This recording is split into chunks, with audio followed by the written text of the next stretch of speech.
Marty Nusnijhoff Philosophy Texts. Totality and Infinity, an Essay on Exteriority. Emmanuel Levinas. Introduction. Introduction. Emmanuel Levinas.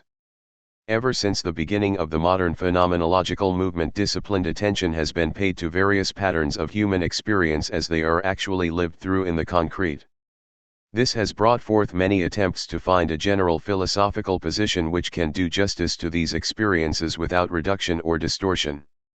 In France, the best known of these recent attempts have been made by Sartre in his Being and Nothingness and by Merleau-Ponty in his Phenomenology of Perception and certain later fragments. Sartre has a keen sense for life as it is lived, and his work is marked by many penetrating descriptions.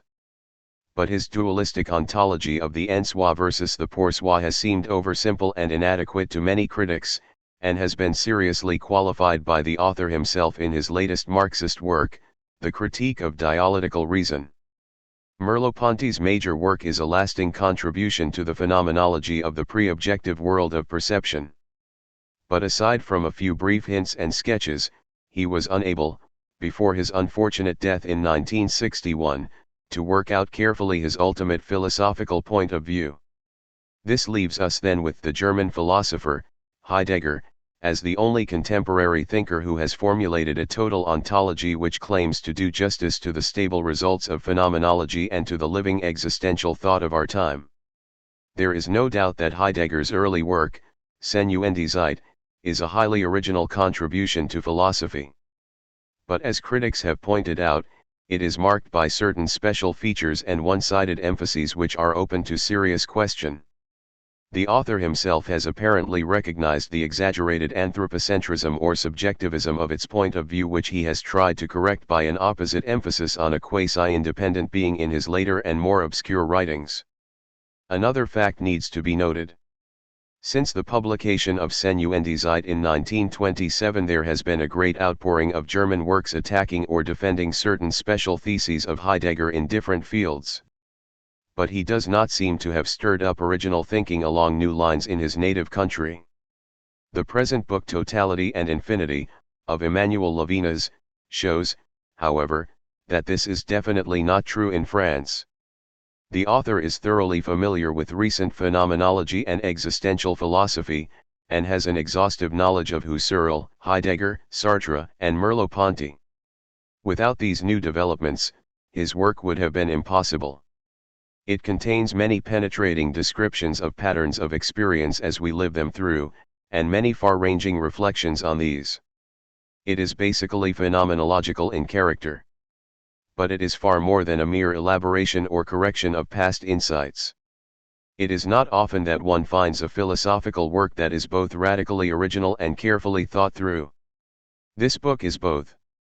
It is striking out along new lines to formulate a general position which is opposed to Husserl's transcendental idealism as well as to Heidegger's hermeneutic philosophy of being.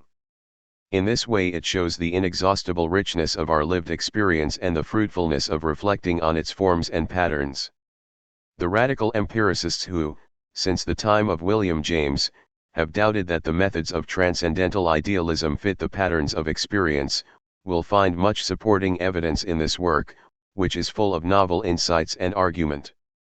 According to Levinas, I find myself existing in a world of alien things and elements which are other than, but not negations of myself.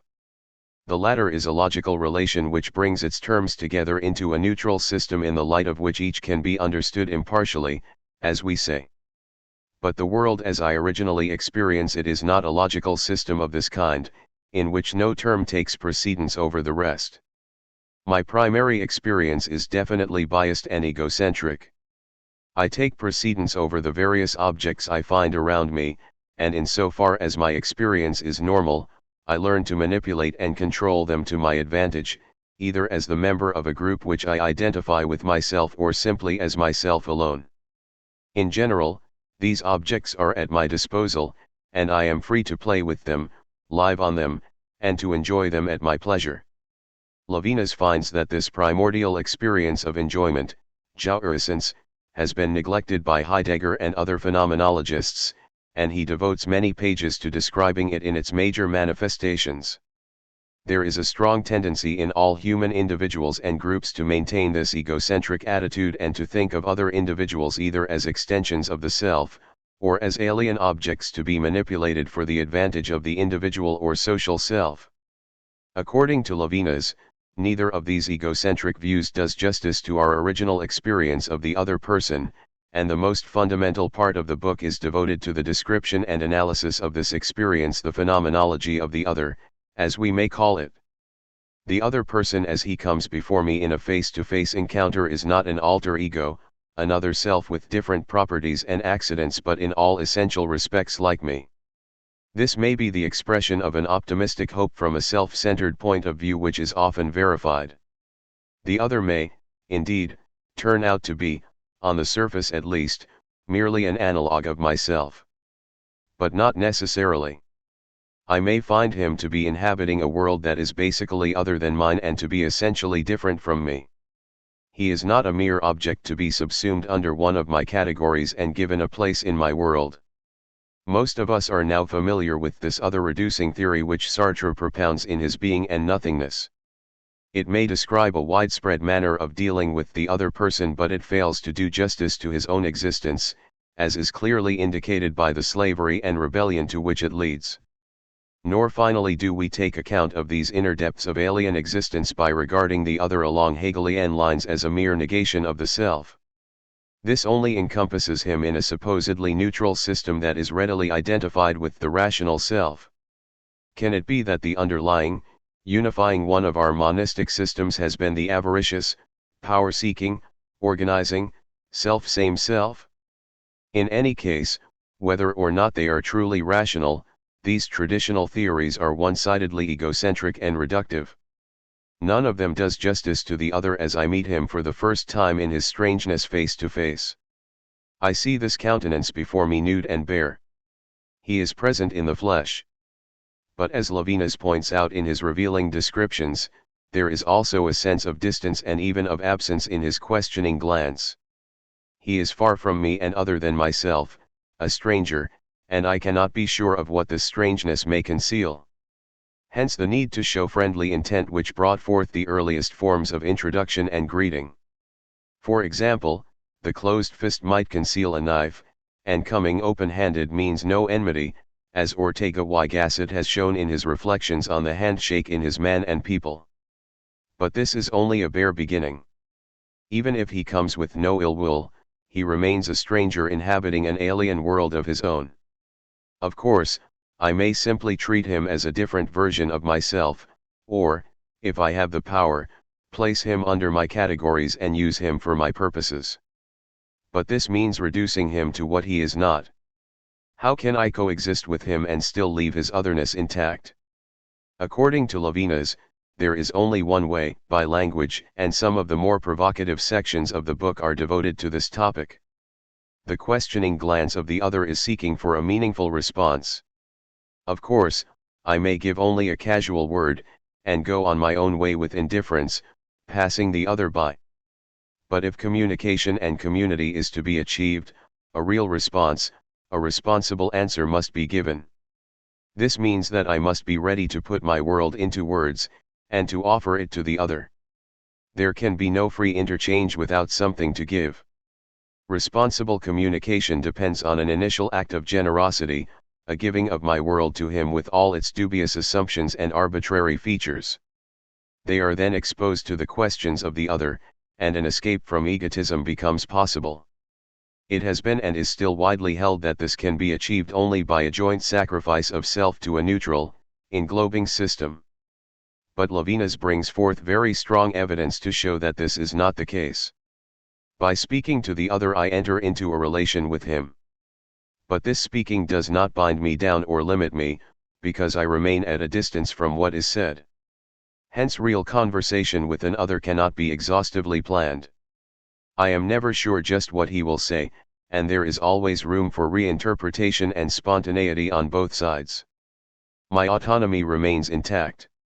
In fact, insofar as I have any, it is stimulated to further intensity by searching questions from a point of view that is not merely opposite and therefore correlative to mine, but genuinely other. I can always say what I wish, and even begin once again de novo. The same is true of the other. He does not merely present me with lifeless signs into which I am free to read meanings of my own.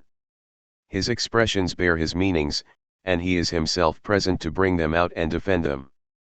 There is no difference between the active expression and what is expressed. The two coincide. The other is not an object that must be interpreted and illumined by my alien light. He shines forth with his own light, and speaks for himself. Levinas, of course, is not denying that a great part of our speaking and thinking is systematic and bound by logic of some kind. What he is interested in showing is that prior to these systems, which are required to meet many needs, and presupposed by them is the existing individual and his ethical choice to welcome the stranger and to share his world by speaking to him. In other words, we do not become social by first being systematic. We become systematic and orderly in our thinking by first freely making a choice for generosity and communication, i.e., for the social. What we call thinking and speaking is very often only a playing with our own words and concepts or a succession of egocentric monologues. But according to Levinas, speaking becomes serious only when we pay attention to the other and take account of him and the strange world he inhabits. It is only by responding to him that I become aware of the arbitrary views and attitudes into which my uncriticized freedom always leads me, and become responsible, that is, able to respond. It is only then that I see the need of justifying my egocentric attitudes, and of doing justice to the other in my thought and in my action. Hegel and his followers have also seen the accidental biases and eccentricities that make the personal freedom of the individual unreliable and open to criticism. They have therefore attacked the personal existence, which Levinas calls the inner life, as capricious and subjective, and have defended those objective rational systems and social organizations which subordinate, or even repress, the individual. Levinas grants that they have dominated the course of human history. He points out, however, that while this view may have weakened the influence of individual fantasies and delusions, it has led to forms of social suppression and tyranny which are even worse. Must we always choose one or the other of these evils?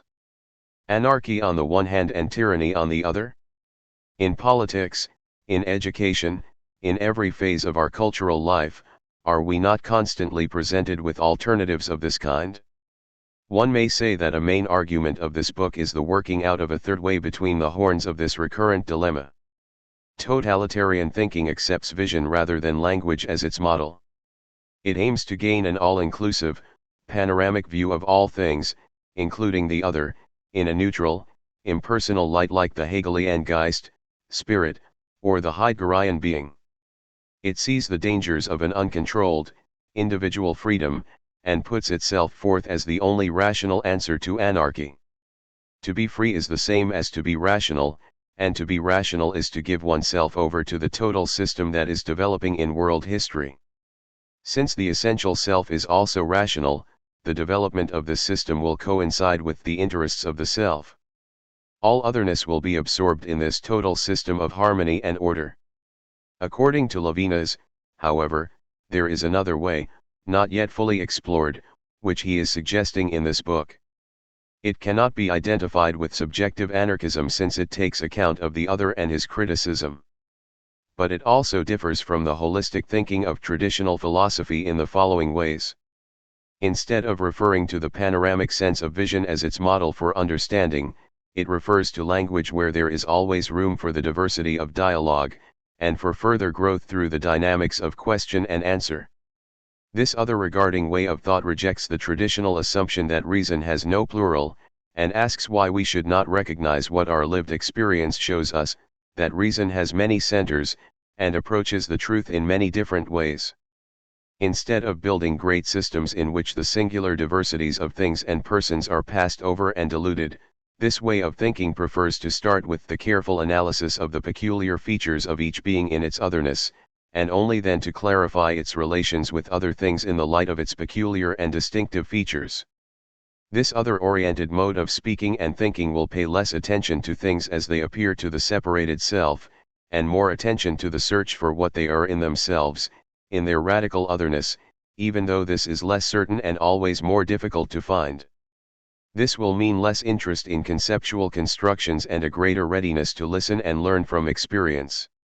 It will not think of knowing, in the sense of gathering, as the primary aim of man from which action will follow as a matter of course, but rather of action and of the achievement of justice and peace as prior to speaking and thinking. The basic difference is between a mode of thought which tries to gather all things around the mind, or self, of the thinker, and an externally oriented mode which attempts to penetrate into what is radically other than the mind that is thinking it.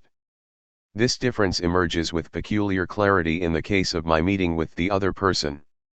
I may either decide to remain within myself, assimilating the other and trying to make use of him, or I may take the risk of going out of my way and trying to speak and to give to him. This does not fulfill a need. I can satisfy my needs more adequately by keeping to myself and the members of the in-group with which I am identified.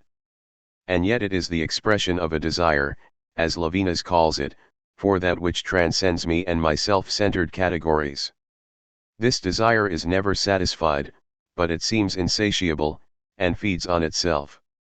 By communicating with the other, I enter into a relation with him which does not necessarily lead to my dependence on him. Nor does he become dependent on me. He can absolve himself from this relation with his integrity intact. Hence Levinas calls it absolving, or absolute. And he finds many other relations of this kind, for example, that of truth. In so far as I am related to another entity and share in its being, it must be really changed. But as classical metaphysics pointed out, in so far as I discover the truth about something, it is absolved from this relation and remains unchanged. The same is true of the idea of absolute perfection, which is clearly radically other than what I am. But I can strive for such an other without changing it, or losing my own integrity, just as I can respond to another person and engage in dialogue without jeopardizing his or my own being. Levinas suggests that this may be the reason for Plato's well-known statement at Republic 509 that the good lies beyond being, and relates it to his own view that the conclusions of our basic philosophical questions are to be found beyond metaphysics in ethics. My way of existing conveys my final answer. As Levinas points out, one answer is given by the totalizers who are satisfied with themselves and with the systems they can organize around themselves as they already are. A very different answer is given by those who are dissatisfied, and who strive for what is other than themselves, the infinitizers, as we may call them. The former seek for power and control, the latter for a higher quality of life. The former strive for order and system, the latter for freedom and creative advance. This leads to the basic contrast which is expressed in the title of the book, between totality on the one hand and infinity on the other. Many examples of the former can be found in the history of our Western thought. The latter is largely unknown and untried. It is this outwardly directed but self-centered totalistic thinking that organizes men and things into power systems, and gives us control over nature and other people. Hence it has dominated the course of human history. From this point of view, only the neutral and impersonal, being, for example, is important. What is it, is the most basic question that requires an answer in terms of a context, a system. The real is something that can be brought before the senses and the mind as an object. The acts of sensing, thinking, existing, as they are lived through, are discounted as subjective. A priority is, therefore, placed on objective thinking, and the objective. The group is more powerful, more inclusive, and, therefore, more important than the individual. To be free is to sacrifice the arbitrary inner self and to fit into a rationally grounded system. Inner feelings and thoughts cannot be observed. They are private and unstable. So men are judged by what they do, their works that are visible and remain. Since they endure, they can be judged by the group which also remains. They are what they are judged to be by the ongoing course of history. Since this is the inclusive system, with nothing beyond, there is no appeal from this judgment. It is final. As Hegel said, Die Weltgeschichte ist die Weltgericht. History itself is the final judge of history. To the infinitizers on the other hand, this seems like a partial and biased doctrine. Systematic thinking, no doubt, has its place. It is required for the establishment of those power structures which satisfy necessary needs. But when absolutized in this way and applied to free men, it constitutes violence, which is not merely found in temporary and accidental displays of armed force, but in the permanent tyranny of power systems which free men should resist. Slavery is the dominance of the neutral and impersonal over the active and personal. In a living dialogue and even in a written monologue of many volumes, it is more important to find out who is speaking and why, than merely to know what is said. We do not need to know the other person, or thing, as he is in himself, and we shall never know him apart from acting with him. But unless we desire this, and go on trying, we shall never escape from the subjectivism of our systems and the objects that they bring before us to categorize and manipulate. We do not get rid of our thoughts and feelings by ignoring them or by any other means. But we may seek to transcend them, first as individuals and only later, perhaps, as a group. The individual person becomes free and responsible not by fitting into a system but rather by fighting against it and by acting on his own. Those who are not limited to visible objects and who have some sense of the inner life that is revealed in dialogue will not judge a man exclusively by his works.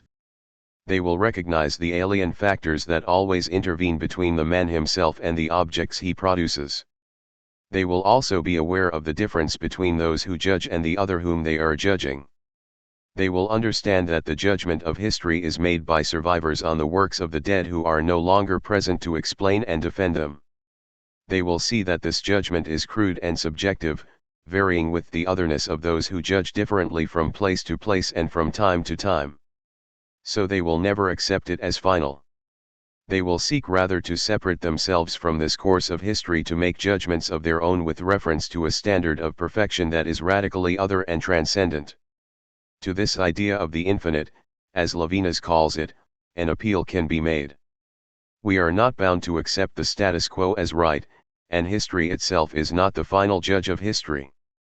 This is only the bare suggestion of a few major points in the careful exposition of a pluralistic point of view which is supported by a wealth of concrete illustration and phenomenological description. This is particularly true of the author's studies of our human meeting and communication with the other, which underlies the whole work. But it is also true of his studies of suffering and patience, of the lived human body which is neither a thing nor a purely subjective principle as Merleau-Ponty sometimes seems to think, and of the condition of violence as a systemic condition to which man is always subject, and which should be of special interest to the contemporary reader. Levinas' description between need which seeks to fill a negation or lack in the subject, and desire which is positively attracted by something other not yet possessed or needed, is worked out in very original ways and grounded on a rich array of phenomenological evidence. The same is true of his suggestive interpretations of time, the parental relation, and the family, which is not a mere step on the way to the state, as Hegel supposed. The careful reader may find certain deficiencies in the argument. He may wonder why the original state of enjoyment is called purely subjective and even solipsistic when this separated self is clearly encompassed by the elements, and existing, in some sense not fully clear, with others in the world.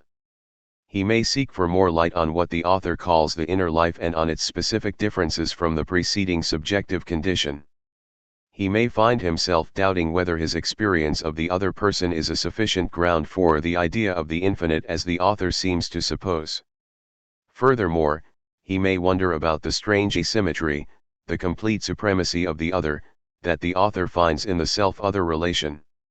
He may be finally puzzled about some of the things Levinas seems to read into the parent-child relation. Other difficulties may arise for the critical reader. But whatever his point of view may be, he will not be the same after reading this work with any care. It is the disciplined development of a pluralistic point of view that has not been thought through before. It takes account of a wide array of empirical patterns that are carefully and accurately described and analyzed. The book shows the lasting fertility of the phenomenological movement in the broad sense of this phrase with which we are now becoming familiar. But it is not merely a reinterpretation of what has been said before. It is something highly original and, to use its own language, radically other.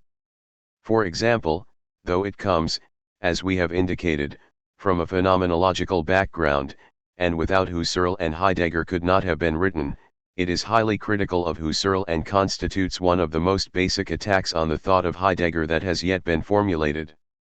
Alphonso Lingus is thoroughly familiar with recent French philosophy and with the background of this work.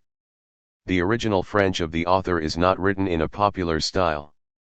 But Lingus has given us a translation which is accurate and discerning. The work deserves to be widely read not only by professional philosophers, for it is carefully thought out by an original mind, but by intelligent laymen as well, for it is close to life. John Wilde. Yale University. Preface. Preface. Emmanuel Levinas. Everyone will readily agree that it is of the highest importance to know whether we are not duped by morality. Does not lucidity, the mind's openness upon the true, consist in catching sight of the permanent possibility of war? The state of war suspends morality, it divests the eternal institutions and obligations of their eternity and rescinds ad interim the unconditional imperatives. In advance its shadow falls over the actions of men. War is not only one of the ordeals the greatest of which morality lives, it renders morality derisory. The art of foreseeing war and of winning it by every means politics is henceforth enjoined as the very exercise of reason. Politics is opposed to morality, as philosophy to naivete. We do not need obscure fragments of Heraclitus to prove that being reveals itself as war to philosophical thought, that war does not only affect it as the most patent fact, but as the very patency, or the truth, of the real. In war reality rends the words and images that dissimulate it, to obtrude in its nudity and in its harshness. Harsh reality, this sounds like a pleonasm, harsh object lesson, at the very moment of its fulguration when the drapings of illusion burn war is produced as the pure experience of pure being. The ontological event that takes form in this black light is a casting into movement of beings hitherto anchored in their identity, a mobilization of absolutes, by an objective order from which there is no escape. The trial by force is the test of the real. But violence does not consist so much in injuring and annihilating persons as in interrupting their continuity, making them play roles in which they no longer recognize themselves, making them betray not only commitments but their own substance, making them carry out actions that will destroy every possibility for action. Not only modern war but every war employs arms that turn against those who wield them. It establishes an order from which no one can keep his distance, nothing henceforth is exterior. War does not manifest exteriority and the other as other, it destroys the identity of the same. The visage of being that shows itself in war is fixed in the concept of totality, which dominates Western philosophy. Individuals are reduced to being bearers of forces that command them unbeknown to themselves. The meaning of individuals, invisible outside of this totality, is derived from the totality. The unicity of each present is incessantly sacrificed to a future appealed to bring forth its objective meaning. For the ultimate meaning alone counts, the last act alone changes beings into themselves. They are what they will appear to be in the already plastic forms of the epic. The moral consciousness can sustain the mocking gaze of the political man only if the certitude of peace dominates the evidence of war. Such a certitude is not obtained by a simple play of antitheses. The peace of empires issued from war rests on war. It does not restore to the alienated beings their lost identity.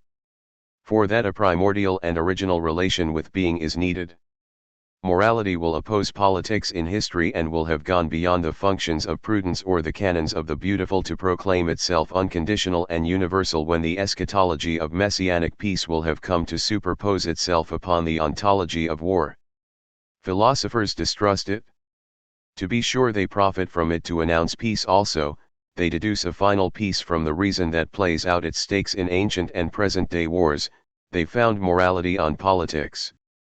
But for them eschatology is subjective and arbitrary divination of the future, the result of a revelation without evidences, tributary of faith belongs naturally to opinion. However, the extraordinary phenomenon of prophetic eschatology certainly does not intend to win its civic rights within the domain of thought by being assimilated to a philosophical evidence. In religions and even in theologies, eschatology, like an oracle, does indeed seem to complete philosophical evidences. Its beliefs conjectures mean to be more certain than the evidences, as though eschatology added information about the future by revealing the finality of being. But, when reduced to the evidences, eschatology would then already accept the ontology of totality issued from war. Its real import lies elsewhere. It does not introduce a teleological system into the totality, it does not consist in teaching the orientation of history. Eschatology institutes a relation with being beyond the totality or beyond history, and not with being beyond the past and the present. Not with the void that would surround the totality and where one could, arbitrarily, think what one likes, and thus promote the claims of a subjectivity free as the wind. It is a relationship with a surplus always exterior to the totality, as though the objective totality did not fill out the true measure of being, as though another concept, the concept of infinity, were needed to express this transcendence with regard to totality, non-encompassable within a totality and as primordial as totality. This beyond the totality and objective experience is, however, not to be described in a purely negative fashion. It is reflected within the totality and history, within experience. The eschatological, as the beyond of history, draws beings out of the jurisdiction of history and the future, it arouses them in and calls them forth to their full responsibility. Submitting history as a whole to judgment, exterior to the very wars that mark its end, it restores to each instant its full signification in that very instant. All the causes are ready to be heard. It is not the last judgment that is decisive, but the judgment of all the instants in time, when the living are judged. The eschatological notion of judgment, contrary to the judgment of history in which Hegel wrongly saw its rationalization, implies that beings have an identity before eternity, before the accomplishment of history, before the fullness of time, while there is still time, implies that beings exist in relationship, to be sure, but on the basis of themselves and not on the basis of the totality. The idea of being overflowing history makes possible existence agents both involved in being and personal, called upon to answer at their trial and consequently already adult, but, for that very reason, existence that can speak rather than lending their lips to an anonymous utterance of history. Peace is produced as this aptitude for speech. The eschatological vision breaks with the totality of wars and empires in which one does not speak. It does not envisage the end of history within being understood as a totality, but institutes a relation with the infinity of being which exceeds the totality. The first vision of eschatology, hereby distinguished from the revealed opinions of positive religions, reveals the very possibility of eschatology, that is, the breach of the totality, the possibility of a signification without a context. The experience of morality does not proceed from this vision, it consummates this vision. Ethics is an optics. But it is a vision without image, bereft of the synoptic and totalizing objectifying virtues of vision, a relation or an intentionality of a wholly different type which this work seeks to describe.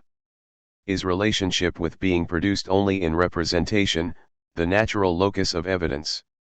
Does objectivity, whose harshness and universal power is revealed in war, provide the unique and primordial form in which being, when it is distinguished from image, dream, and subjective abstraction, imposes itself on consciousness? Is the apprehension of an object equivalent to the very movement in which the bonds with truth are woven? These questions the present work answers in the negative. Of peace there can be only an eschatology. But this does not mean that when affirmed objectively it is believed by faith instead of being known by knowledge. It means, first of all, that peace does not take place in the objective history disclosed by war, as the end of that war or as the end of history. But does not the experience of war refute eschatology, as it refutes morality? Have we not begun by acknowledging the irrefutable evidence of totality? To tell the truth, ever since eschatology has opposed peace to war, the evidence of war has been maintained in an essentially hypocritical civilization, that is, attached both to the true and to the good, henceforth antagonistic. It is perhaps time to see in hypocrisy not only a base contingent defect of man, but the underlying rending of a world attached to both the philosophers and the prophets. But does not the experience of war and totality coincide, for the philosopher, with experience and evidence as such? And is not philosophy itself after all defined as an endeavor to live a life beginning in evidence, opposing the opinion of one's fellow men, the illusions and caprice of one's own subjectivity? Does not the eschatology of peace, outside of this evidence, live on subjective opinions and illusions? Unless philosophical evidence refers from itself to a situation that can no longer be stated in terms of totality. Unless the non-knowing with which the philosophical knowing begins coincides not with pure nothingness but only with the nothingness of objects. Without substituting eschatology for philosophy, without philosophically demonstrating eschatological truths, we can proceed from the experience of totality back to a situation where totality breaks up, a situation that conditions the totality itself. Such a situation is the gleam of exteriority or of transcendence in the face of the other. The rigorously developed concept of this transcendence is expressed by the term infinity. This revelation of infinity does not lead to the acceptance of any dogmatic content, whose philosophical rationality cannot be argued for in the name of the transcendental truth of the idea of infinity. For the way we are describing to work back and remain this side of objective certitude resembles what has come to be called the transcendental method, in which the technical procedures of transcendental idealism need not necessarily be comprised. Would the violence which, for a mind, consists in welcoming a being to which it is inadequate contradict the ideal of autonomy that guides philosophy, which in evidence is mistress of her own truth? But the relation with infinity, the idea of the infinite, as Descartes calls it, overflows thought in a wholly different sense than does opinion. Opinion vanishes like the wind when thought touches it or is revealed to be already within that thought. What remains ever exterior to thought is thought in the idea of infinity. It is the condition for every opinion as also for every objective truth. The idea of infinity is the mind before it lends itself to the distinction between what it discovers by itself and what it receives from opinion. The relation with infinity cannot, to be sure, be stated in terms of experience, for infinity overflows the thought that thinks it. Its very infinition is produced precisely in this overflowing. The relation with infinity will have to be stated in terms other than those of objective experience, but if experience precisely means a relation with the absolutely other, that is, with what always overflows thought, the relation with infinity accomplishes experience in the fullest sense of the word. Finally, the eschatological vision does not oppose to the experience of totality the protestation of a person in the name of his personal egoism or even of his salvation. Such a proclamation of morality based on the pure subjectivism of the I is refuted by war, the totality it reveals, and the objective necessities. We oppose to the objectivism of war a subjectivity born from the eschatological vision. The idea of infinity delivers the subjectivity from the judgment of history to declare it ready for judgment at every moment, and, we shall show one called to participate in this judgment, impossible without it. The harsh law of war breaks up not against an impotent subjectivism cut off from being, but against the infinite, more objective than objectivity. Do the particular beings yield their truth in a whole in which their exteriority vanishes? Or, on the contrary, is the ultimate event of being enacted in the outburst of this exteriority? Our initial question now assumes this form. This book then does present itself as a defense of subjectivity, but it will apprehend the subjectivity not at the level of its purely egoist protestation against totality, nor in its anguish before death, but as founded in the idea of infinity. It will proceed to distinguish between the idea of totality and the idea of infinity, and affirm the philosophical primacy of the idea of infinity. It will recount how infinity is produced in the relationship of the same with the other, and how the particular and the personal, which are unsurpassable, as it were magnetize the very field in which the production of infinity is enacted. The term production designates both the effectuation of being, the event is produced, an automobile is produced, and its being brought to light or its exposition, an argument is produced, an actor is produced, The ambiguity of this verb conveys the essential ambiguity of the operation by which the being of an entity simultaneously is brought about as a virtue and is revealed. The idea of infinity is not an incidental notion forged by a subjectivity to reflect the case of an entity encountering on the outside nothing that limits it, overflowing every limit, and thereby infinite. The production of the infinite entity is inseparable from the idea of infinity, for it is precisely in the disproportion between the idea of infinity and the infinity of which it is the idea that this exceeding of limits is produced. The idea of infinity is the mode of being, the infinition, of infinity.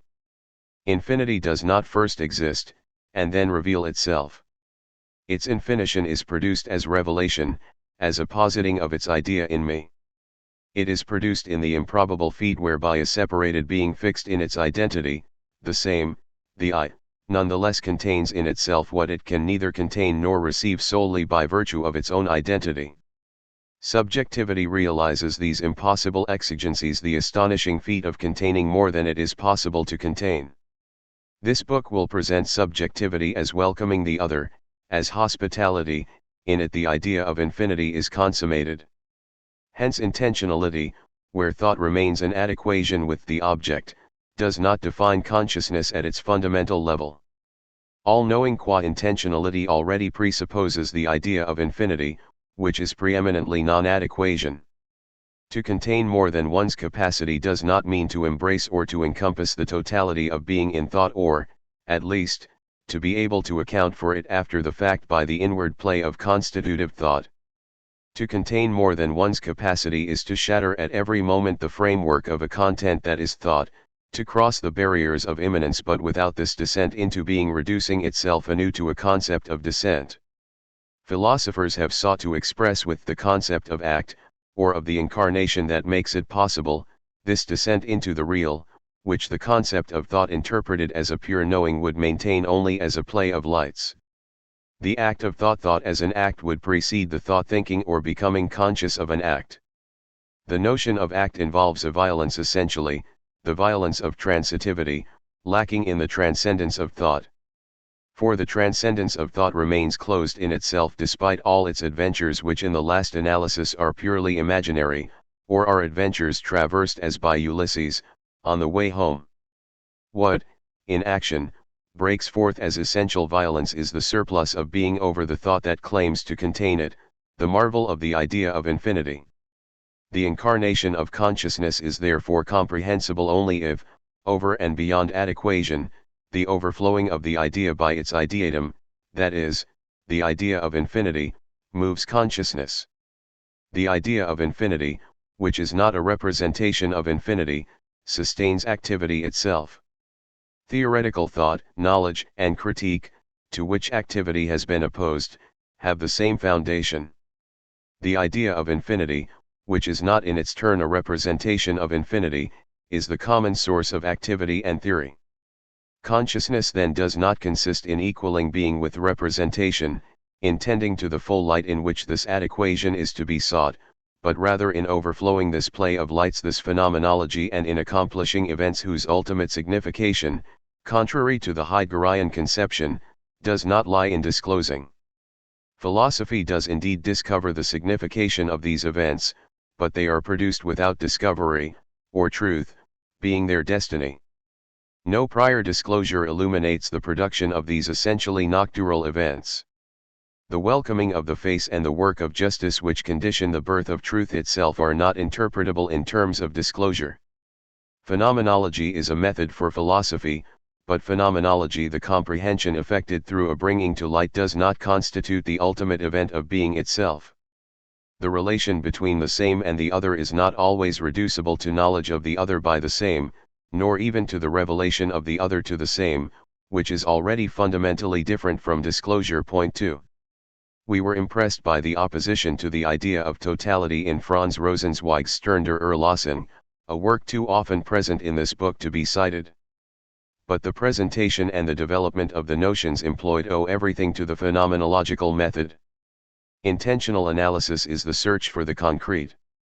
Notions held under the direct gaze of the thought that defines them are nevertheless, unbeknown to this naive thought, revealed to be implanted in horizons unsuspected by this thought. These horizons endow them with a meaning, such as the essential teaching of Husserl. 3. What does it matter if in the Husserlian phenomenology taken literally these unsuspected horizons are in their turn interpreted as thoughts aiming at objects? What counts is the idea of the overflowing of objectifying thought by a forgotten experience from which it lives. The breakup of the formal structure of thought, the noema of a noesis, into events which the structure dissimulates, but which sustain it and restore its concrete significance, constitutes a deduction necessary and yet non-analytical. In our exposition it is indicated by expressions such as that is, or precisely, or this accomplishes that, or this is produced as that. The signification that, in the present work, phenomenological deduction shows to underlie the theoretical thought concerning being and the panoramic exposition of being itself is not irrational. The aspiration to radical exteriority, thus called metaphysical, the respect for this metaphysical exteriority which, above all, we must let be, constitutes truth. It animates this work and evinces its allegiance to the intellectualism of reason. But theoretical thought, guided by the ideal of objectivity, does not exhaust this aspiration, it remains the side of its ambitions. If, as this book will show, ethical relations are to lead transcendence to its term, this is because the essential of ethics is in its transcendent intention, and because not every transcendent intention has the noesis noema structure. Already of itself ethics is an optics. It is not limited to preparing for the theoretical exercise of thought, which would monopolize transcendence. The traditional opposition between theory and practice will disappear before the metaphysical transcendence by which a relation with the absolutely other, or truth, is established, and of which ethics is the royal road. Hitherto the relation between theory and practice was not conceivable other than as a solidarity or a hierarchy. Activity rests on cognitions that illuminate it, knowledge requires from acts the mastery of matter, minds, and societies a technique, a morality, a politics that procures the peace necessary for its pure exercise. We shall go further, and, at the risk of appearing to confuse theory and practice, deal with both as modes of metaphysical transcendence.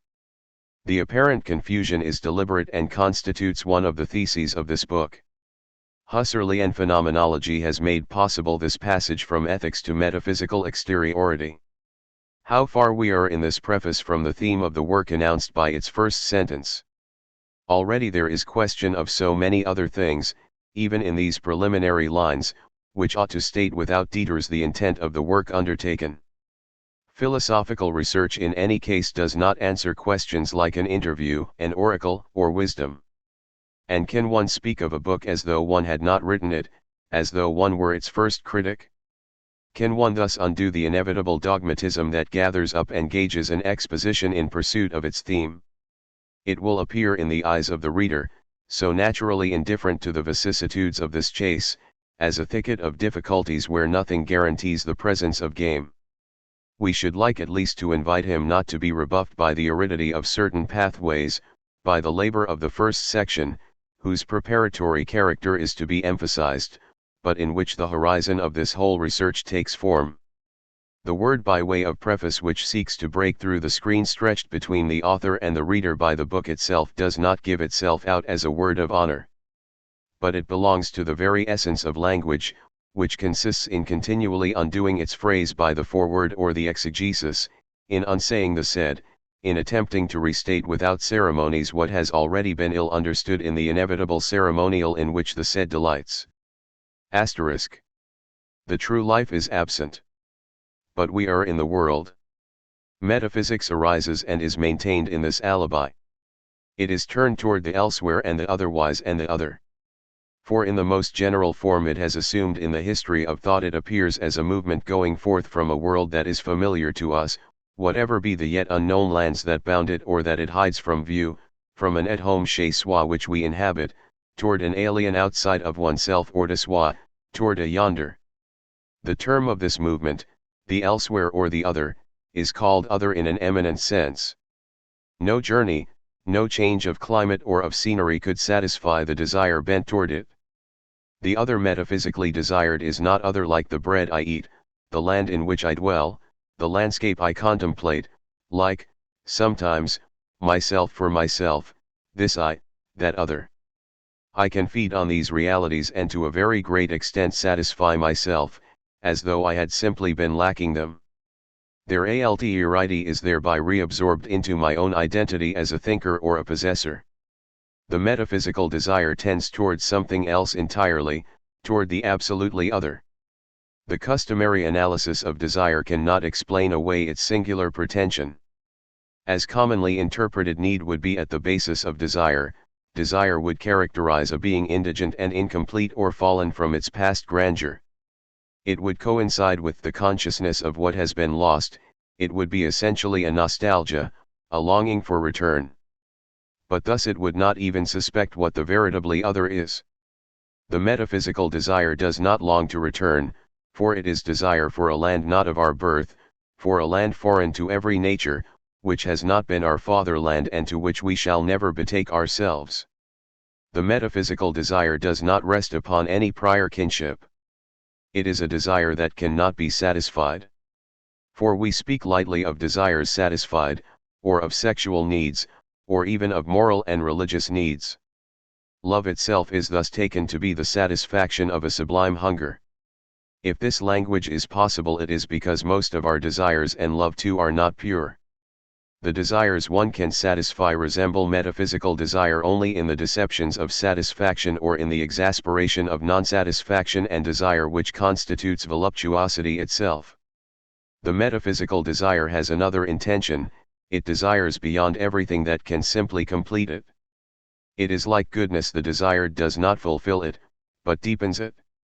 It is a generosity nourished by the desired, and thus a relationship that is not the disappearance of distance, not a bringing together, or to circumscribe more closely the essence of generosity and of goodness, a relationship whose positivity comes from remoteness, from separation, for it nourishes itself, one might say, with its hunger. This remoteness is radical only if desire is not the possibility of anticipating the desirable, if it does not think it beforehand, if it goes toward it aimlessly, that is, as toward an absolute, unanticipatable alterity, as one goes forth unto death. Desire is absolute if the desiring being is mortal and the desired invisible. Invisibility does not denote an absence of relation, it implies relations with what is not given, of which there is no idea. Vision is an adequation of the idea with the thing, a comprehension that encompasses. Non-adequation does not denote a simple negation or an obscurity of the idea, but beyond the light and the night, beyond the knowledge measuring beings, the inordinateness of desire. Desire is desire for the absolutely other. Besides the hunger one satisfies, the thirst one quenches, and the senses one allays, metaphysics desires the other beyond satisfactions, where no gesture by the body to diminish the aspiration is possible, where it is not possible to sketch out any known caress nor invent any new caress.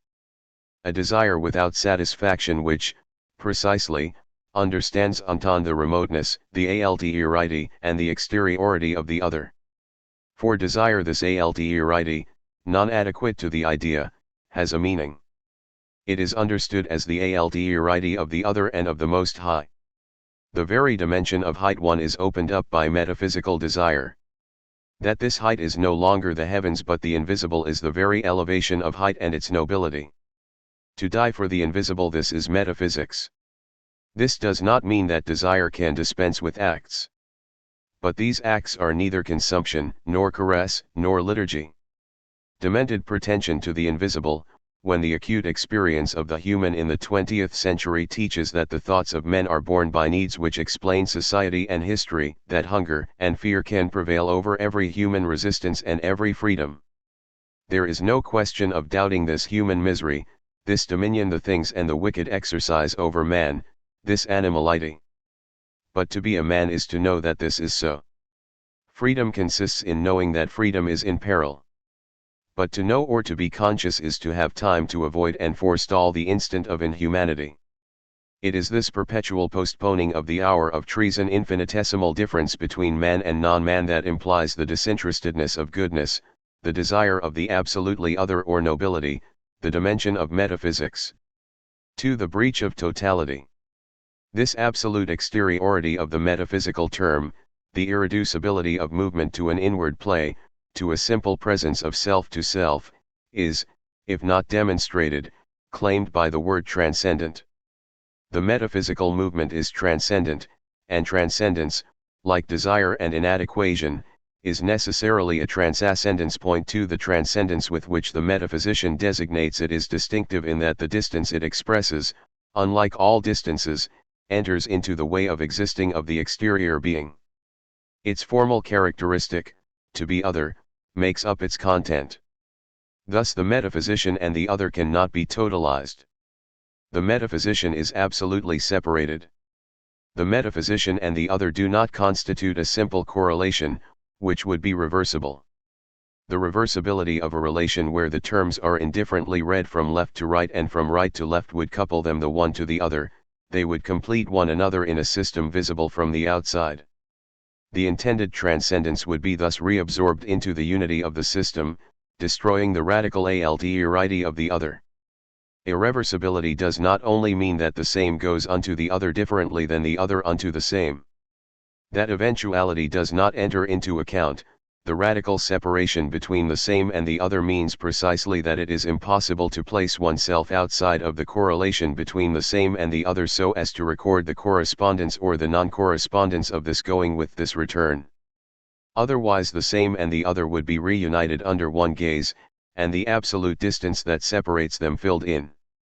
The alterity, the radical heterogeneity of the other, is possible only if the other is other with respect to a term whose essence is to remain at the point of departure, to serve as entry into the relation, to be the same not relatively but absolutely. A term can remain absolutely at the point of departure of relationship only as I. To be I is, over and beyond any individuation that can be derived from a system of references, to have identity as one's content. The I is not a being that always remains the same, but is the being whose existing consists in identifying itself, in recovering its identity throughout all that happens to it. It is the primal identity, the primordial work of identification. The I is identical in its very alterations. It represents them to itself and thinks them. The universal identity in which the heterogeneous can be embraced has the ossature of a subject, of the first person. Universal thought is an I think. The I is identical in its very alterations in yet another sense. The I that thinks hearkens to itself thinking or takes fright before its depths and is to itself an other. It thus discovers the famous naivete of its thought, which thinks straight on as one follows one's nose. It hearkens to itself thinking and surprises itself being dogmatic, foreign to itself. But faced with this alterity the I is the same, merges with itself, is incapable of apostasy with regard to this surprising self. Hegelian phenomenology, where self-consciousness is the distinguishing of what is not distinct, expresses the universality of the same identifying itself in the alterity of objects thought and despite the opposition of self to self. I distinguish myself from myself, and therein I am immediately aware that this factor distinguished from me is not distinguished. I, the self-same being, thrust myself away from myself, but this which is distinguished, which is set up as unlike me, is immediately on its being distinguished no distinction for me. 3. The difference is not a difference, the I, as other, is not an other. We will not retain from this citation Hegel's affirmation of the provisional character of immediate evidence. The I that repels the self, lived as repugnance, the I riveted to itself, lived as ennui, are modes of self-consciousness and rest on the unrendable identity of the I and the self. The alterity of the I that takes itself for another may strike the imagination of the poet precisely because it is but the play of the same. The negation of the I by the self is precisely one of the modes of identification of the I. The identification of the same in the I is not produced as a monotonous tautology, I am I. The originality of identification, irreducible to the A is a formalism, would thus escape attention. It is not to be fixed by reflecting on the abstract representation of self by self, it is necessary to begin with the concrete relationship between an I and a world. The world, foreign and hostile, should, in good logic, alter the I. But the true and primordial relation between them, and that in which the I is revealed precisely as preeminently the same, is produced as a sojourn sejour in the world. The way of the I against the other of the world consists in sojourning, in identifying oneself by existing here at home with onself chez soi. In a world which is from the first other, the I is nonetheless autochthonous. It is the very reversion of this alteration. It finds in the world a side lieu and a home maison. Dwelling is the very mode of maintaining oneself se tenir, not as the famous serpent grasping itself by biting onto its tail, but as the body that, on the earth exterior to it, holds itself up se shant and can.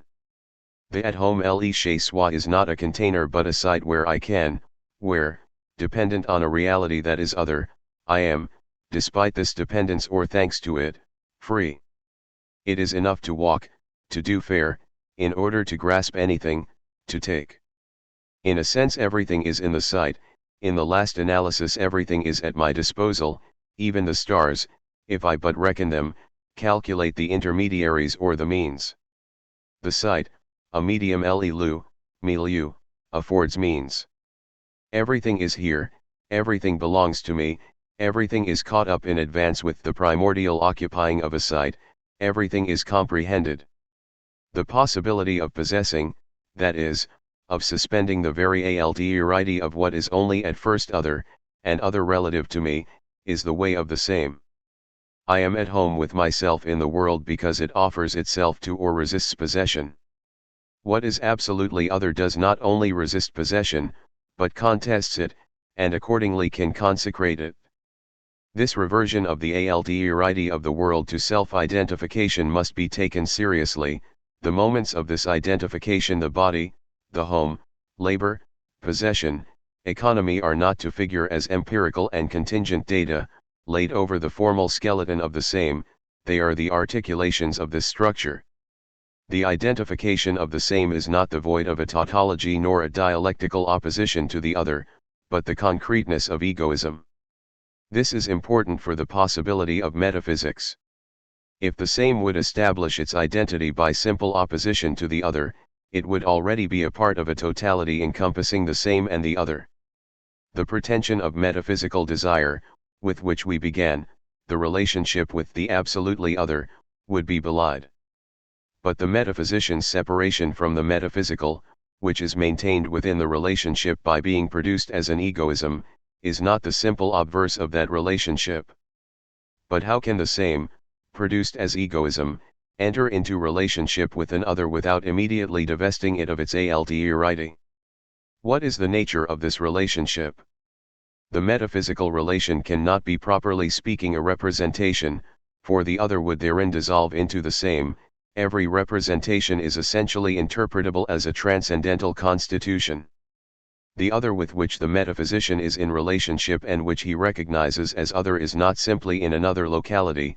This other recalls Plato's ideas which, according to Aristotle's formula, are not in a sight. The sui pouvoir of the I will not cross the distance marked by the alterity of the other. To be sure, my own most inward sphere of intimacy appears to me as foreign or hostile. Usage objects, foods, the very world we inhabit are other in relation to us. But the alterity of the I and the world inhabited is only formal, as we have indicated. In a world in which I sojourn, this alterity falls under my powers. The metaphysical other is other with an alterity that is not formal, is not the simple reverse of identity, and is not formed out of resistance to the same, but is prior to every initiative, to all imperialism of the same. It is other with an alterity constitutive of the very content of the other. Other with an alterity that does not limit the same, for in limiting the same the other would not be rigorously other. By virtue of the common frontier the other, within the system, would yet be the same. The absolutely other is the other. He and I do not form a number. The collectivity in which I say you or we is not a plural of the I, you, these are not individuals of a common concept. Neither possession nor the unity of number nor the unity of concepts link me to the stranger l'étranger, the stranger who disturbs the being at home with oneself le chez soi. but stranger also means the free one. Over him I have no power, he escapes my grasp by an essential dimension, even if I have him at my disposal. He is not wholly in my sight. But I, who have no concept in common with the stranger, am, like him, without genus. We are the same and the other. The conjunction "and" here designates neither addition nor power of one term over the other. We shall try to show that the relation between the same and the other upon which we seem to impose such extraordinary conditions is language. For language accomplishes a relation such that the terms are not limitrope within this relation, such that the other, despite the relationship with the same, remains transcendent to the same. The relation between the same and the other, metaphysics, is primordially enacted as conversation, where the same, gathered up in its ipseity as an I, as a particular existent, unique and autochthonous, leaves itself. A relation whose terms do not form a totality can hence be produced within the general economy of being only as proceeding from the I to the other, as a face to face, as delineating a distance in depth, that of conversation, of goodness, of desire irreducible to the distance the synthetic activity of the understanding establishes between the diverse terms, other with respect to one another, that lend themselves to its synoptic operation. The I is not a contingent formation by which the same and the other, as logical determinations of being, can in addition be reflected within a thought. It is in order that alternity be produced in being that a thought is needed and that an I is needed. The irreversibility of the relation can be produced only if the relation is effected by one of the terms as the very movement of transcendence, as the traversing of this distance, and not as a recording of, or the psychological invention of this movement. Thought and interiority are the very break-up of being and the production, not the reflection, of transcendence. We know this relation only in the measure that we effect it. This is what is distinctive about it. Alternity is possible only starting from me. Conversation, from the very fact that it maintains the distance between me and the other, the radical separation asserted in transcendence which prevents the reconstitution of totality, cannot renounce the egoism of its existence, but the very fact of being in a conversation consists in recognizing in the other a right over this egoism, and hence in justifying oneself. Apology, in which the I at the same time asserts itself and inclines before the transcendent, belongs to the essence of conversation. The goodness in which, as we will see further, conversation issues and from which it draws signification will not undo this apologetic moment. The breach of totality is not an operation of thought, obtained by a simple distinguishing of terms that evoke one another or at least line up opposite one another. The void that breaks the totality can be maintained against an inevitably totalizing and synoptic thought only if thought finds itself faced with an other refractory to categories. Rather than constituting a total with this other as with an object, thought consists in speaking. We propose to call religion the bond that is established between the same and the other without constituting a totality. But to say that the other can remain absolutely other, that he enters only into the relationship of conversation, is to say that history itself, an identification of the same, cannot claim to totalize the same and the other. The absolutely other, whose alternity is overcome in the philosophy of immanence on the allegedly common plane of history, maintains his transcendence in the midst of history. The same is essentially identification within the diverse, or history, or system. It is not I who resist the system, as Kierkegaard thought, it is the other. 3. Transcendence is not negativity. The movement of transcendence is to be distinguished from the negativity by which discontent man refuses the condition in which he is established. Negativity presupposes a being established, placed in a site where he is at home chez soi. It is an economic fact, in the etymological sense of this adjective. Labor transforms the world, but is sustained by the world it transforms. The labor that matter resists puts to profit the resistance of materials. The resistance is still within the same. The negator and the negated are posited together, form a system, that is, a totality.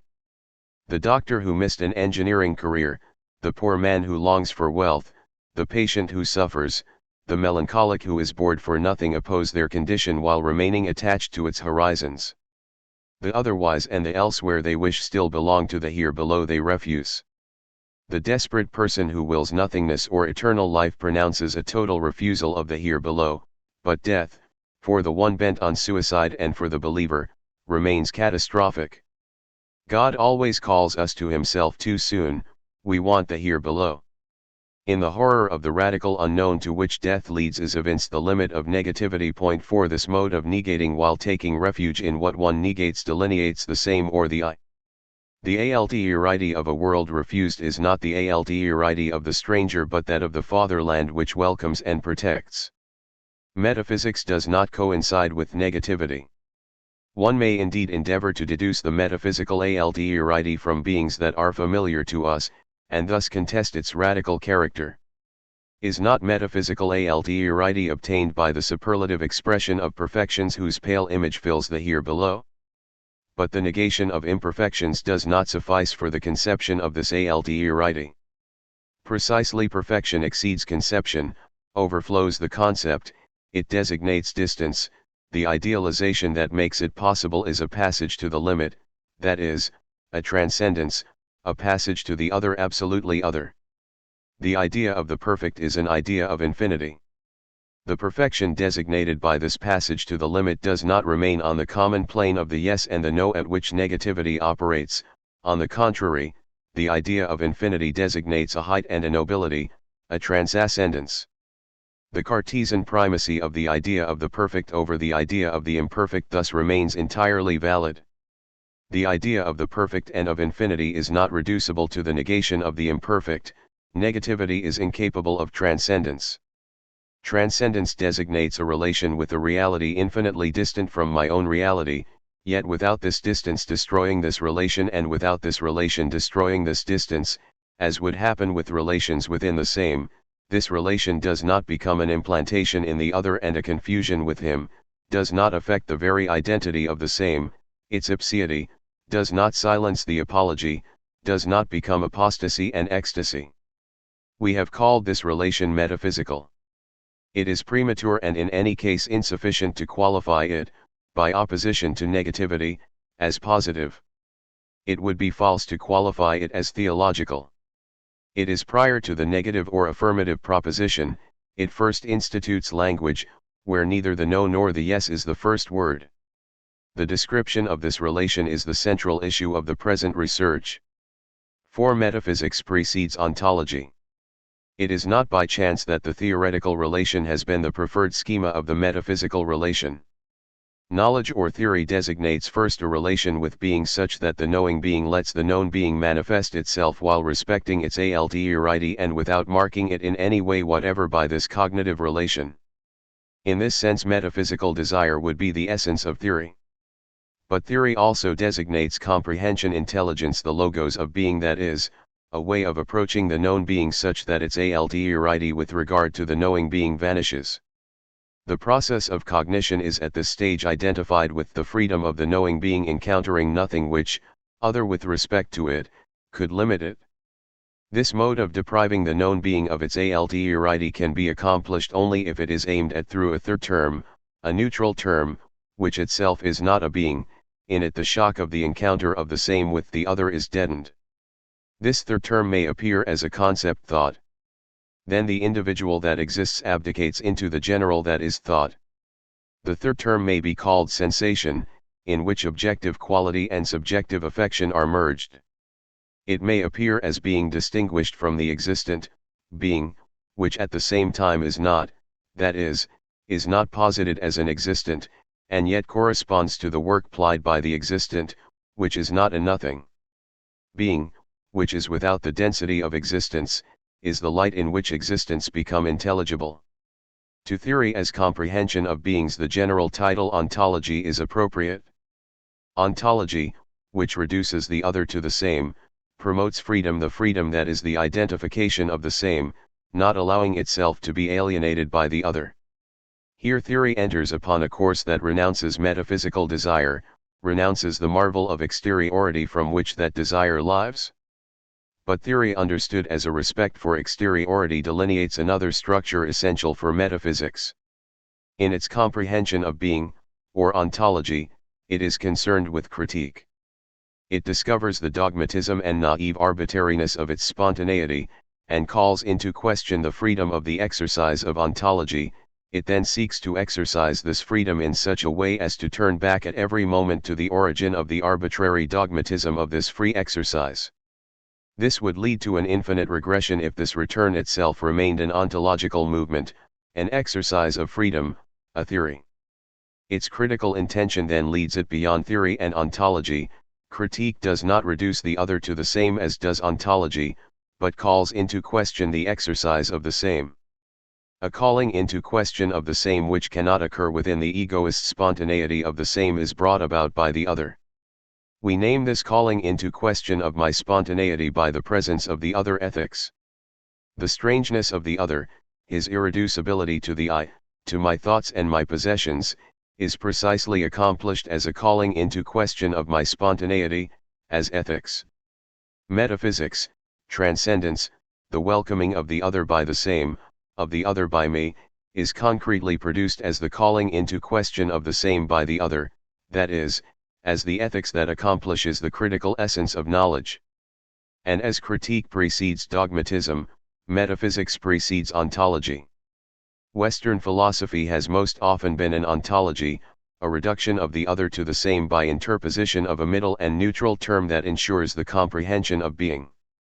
This primacy of the same was Socrates' teaching, to receive nothing of the other but what is in me, as though from all eternity I was in possession of what comes to me from the outside, to receive nothing, or to be free. Freedom does not resemble the capricious spontaneity of free will. Its ultimate meaning lies in this permanence in the same, which is reason. Cognition is the deployment of this identity, it is freedom. That reason in the last analysis would be the manifestation of a freedom, neutralizing the other and encompassing him, can come as no surprise once it was laid down that sovereign reason knows only itself, that nothing other limits it.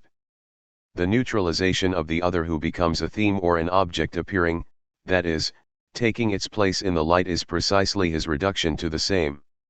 To know ontologically is to surprise in an existent confronted that by which it is not this existent, this stranger, that by which it is somehow betrayed, surrenders, is given in the horizon in which it loses itself and appears, lays itself open to grasp, becomes a concept. To know amounts to grasping being out of nothing or reducing it to nothing, removing from it its alterity. This result is obtained from the moment of the first ray of light.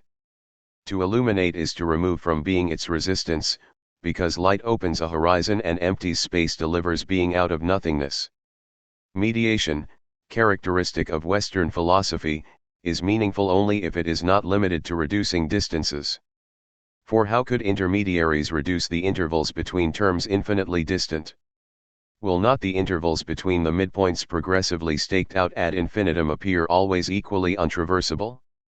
If an exterior and foreign being is to surrender itself to intermediaries, there must be produced somewhere a great betrayal. As far as the things are concerned, a surrender is carried out in their conceptualization. As for man, it can be obtained by the terror that brings a free man under the domination of another.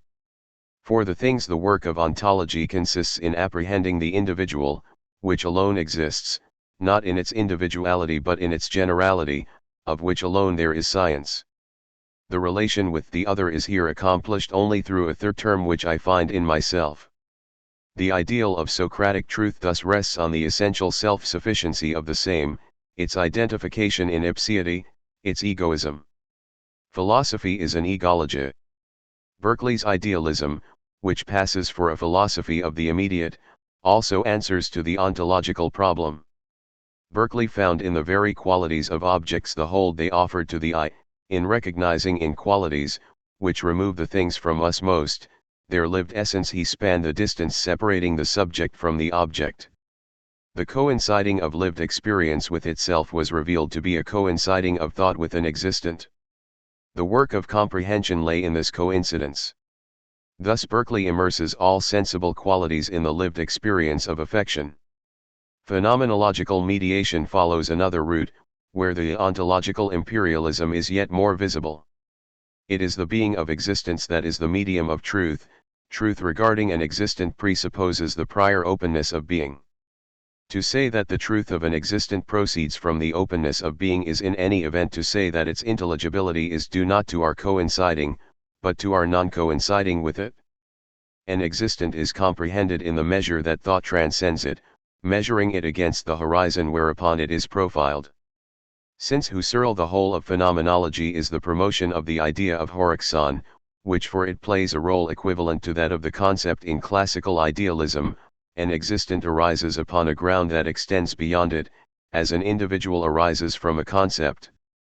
But what commands the non-coinciding of thought with the existent, the being of the existent, which guarantees the independence and the extraneity of the existent, is a phosphorescence, a luminosity, a generous effulgence. The existing of an existent is converted into intelligibility, its independence is a surrender in radiation. To broach an existent from being is simultaneously to let it be and to comprehend it.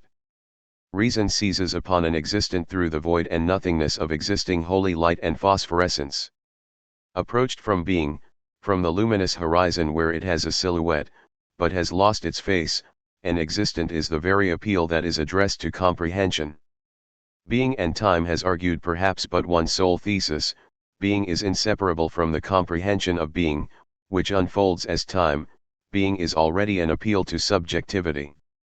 The primacy of ontology for Heidegger 5 does not rest on the truism: to know an existent it is necessary to have comprehended the being of existence. To affirm the priority of being over existence is to already decide the essence of philosophy. It is to subordinate the relation with someone, who is an existent, the ethical relation, to a relation with the being of existence, which, impersonal, permits the apprehension, the domination of existence. A relationship of knowing, subordinates justice to freedom. If freedom denotes the mode of remaining the same in the midst of the other, knowledge, where an existent is given by interposition of impersonal being, contains the ultimate sense of freedom. It would be opposed to justice, which involves obligations with regard to an existent that refuses to give itself, the other, who in this sense would be an existent par excellence. In subordinating every relation with existence to the relation with being, the Heideggerian ontology affirms the primacy of freedom over ethics.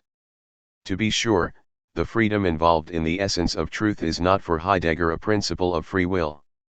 Freedom comes from an obedience to being. It is not man who possesses freedom, it is freedom that possesses man.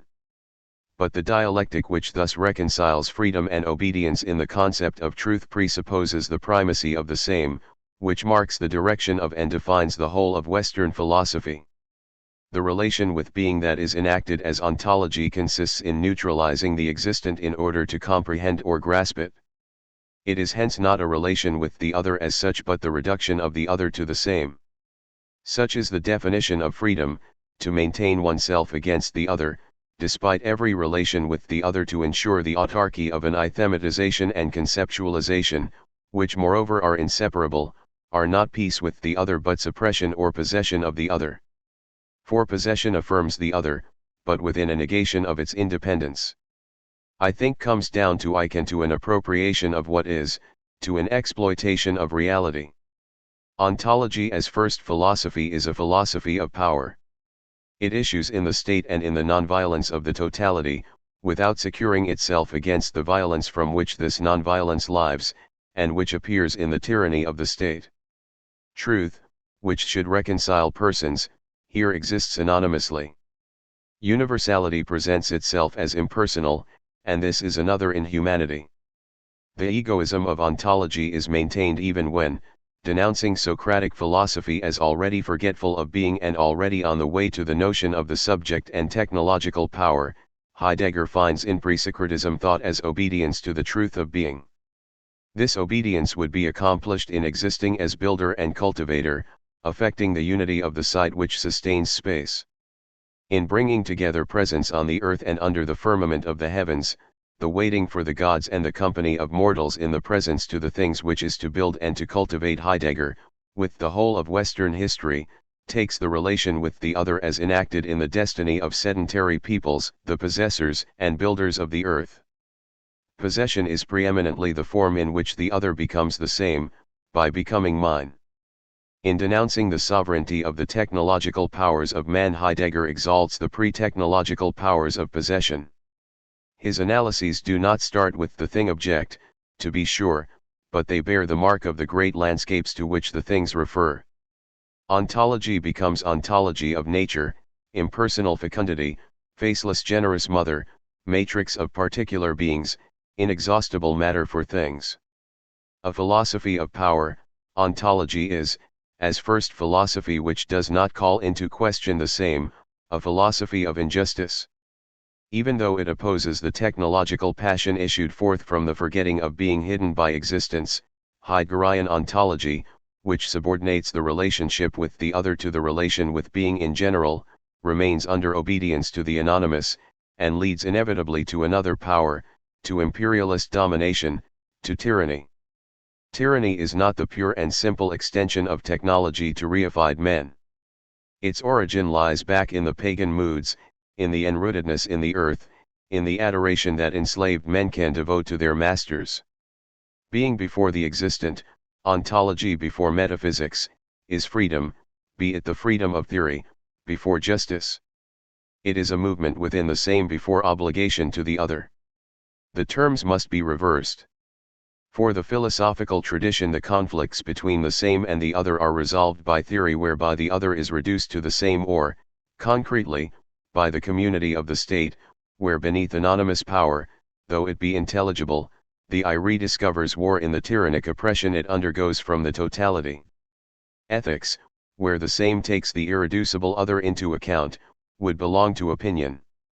The effort of this book is directed toward apperceiving in discourse a non-allergic relation with altruity, toward apperceiving desire where power, by essence murderous of the other, becomes, faced with the other and against all good sense, the impossibility of murder, the consideration of the other, or justice.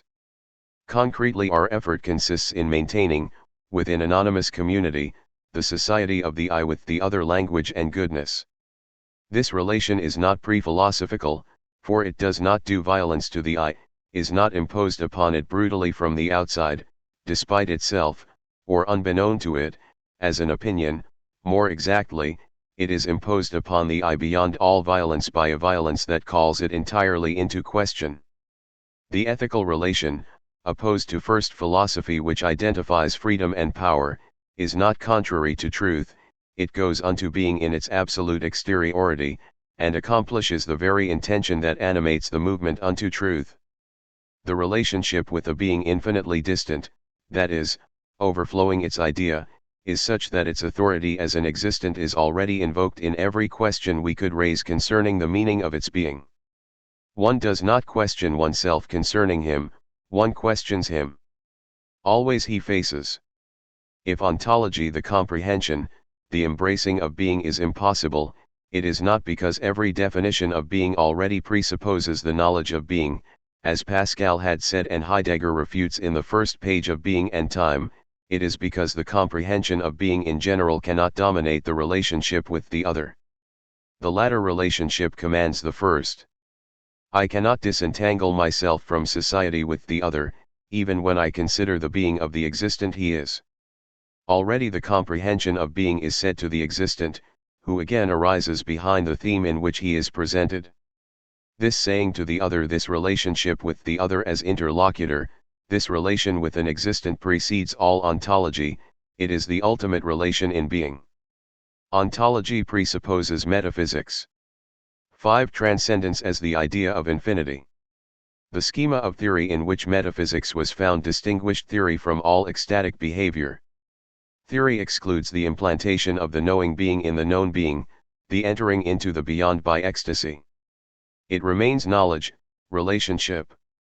To be sure, representation does not constitute the primordial relation with being. It is nonetheless privileged, precisely as the possibility of recalling the separation of the I. And to have substituted for the magical communion of species and the confusion of distinct orders a spiritual relation in which beings remain at their post but communicate among themselves will have been the imperishable merit of the admirable Greek people, and the very institution of philosophy. In condemning suicide, at the beginning of the Phaedo, Socrates refuses the false spiritualism of the pure and simple and immediate union with the divine, characterized as desertion. He proclaims ineluctable the difficult itinerary of knowledge starting from the here below. The knowing being remains separated from the known being. The ambiguity of Descartes' first evidence, revealing the I and God in turn without merging them, revealing them as two distinct moments of evidence mutually founding one another, characterizes the very meaning of separation. The separation of the I is thus affirmed to be non-contingent, non-provisional. The distance between me and God, radical and necessary, is produced in being itself. Philosophical transcendence thereby differs from the transcendence of religions, in the current thaumaturgic and generally lived sense of this term, from the transcendence that is already, or still, participation, submergence in the being toward which it goes, which holds the transcending being in its invisible meshes, as to do it violence.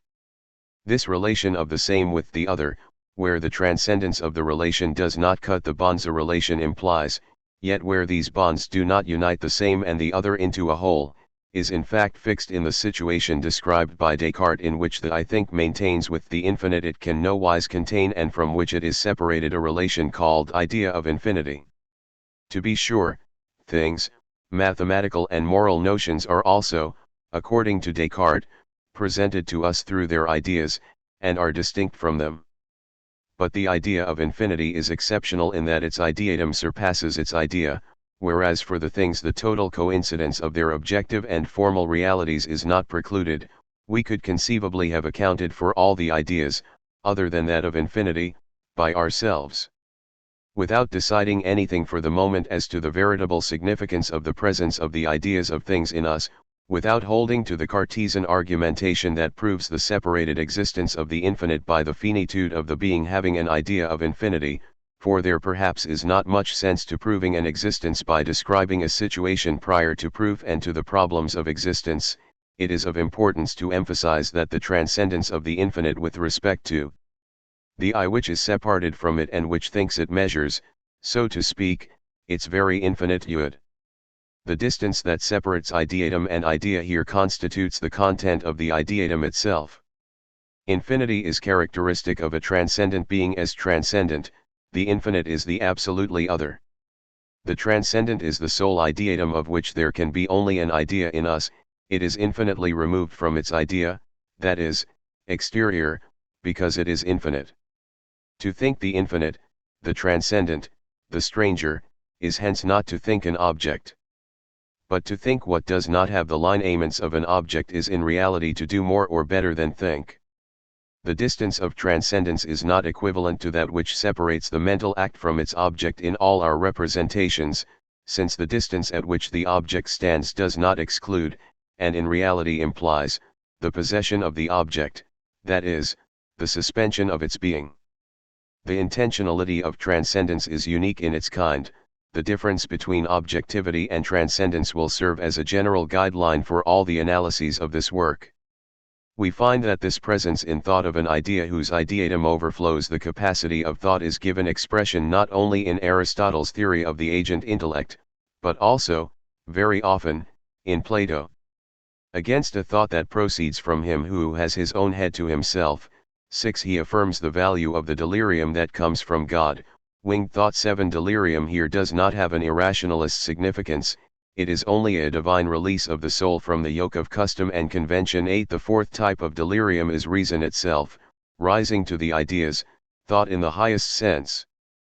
Possession by a god, enthusiasm, is not the irrational, but the end of the solitary, and which we will later call economic, or inward thought, the beginning of a true experience of the new and of the noumenon already desire. The Cartesian notion of the idea of the infinite designates a relation with a being that maintains its total exteriority with respect to him who thinks it.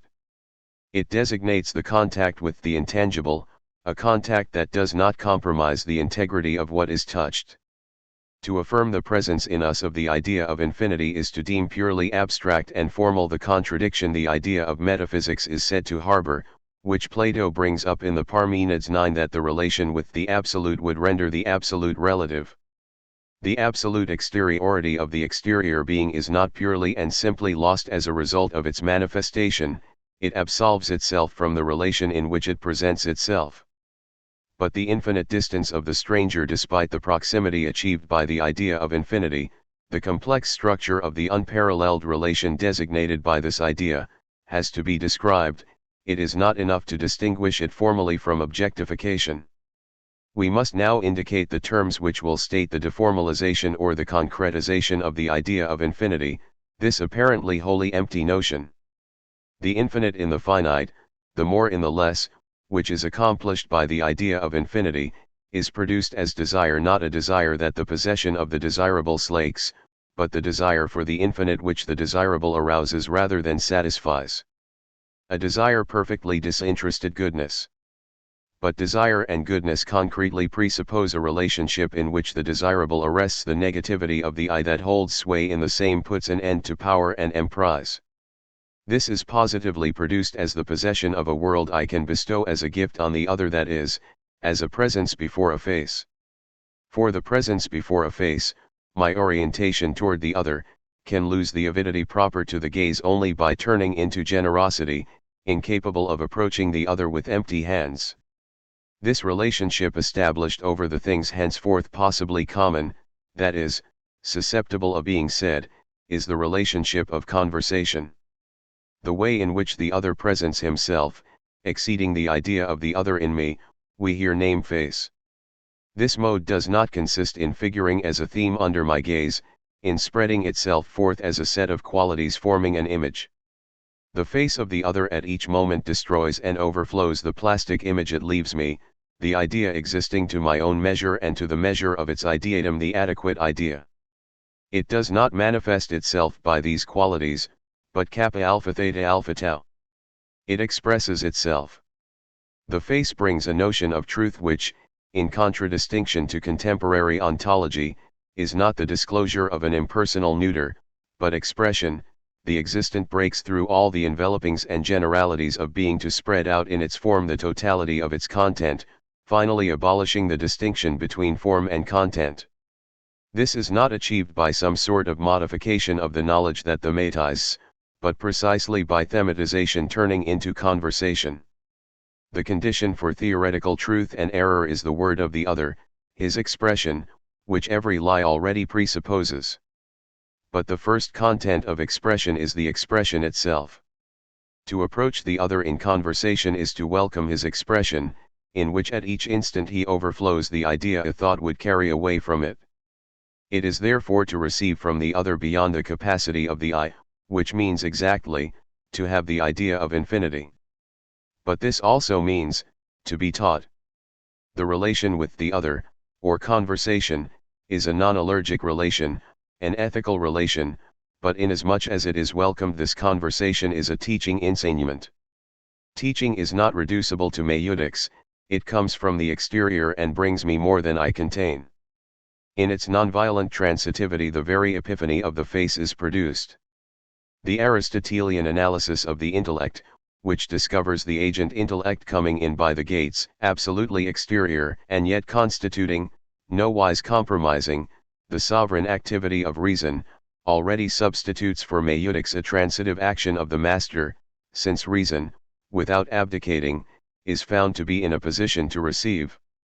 Finally, infinity, overflowing the idea of infinity, puts the spontaneous freedom within us into question. It commands and judges it and brings it to its truth. The analysis of the idea of infinity, to which we gain access only starting from an I, will be terminated with the surpassing of the subjective. The notion of the face, to which we will refer throughout this work, opens other perspectives. It brings us to a notion of meaning prior to my Sinjbung and thus independent of my initiative and my power. It signifies the philosophical priority of the existent over being, an exteriority that does not call for power or possession, an exteriority that is not reducible, as with Plato, to the interiority of memory, and yet maintains the I who welcomes it. It finally makes possible the description of the notion of the immediate. The philosophy of the immediate is realized neither in Berkeley's idealism nor in modern ontology. To say that the existent is disclosed only in the openness of being is to say that we are never directly with the existent as such. The immediate is the interpellation and, if we may speak thus, the imperative of language. The idea of contact does not represent the primordial mode of the immediate. Contact is already a thematization and a reference to a horizon. The immediate is the face-to-face. Between a philosophy of transcendence that situates elsewhere the true life to which man, escaping from here, would gain access in the privileged moments of liturgical, mystical elevation, or in dying, and a philosophy of immanence in which we would truly come into possession of being when every other cause for war, encompassed by the same, would vanish at the end of history we propose to describe, within the unfolding of terrestrial existence, of economic existence, as we shall call it, a relationship with the other that does not result in a divine or human totality, that is not a totalization of history but the idea of infinity. Such a relationship is metaphysics itself. History would not be the privileged plane where being disengaged from the particularism of points of view, with which reflection would still be affected, is manifested. If it claims to integrate myself and the other within an impersonal spirit, this alleged integration is cruelty and injustice, that is, ignores the other.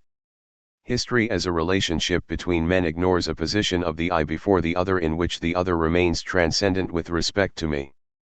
Though of myself I am not exterior to history, I do find in the other a point that is absolute with regard to history, not by amalgamating with the other, but in speaking with him. History is worked over by the ruptures of history, in which a judgment is borne upon it. When man truly approaches the other he is uprooted from history. b. Separation and discourse. Emmanuel Levinas. 1. Atheism or the will. The idea of infinity implies the separation of the same with regard to the other, but this separation cannot rest on an opposition to the other which would be purely antithetical. Thesis and antithesis, in repelling one another, call for one another. They appear in opposition to a synoptic gaze that encompasses them, they already form a totality which, by integrating the metaphysical transcendence expressed by the idea of infinity, relativizes it. An absolute transcendence has to be produced as non-integratable. If separation then is necessitated by the production of infinity overflowing its idea and therefore separated from the I inhabited by this idea, the preeminently inadequate idea, this separation must be accomplished in the I in a way that would not only be correlative and reciprocal to the transcendence in which the infinite maintains itself with respect to its idea in me, it must not only be the logical rejoinder of that transcendence, the separation of the I with regard to the other must result from a positive movement. Correlation does not suffice as a category for transcendence. A separation of the I that is not the reciprocal of the transcendence of the other with regard to me is not an eventuality thought of only by quintessential abstractors. It imposes itself upon meditation in the name of a concrete moral experience. What I permit myself to demand of myself is not comparable with what I have the right to demand of the other. This moral experience, so commonplace, indicates a metaphysical asymmetry, the radical impossibility of seeing oneself from the outside and of speaking in the same sense of oneself and of the others, and consequently the impossibility of totalization and, on the plane of social experience, the impossibility of forgetting the intersubjective experience that leads to that social experience and endows it with meaning, as, to believe the phenomenologists, perception, impossible to conjure away, endows scientific experience with meaning. The separation of the same is produced in the form of an inner life, a psychism. The psychism constitutes an event in being, it concretizes a conjuncture of terms which were not first defined by the psychism and whose abstract formulation harbors a paradox. The original role of the psychism does not, in fact, consist in only reflecting being, it is already a way of being une manière d'être, resistance to the totality. Thought or the psychism opens the dimension this way requires. The dimension of the psychism opens under the force of the resistance a being opposes to its totalization, it is the feat of radical separation. The cogito, we said, evinces separation. The being infinitely surpassing its own idea in us, God in the Cartesian terminology, subtends the evidence of the cogito, according to the third meditation. But the discovery of this metaphysical relation in the cogito constitutes chronologically only the second move of the philosopher.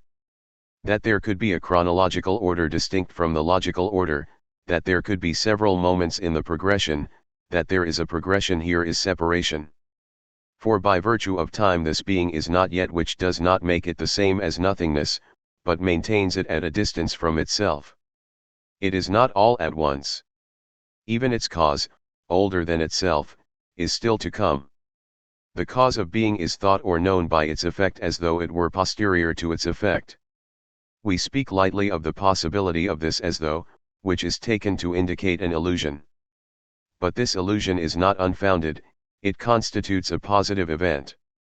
The posteriority of the anterior, an inversion logically absurd, is produced, one would say, only by memory or by thought. But the improbable phenomenon of memory or of thought must precisely be interpreted as a revolution in being. Thus already theoretical thought, but in virtue of a still more profound structure that sustains it, the psychism articulates separation. Separation is not reflected in thought, but produced by it. For in it the after or the effect conditions the before or the cause, the before appears and is only welcomed. Likewise, by virtue of the psychism the being that is in a sight remains free with regard to that sight, posited in a sight in which it maintains itself, it is that which comes thereto from elsewhere. The present of the cogito, despite the support it discovers for itself after the fact in the absolute that transcends it, maintains itself all by itself, be it only for an instant, the space of a cogito. That there could be this instant of sheer youth, heedless of its slipping into the past and of its recovered self-possession in the future, and that this uprooting be necessary if the eye of the cogito is to cling to the absolute, in short, that there be the very order or distance of time, all this articulates the ontological separation between the metaphysician and the metaphysical. The conscious being may very well involve something unconscious and implicit, and one may denounce as much as one likes its freedom as already enchained to an ignored determinism. Ignorance here is a detachment, incomparable to the self-ignorance in which things lie. It is founded in the interiority of a psychism, it is positive in the enjoyment of itself. The imprisoned being, ignorant of its prison, is at home with itself. Its power for illusion, if illusion there was, constitutes its separation. The being that thinks at first seems to present itself, to a gaze that conceives it, as integrated into a whole. In reality it is so integrated only once it is dead. Life permits it, and as for me, a leave of absence, a postponement, which precisely is interiority. Totalization is accomplished only in history, in the history of the historiographers, that is, among the survivors. It rests on the affirmation and the conviction that the chronological order of the history of the historians outlines the plot of being in itself, analogous to nature. The time of universal history remains as the ontological ground in which particular existences are lost, are computed, and in which at least their essences are recapitulated.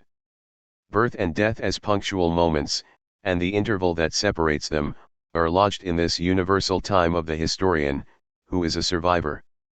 Interiority as such is a nothing, pure thought, nothing but thought. In the time of the historiographer, interiority is the non-being in which everything is possible, for in it nothing is impossible, the everything is possible of madness. This possibility is not an essence, that is not the possibility of a being. But for there to be a separated being, for the totalization of history to not be the ultimate schema of being, it is necessary that death, which for the survivor is an end, be not only this end, it is necessary that there be in dying another direction than that which leads to the end as to a point of impact in the duration of survivors. Separation designates the possibility of an existent being set up and having its own destiny to itself, that is, being born and dying without the place of this birth and this death in the time of universal history being the measure of its reality. Interiority is the very possibility of a birth and a death that do not derive their meaning from history. Interiority institutes an order different from historical time in which totality is constituted, an order where everything is pending, where what is no longer possible historically remains always possible. The birth of a separated being that must proceed from nothingness, absolute beginning, is an event historically absurd. So also is the activity issuing from a will which, within historical continuity, at each instant marks the point of a new origin. These paradoxes are overcome by the psychism. Memory recaptures and reverses and suspends what is already accomplished in birth in nature. Fecundity escapes the punctual instant of death. By memory I ground myself after the event, retroactively, I assume today what in the absolute past of the origin had no subject to receive it and had therefore the weight of a fatality. By memory I assume and put back in question. Memory realizes impossibility. Memory, after the event, assumes the passivity of the past and masters it. Memory as an inversion of historical time is the essence of interiority. In the totality of the historiographer, the death of the other is an end, the point at which the separated being is cast into the totality, and at which, consequently, dying can be passed through and past, the point from which the separated being will continue by virtue of the heritage his existence had amassed. But the psychism extracts an existence resistant to a fate that would consist in becoming nothing but past. Interiority is the refusal to be transformed into a pure loss figuring in an alien accounting system. The death agony is precisely in this impossibility of ceasing, in the ambiguity of a time that has run out and of a mysterious time that yet remains. Death is consequently not reducible to the end of a being. What still remains is totally different from the future that one welcomes, that one projects forth and in a certain measure draws from oneself. For a being to whom everything happens in conformity with projects, death is an absolute event, absolutely a posteriori, open to no power, not even to negation. Dying is agony because in dying a being does not come to an end while coming to an end, he has no more time, that is, can no longer wend his way anywhere, but thus he goes where one cannot go, suffocates how much longer. The non-reference to the common time of history means that mortal existence unfolds in a dimension that does not run parallel to the time of history and is not situated with respect to this time as to an absolute. This is why the life between birth and death is neither folly nor absurdity nor flight nor cowardice. It flows on in a dimension of its own where it has meaning, and where a triumph over death can have meaning. This triumph is not a new possibility offered after the end of every possibility but a resurrection in the Son in whom the rupture of death is embodied.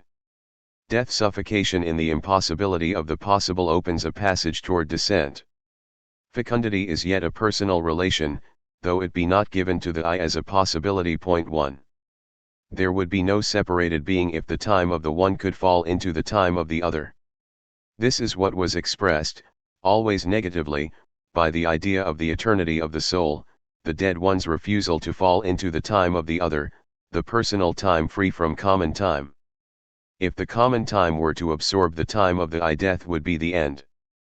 But if refusal to be purely and simply integrated into history would indicate the continuation of life after death or its pre-existence prior to its beginning in terms of the time of the survivor, then commencement and end would in no wise have marked a separation that could be characterized as radical and a dimension that would be interiority.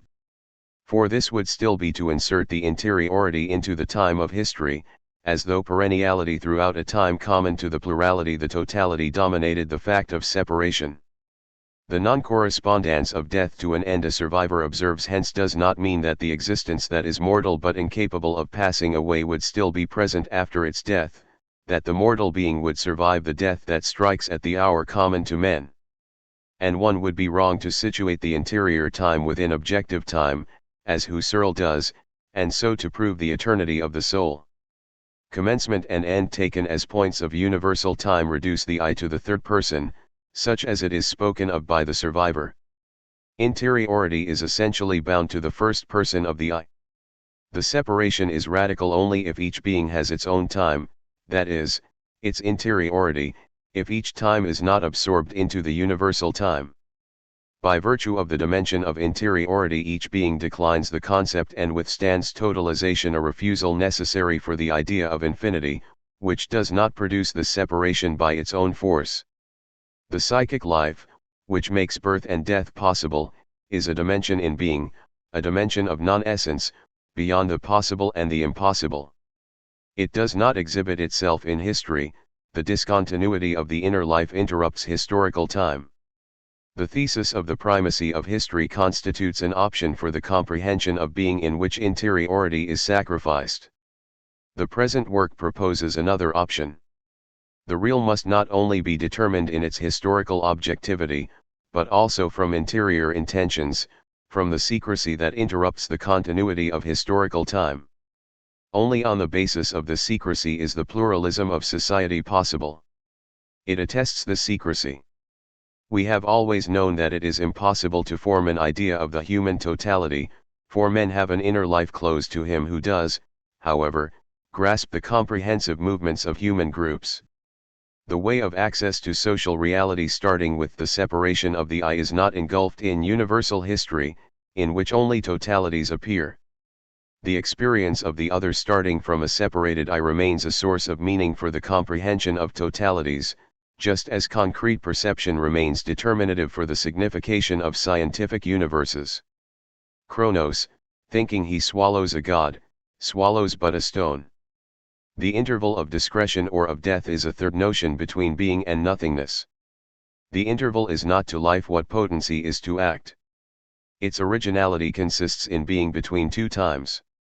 We propose to call this dimension dead time. The rupture of historical and totalized duration, which dead time marks, is the very rupture that creation operates in being. The discontinuity of Cartesian time, which requires a continuous creation, indicates the very dispersion and plurality of created being. Each instant of historical time in which action commences is, in the last analysis, a birth, and hence breaks the continuous time of history, a time of works and not of wills. The inner life is the unique way for the real to exist as a plurality. We shall later study closely the separation that is an ipseity, in the fundamental phenomenon of enjoyment. Point 2. One can call atheism this separation so complete that the separated being maintains itself in existence all by itself, without participating in the being from which it is separated, eventually capable of adhering to it by belief. The break with participation is implied in this capability. One lives outside of God, at home with oneself. One is an I, an egoism. The soul, the dimension of the psychic, being an accomplishment of separation, is naturally atheist. By atheism we thus understand a position prior to both the negation and the affirmation of the divine, the breaking with participation by which the I posits itself as the same and as I. It is certainly a great glory for the Creator to have set up a being capable of atheism, a being which, without having been causa sui, has an independent view and word and is at home with itself. We name will a being conditioned in such a way that without being causa sui it is first with respect to its cause. The psychism is the possibility for such a being. The psychism will be specified as sensibility, the element of enjoyment, as egoism. In the egoism of enjoyment dawns the ego, source of the will. It is the psychism and not matter that provides a principle of individuation. The particularity of the R6SE73 does not prevent the singular beings from being integrated into a whole, from existing in function of the totality, in which the singularity vanishes. Individuals belonging to the extension of a concept are one through this concept. Concepts, in their turn, are one in their hierarchy, their multiplicity forms a whole. If the individuals of the extension of the concept owe their individuality to an accidental or an essential attribute, this attribute nowise opposes the unity latent in their multiplicity.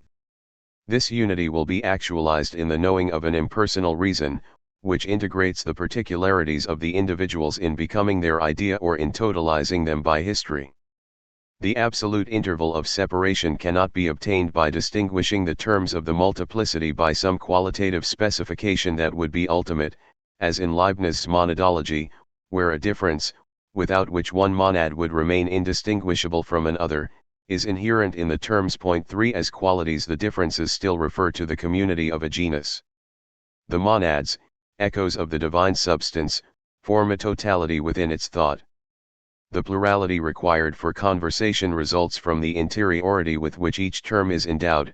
The psychism, its egoist and sensible self-reference. Sensibility constitutes the very egoism of the I, which is sentient and not something sensed. Man as measure of all things, that is, measured by nothing, comparing all things but incomparable, is affirmed in the sensing of sensation. Sensation breaks up every system. Hegel places at the origin of his dialectic the sensed, and not the unity of sensing and sensed in sensation.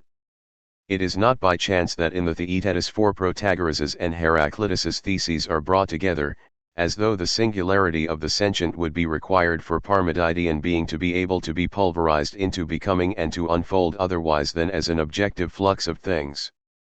A multiplicity of sentience would be the very mode in which a becoming is possible, a becoming in which thought would not simply find again, now in movement, a being subject to a universal law, producing unity.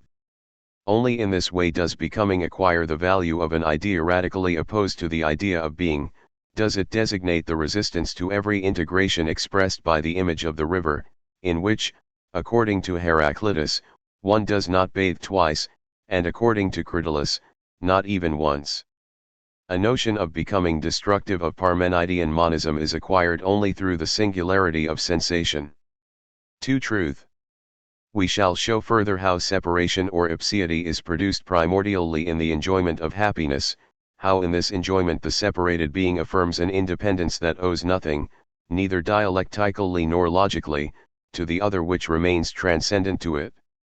This absolute independence, which does not posit itself by opposing, and which we have called atheism, does not exhaust its essence in the formalism of abstract thought. It is accomplished in all the plenitude of economic existence. 5. While the atheist independence of the separated being does not posit itself by opposition to the idea of infinity, it alone makes possible the relation denoted by this idea. The atheist's separation is required by the idea of infinity, but is not dialectically brought about by it. The idea of infinity, the relation between the same and the other, does not undo the separation attested in transcendence. Indeed, the same can rejoin the other only in the hazards and risks of the quest for truth. It does not rest on the other in complete security. Without separation there would not have been truth, there would have been only being. Truth, a lesser contact than tangency, in the risk of ignorance, illusion, and error, does not undo distance, does not result in the union of the knower and the known, does not issue in totality. Despite the theses of the philosophy of existence, this contact is not nourished from a prior enrootedness in being. The quest for truth unfolds in the apparition of forms. The distinctive characteristic of forms is precisely their epiphany at a distance. Enrootedness, a primordial preconnection, would maintain participation as one of the sovereign categories of being, whereas the notion of truth marks the end of this reign. Participation is a way of referring to the other. It is to have and unfold one's own being without at any point losing contact with the other. To break with participation is, to be sure, to maintain contact, but no longer derive one's being from this contact. It is to see without being seen, like Gyges. 6. For this it is necessary that a being, though it be a part of a whole, derive its being from itself and not from its frontiers, not from its definition, exist independently, depend neither on relations that designate its place within being nor on the recognition that the other would bring it. The myth of Gyges is the very myth of the I and interiority, which exist non-recognized. They are, to be sure, the eventuality of all unpunished crimes, but such is the price of interiority, which is the price of separation. The inner life, the I, separation are uprootedness itself, non-participation, and consequently the ambivalent possibility of error and of truth. The knowing subject is not a part of a whole, for it is limitrope of nothing. Its aspiration to truth is not the hollowed-out outline of the being it lacks. Truth presupposes a being autonomous in separation. The quest for a truth is precisely a relation that does not rest on the privation of need. To seek and to obtain truth is to be in a relation not because one is defined by something other than oneself, but because in a certain sense one lacks nothing. But the quest for truth is an event more fundamental than theory. even though theoretical research is a privileged mode of the relation with exteriority we name truth. Because the separation of the separated being has not been relative, has not been a movement away from the other, but was produced as psychism, the relation with the other does not consist in repeating the movement apart in a reverse direction, but in going toward the other in desire. Theory itself derives the exteriority of its term from this movement, for the idea of exteriority which guides the quest for truth is possible only as the idea of infinity. The conversion of the soul to exteriority, to the absolutely other, to infinity, is not deducible from the very identity of the soul, for it is not commensurate with the soul. The idea of infinity hence does not proceed from the I, nor from a need in the I gauging exactly its own voids. Here the movement proceeds from what is thought and not from the thinker. It is the unique knowledge that presents this inversion and knowledge without a priori. The idea of infinity is revealed, in the strong sense of the term. There is no natural religion. But this exceptional knowledge is thus no longer objective. Infinity is not the object of a cognition, which would be to reduce it to the measure of the gaze that contemplates, but is the desirable, that which arouses desire, that is, that which is approachable by a thought that at each instant thinks more than it thinks. The infinite is not thereby an immense object, exceeding the horizons of the look. It is desire that measures the infinity of the infinite, for it is a measure through the very impossibility of measure. The inordinateness dimsur measured by desire is the face. Thus we again meet with the distinction between desire and need. Desire is an aspiration that the desirable animates, it originates from its object, it is revelation, whereas need is a void of the soul, it proceeds from the subject. Truth is sought in the other, but by him who lacks nothing. The distance is untraversable, and at the same time traversed. The separated being is satisfied, autonomous, and nonetheless searches after the other with a search that is not incited by the lack proper to need nor by the memory of a lost good. Such a situation is language. Truth arises where a being separated from the other is not engulfed in him, but speaks to him. Language, which does not touch the other, even tangentially, reaches the other by calling upon him or by commanding him or by obeying him, with all the straightforwardness of these relations. Separation and interiority, truth, and language constitute the categories of the idea of infinity or metaphysics. In separation, which is produced in the psychism of enjoyment, in egoism, in happiness, where the I identifies itself, the I is ignorant of the other. But the desire for the other, above happiness, requires this happiness, this autonomy of the sensible in the world, even though this separation is deducible neither analytically nor dialectically from the other. The I endowed with personal life, the atheist I whose atheism is without wants and is integrated in no destiny, surpasses itself in the desire that comes to it from the presence of the other. This desire is a desire in a being already happy, desire is the misfortune of the happy, a luxurious need. Already the I exists in an eminent sense, for one cannot imagine it as first existing and in addition endowed with happiness as an attribute added to this existence. The I exists as separated in its enjoyment, that is, as happy, and it can sacrifice its pure and simple being to happiness. It exists in an eminent sense, it exists above being. But in desire the being of the I appears still higher, since it can sacrifice to its desire its very happiness. It thus finds itself above, or at the apex, at the apogee of being by enjoying happiness, and by desiring truth and justice. Above being.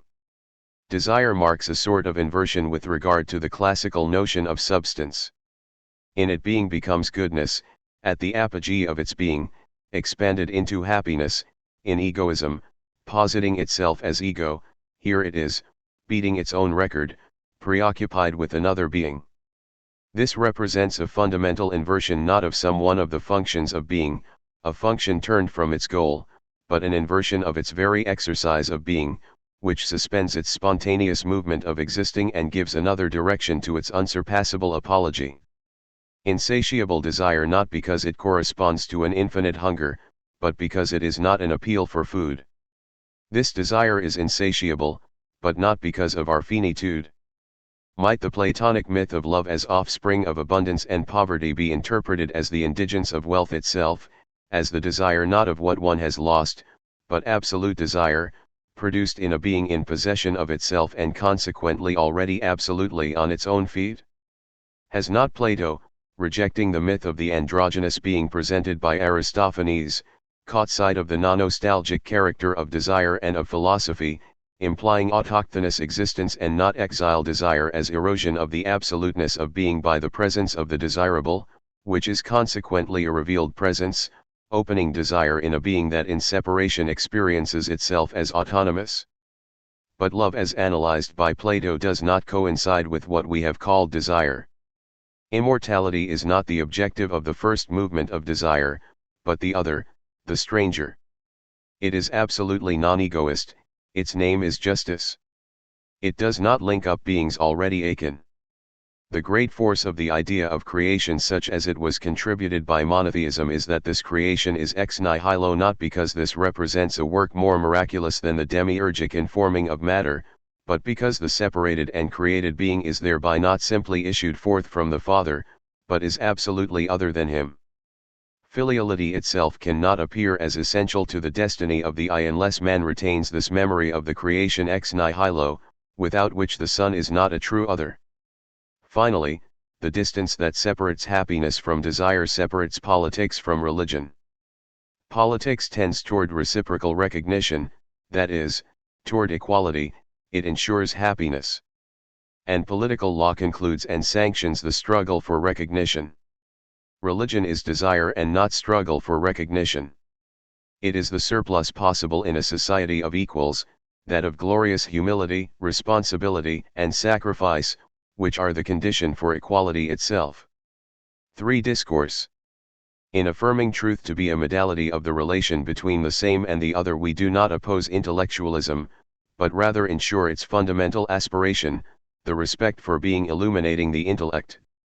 The originality of separation has appeared to us to consist in the autonomy of the separated being. Whence in knowledge, or more exactly in the claim to it, the knower neither participates in nor unites with the known being. The relation of truth thus involves a dimension of interiority, a psychism, in which the metaphysician, while being in relation with the metaphysical, maintains himself apart.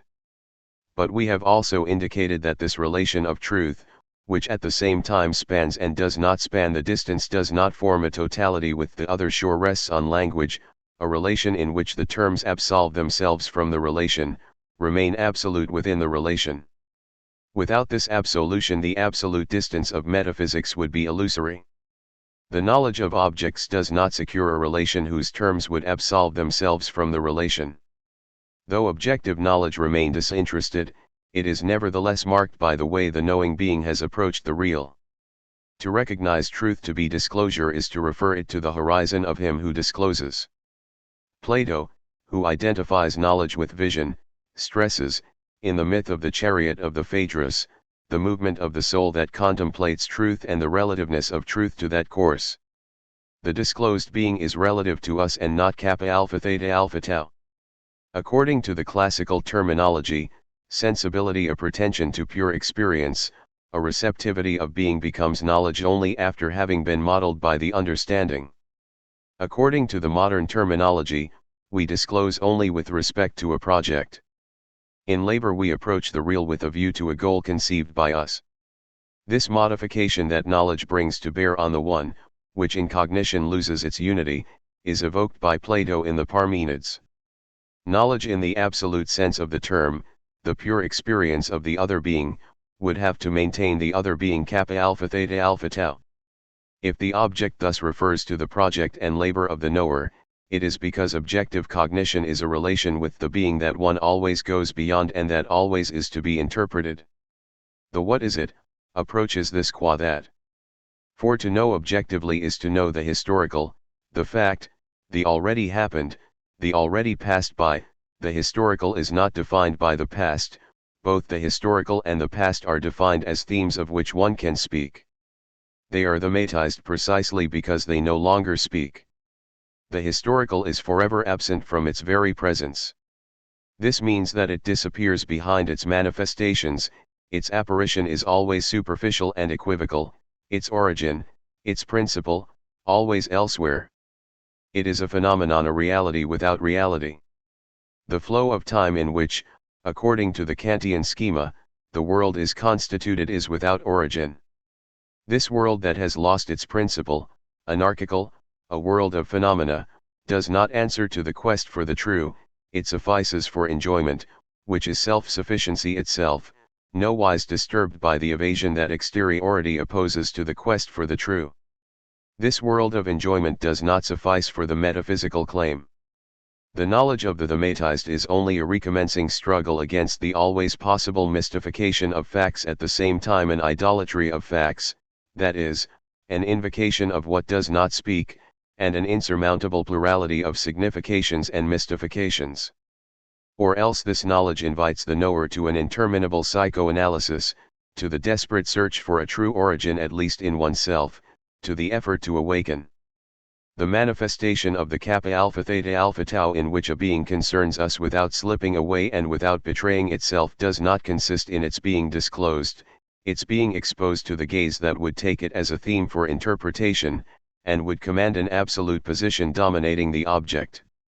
Manifestation kappa alpha theta alpha tau consists in a being telling itself to us independently of every position we would have taken in its regard, expressing itself. Here, contrary to all the conditions for the visibility of objects, a being is not placed in the light of another but presents itself in the manifestation that should only announce it, it is present as directing this very manifestation present before the manifestation, which only manifests it. The absolute experience is not disclosure but revelation, a coinciding of the expressed with him who expresses, which is the privileged manifestation of the other, the manifestation of a face over and beyond form. Form incessantly betraying its own manifestation, congealing into a plastic form, for it is adequate to the same, alienates the exteriority of the other. The face is a living presence, it is expression. The life of expression consists in undoing the form in which the existent, exposed as a theme, is thereby dissimulated. The face speaks. The manifestation of the face is already discourse. He who manifests himself comes, according to Plato's expression, to his own assistance. He at each instant undoes the form he presents. This way of undoing the form adequate to the same so as to present oneself as other is to signify or to have a meaning. To present oneself by signifying is to speak. This presence, affirmed in the presence of the image as the focus of the gaze that is fixed on you, is said. Signification or expression thus contrasts with every intuitive datum precisely because to signify is not to give. Signification is not an ideal essence or a relation open to intellectual intuition, thus still analogous to the sensation presented to the eye. It is preeminently the presence of exteriority. Discourse is not simply a modification of intuition, or of thought, but an original relation with exterior being. It is not a regrettable defect of a being deprived of intellectual intuition, as though intuition, which is a solitary thought, were the model for all straightforwardness in relations. It is the production of meaning. Meaning is not produced as an ideal essence, it is said and taught by presence, and teaching is not reducible to sensible or intellectual intuition, which is the thought of the same. To give meaning to one's presence is an event irreducible to evidence. It does not enter into an intuition, it is a presence more direct than visible manifestation, and at the same time a remote presence, that of the other. This presence dominates him who welcomes it, comes from the heights, unforeseen, and consequently teaches its very novelty. It is the frank presence of an existent that can lie, that is, disposes of the theme he oilers, without being able to dissimulate his frankness as interlocutor, always struggling openly p-visage decovert. The eyes break through the mask, the language of the eyes, impossible to dissemble. The eye does not shine, it speaks.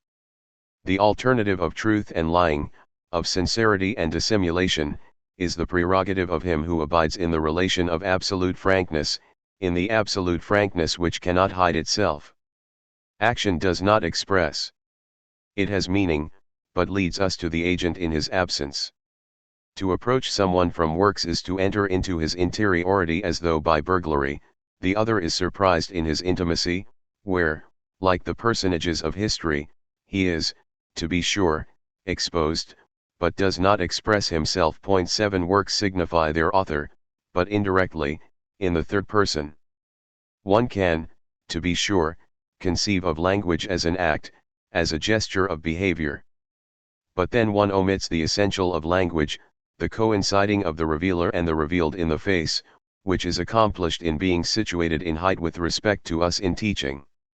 And, conversely, gestures and acts produced can become, like words, a revelation, that is, as we will see, a teaching. But the reconstitution of the personage on the basis of his behavior is the work of our already acquired science. Absolute experience is not disclosure. To disclose, on the basis of a subjective horizon, is already to miss the noumenon. The interlocutor alone is the term of pure experience, where the other enters into relation while remaining kappa alpha theta alpha tau, where he expresses himself without our having to disclose him from a point of view, in a borrowed light. The objectivity sought by the knowledge that is fully knowledge is realized beyond the objectivity of the object. What presents itself as independent of every subjective movement is the interlocutor, whose way consists in starting from himself, foreign and yet presenting himself to me. But the relationship with this thing in itself does not lie at the limit of a cognition that begins as a constitution of a living body, as according to Husserl's celebrated analysis in the fifth of his Cartesian Meditations. The constitution of the other's body in what Husserl calls the primordial sphere, the transcendental coupling of the object thus constituted with my own body itself experienced from within as an I can, the comprehension of this body of the other as an alter ego. This analysis dissimulates, in each of its stages which are taken as a description of constitution, mutations of object constitution into a relation with the other which is as primordial as the constitution from which it is to be derived. The primordial sphere, which corresponds to what we call the same, turns to the absolutely other only on call from the other. Revelation constitutes a veritable inversion objectifying cognition. In Heidegger, coexistence is, to be sure, taken as a relationship with the other irreducible to objective cognition, but in the final analysis it also rests on the relationship with being in general, on comprehension, on ontology. Heidegger posits in advance this ground of being as the horizon on which every existent arises, as though the horizon, and the idea of limit it includes and which is proper to vision, were the ultimate structure of relationship. Moreover, for Heidegger intersubjectivity is a coexistence, a we prior to the I and the other, a neutral intersubjectivity. The face-to-face both announces a society, and permits the maintaining of a separated I. Durkheim already in one respect went beyond this optical interpretation of the relation with the other in characterizing society by religion. I relate to the other only across society, which is not simply a multiplicity of individuals or objects. I relate to the other who is not simply a part of a whole, nor a singular instance of a concept. To reach the other through the social is to reach him through the religious. Durkheim thus gives an indication of a transcendence other than that of the objective. And yet for him the religious is immediately reducible to collective representation, the structure of representation, and consequently of the objectifying intentionality that subtends it, serves as an ultimate interpretation of the religious itself. Because of a current of ideas appearing independently in Gabriel Marcel's Metaphysical Journal and Martin Buber's I and Thou, the relationship with the other as irreducible to objective knowledge has lost its unwanted character, whatever be the attitude one adopts with regard to the accompanying systematic expositions. Buber distinguished the relation with objects, which would be guided by the practical, from the dialogic relation, which reaches the other as thou, as partner and friend. This idea, central in his work, he modestly claims to have found in Feuerbach. 8 In reality it acquires all its force only in Buber's analyses, and it is in them that it figures as an essential contribution to contemporary thought.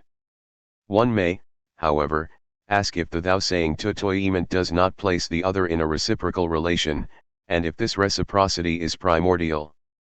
On the other hand, The I-thou relation in Buber retains a formal character, it can unite man to things as much as man to man. The I-thou formalism does not determine any concrete structure. The I-thou is an event, Jeshihen, a shock, a comprehension, but does not enable us to account for, except as an aberration, a fall, or a sickness, a life other than friendship, economy, the search for happiness, the representational relation with things. They remain, in a sort of disdainful spiritualism, unexplored and unexplained. This work does not have the ridiculous pretension of correcting Buber on these points. It is placed in a different perspective, by starting with the idea of the infinite. The claim to know and to reach the other is realized in the relationship with the other that is cast in the relation of language, where the essential is the interpellation, the vocative. The other is maintained and confirmed in his heterogeneity as soon as one calls upon him, be it only to say to him that one cannot speak to him, to classify him as sick, to announce to him his death sentence, at the same time as grasped, wounded, outraged, he is respected. The invoked is not what I comprehend, he is not under a category.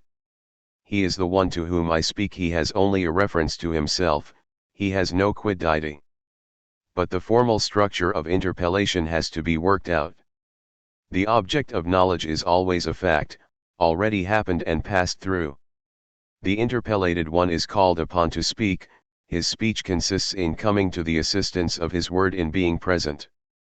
This present is not made of instants mysteriously immobilized in duration, but of an incessant recapture of instants that flow by a presence that comes to their assistance, that answers for them. This incessance produces the present, is the presentation, the life, of the present. It is as though the presence of him who speaks inverted the inevitable movement that bears the spoken word to the past state of the written word. Expression is this actualization of the actual. The present is produced in this struggle against the past, if one may so speak, in this actualization. The unique actuality of speech tears it from the situation in which it appears and which it seems to prolong. It brings what the written word is already deprived of, mastery. Speech, better than a simple sign, is essentially magisterial. It first of all teaches this teaching itself, by virtue of which alone it can teach, and not, like maieutic, awaken in me, things and ideas. Ideas instruct me coming from the master who presents them to me, who puts them in question. The objectification and theme upon which objective knowledge opens already rest on teaching. The calling into question of things in a dialectic is not a modifying of the perception of them, it coincides with their objectification. The object is presented when we have welcomed an interlocutor. The master, the coinciding of the teaching and the teacher, is not in turn a fact among others. The present of the manifestation of the master who teaches overcomes the anarchy of facts. We must not say that language conditions consciousness, under the pretext that it provides self-consciousness with an incarnation in the objective work language would be, as the Hegelians would say. The exteriority that language, the relation with the other, delineates is unlike the exteriority of a work, for the objective exteriority of works is already situated in the world established by language by transcendence. For rhetoric and injustice. Not every discourse is a relation with exteriority. It is not the interlocutor, our master, whom we most often approach in our conversations, but an object or an infant, or a man of the multitude, as Plato says. 9 Our pedagogical or psychagogical discourse is rhetoric, taking the position of him who approaches his neighbor with ruse. And this is why the art of the sophist is a theme with reference to which the true conversation concerning truth, or philosophical discourse, is defined. Rhetoric, absent from no discourse, and which philosophical discourse seeks to overcome, resists discourse, or leads to it, pedagogy, demagogy, psychagogy. It approaches the other not to face him, but obliquely, not, to be sure, as a thing, since rhetoric remains conversation, and across all its artifices goes unto the other, solicits his yes. But the specific nature of rhetoric, of propaganda, flattery, diplomacy, etc., consists in corrupting this freedom. It is for this that it is preeminently violence, that is, injustice, not violence exercised on an inertia, which would not be a violence, but on a freedom, which, precisely as freedom, should be incorruptible. To freedom it manages to apply a category, it seems to judge of it as of a nature, it asks the question, contradictory in its terms, what is the nature of this freedom? To renounce the psychagogy, demagogy, pedagogy rhetoric involves is to face the other, in a veritable conversation. Then this being is nowise an object, is outside of all emprise. This disengagement from all objectivity means, positively, this being's presentation in the face, his expression, his language. The other qua other is the other. To let him be the relationship of discourse is required, pure disclosure, where he is proposed as a theme, does not respect him enough for that. We call justice this face-to-face approach, in conversation.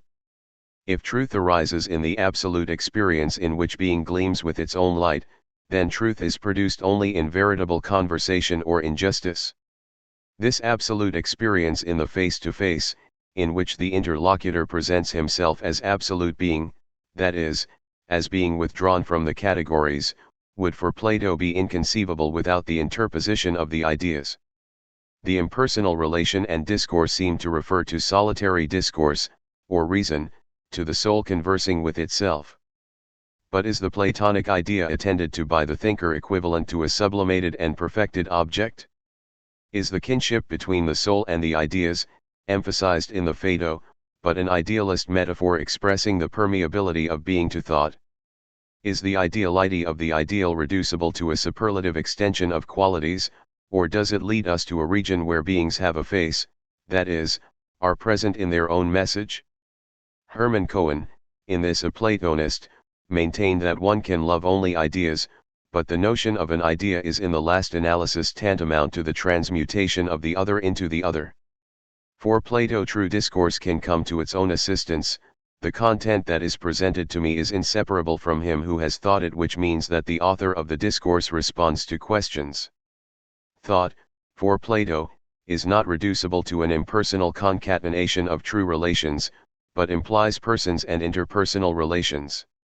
Socrates' daemon intervenes in the maieutic art itself, which, however, refers to what is common to men. 10 Community through the interposition of the ideas does not establish pure and simple equality among the interlocutors. The philosopher who, in the Phaedo, is compared with the caretaker assigned to his post, is under the magistrature of the gods, he is not their equal. Can the hierarchy of beings, at whose summit is found rational being, be transcended? To what new purity does the elevation of a god correspond? To the words and actions that are addressed to me, and which are always still to a certain extent rhetoric and negotiation, where we deal with them, words addressed to men who are the multitude. 11 Plato opposes the utterances with which we please the gods. The interlocutors are not equals. When it has reached truth, discourse is conversation with a God who is not our fellow servant. 12 Society does not proceed from the contemplation of the true, truth is made possible by relation with the other, our master. Truth is thus bound up with the social relation, which is justice. Justice consists in recognizing in the other my master. Equality among persons means nothing of itself, it has an economic meaning and presupposes money, and already rests on justice which, when well ordered, begins with the other. Justice is the recognition of his privilege qua other and his mastery, is access to the other outside of rhetoric, which is ruse, emprise, and exploitation. And in this sense justice coincides with the overcoming of rhetoric. 5 Discourse and ethics. Can objectivity and the universality of thought be founded on discourse? Is not universal thought of itself prior to discourse? Does not a mind in speaking evoke what the other mind already thinks, both of them participating in common ideas? But the community of thought ought to have made language as a relation between beings impossible. Coherent discourse is one. A universal thought dispenses with communication. A reason cannot be other for a reason. How can a reason be an I or an other, since its very being consists in renouncing singularity? European thought has always combated, as skeptical, the idea of man as measure of all things, although this idea contributes the idea of atheist separation and one of the foundations of discourse. For it the sentient I could not found reason, the I was defined by reason. Reason speaking in the first person is not addressed to the other, conducts a monologue. And, conversely, it would attain to veritable personality, would recover the sovereignty characteristic of the autonomous person, only by becoming universal. Separated thinkers become rational only in the measure that their personal and particular acts of thinking figure as moments of this unique and universal discourse. There would be reason in the thinking individual only in the measure that he would himself enter into his own discourse, that thought would, in the etymological sense of the term, comprehend the thinker that it would include him. But to make of the thinker a moment of thought is to limit the revealing function of language to its coherence, conveying the coherence of concepts. In this coherence the unique I of the thinker volatilizes. The function of language would amount to suppressing the other, who breaks this coherence and is hence essentially irrational. A curious result, language would consist in suppressing the other, in making the other agree with the same. But in its expressive function language precisely maintains the other to whom it is addressed, whom it calls upon or invokes. To be sure, language does not consist in invoking him as a being represented and thought. But this is why language institutes a relation irreducible to the subject-object relation, the revelation of the other. In this revelation only can language as a system of signs be constituted. The other called upon is not something represented, is not a given, is not a particular, through one side already open to generalization. Language, far from presupposing universality and generality, first makes them possible. Language presupposes interlocutors, a plurality. Their commerce is not a representation of the one by the other, nor a participation in universality, on the common plane of language. Their commerce, as we shall show shortly, is ethical. Plato maintains the difference between the objective order of truth, that which doubtlessly is established in writings, impersonally, and reason in a living being, a living and animated discourse, a discourse which can defend itself, and knows when to speak and when to be silent. 13 This discourse is therefore not the unfolding of a prefabricated internal logic, but the constitution of truth in a struggle between thinkers, with all the risks of freedom. The relationship of language implies transcendence, radical separation, the strangeness of the interlocutors, the revelation of the other to me. In other words, language is spoken where community between the terms of the relationship is wanting, where the common plane is wanting or is yet to be constituted. It takes place in this transcendence. Discourse is thus the experience of something absolutely foreign, a pure knowledge or experience, a traumatism of astonishment. The absolutely foreign alone can instruct us. And it is only man who could be absolutely foreign to me, refractory to every typology, to every genus, to every characterology, to every classification, and consequently the term of a knowledge finally penetrating beyond the object. The strangeness of the other, his very freedom. Free beings alone can be strangers to one another. Their freedom which is common to them is precisely what separates them. As a pure knowledge, language consists in the relationship with a being that in a certain sense is not by relation to me, or, if one likes, that is in a relationship with me only inasmuch as he is wholly by relation to himself, kappa alpha theta alpha tau, a being that stands beyond every attribute, which would precisely have as its effect to qualify him, that is, to reduce him to what is common to him and other beings, a being, consequently, completely naked.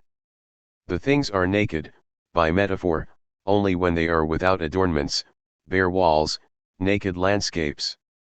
They have no need of adornment when they are absorbed in the accomplishment of the function for which they are made, when they are subordinated to their own finality so radically that they disappear in it. They disappear beneath their form. The perception of individual things is the fact that they are not entirely absorbed in their form. They then stand out in themselves, breaking through, rending their forms, are not resolved into the relations that link them up to the totality. They are always in some respect like those industrial cities where everything is adapted to a goal of production, but which, full of smoke, full of wastes and sadness, exist also for themselves. For a thing nudity is the surplus of its being over its finality. It is its absurdity, its uselessness, which itself appears only relative to the form against which it contrasts and of which it is deficient. The thing is always an opacity, a resistance, a ugliness. Thus the Platonic conception of the intelligible sun situated outside of the eye that sees and the object it illuminates describes with precision the perception of things. Objects have no light of their own, they receive a borrowed light. Beauty then introduces a new finality, an internal finality, into this naked world. To disclose by science and by art is essentially to clothe the elements with signification, to go beyond perception. To disclose a thing is to clarify it by forms, to find for it a place in the whole by apperceiving its function or its beauty. The work of language is entirely different, it consists in entering into relationship with a nudity disengaged from every form, but having meaning by itself, kappa alpha theta alpha tau, signifying before we have projected light upon it, appearing not as a privation on the ground of an ambivalence of values, as good or evil, as beauty or ugliness, but as an always positive value. Such a nudity is the face. The nakedness of the face is not what is presented to me because I disclose it, what would therefore be presented to me, to my powers, to my eyes, to my perceptions, in a light exterior to it. The face has turned to me and this is its very nudity. It is by itself and not by reference to a system. To be sure, nakedness can have still a third meaning, outside of the absurdity of the thing losing its system or the signification of the face breaking through all form, the nudity of the body felt in modesty, appearing to the other in repulsion and desire. But this nudity always refers in one way or other to the nakedness of the face. Only a being absolutely naked by his face can also denude himself immodestly. But the difference between the nakedness of the face that turns to me and the disclosure of the thing illuminated by its form does not simply separate two modes of knowledge. The relation with the face is not an object cognition. The transcendence of the face is at the same time its absence from this world into which it enters, the exiling debasement of a being, his condition of being stranger, destitute, or proletarian. The strangeness that is freedom is also strangeness, destitution, étrange to misère. Freedom presents itself as the other to the same, who is always the autochthon of being, always privileged in his own residence. The other, the free one, is also the stranger. The nakedness of his face extends into the nakedness of the body that is cold and that is ashamed of its nakedness. Existence kappa alpha theta alpha tau is, in the world, a destitution. There is here a relation between me and the other beyond rhetoric. This gaze that supplicates and demands, that can supplicate only because it demands, deprived of everything because entitled to everything, and which one recognizes in giving, as one puts the things in question in giving, this gaze is precisely the epiphany of the face as a face. The nakedness of the face is destituteness. To recognize the other is to recognize a hunger. To recognize the other is to give. But it is to give to the Master, to the Lord, to him whom one approaches as you in a dimension of height.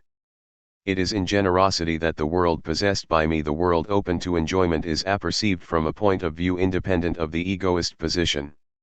The objective is not simply the object of an impassive contemplation. Or rather, impassive contemplation is defined by gift, by the abolition of inalienable property. The presence of the other is equivalent to this calling into question of my joyous possession of the world. The conceptualization of the sensible arises already from this incision in the living flesh of my own substance, my home, in this suitability of the mind for the other, which prepares the descent of the things to the rank of possible merchandise. This initial dispossession conditions the subsequent generalization by money. Conceptualization is the first generalization and the condition for objectivity. Objectivity coincides with the abolition of inalienable property, which presupposes the epiphany of the other. The whole problem of generalization is thus posed as a problem of objectivity. The problem of the general and abstract idea cannot presuppose objectivity as constituted. The general object is not a sensible object that would, however, be thought in an intention of generality and ideality. For the nominalist critique of the general and abstract idea is not yet overcome thereby, it is still necessary to say what this intention of ideality and generality signifies. The passage from perception to the concept belongs to the constitution of the objectivity of the perceived object. We must not speak of an intention of ideality investing perception, an intention in which the solitary being of the subject, identifying itself in the same, directs itself toward the transcendent world of the ideas. The generality of the object is correlative with the generosity of the subject going to the other, beyond the egoist and solitary enjoyment, and hence making the community of the goods of this world break forth from the exclusive property of enjoyment. To recognize the other is therefore to come to him across the world of possessed things, but at the same time to establish, by gift, community and universality. Language is universal because it is the very passage from the individual to the general, because it offers things which are mine to the other.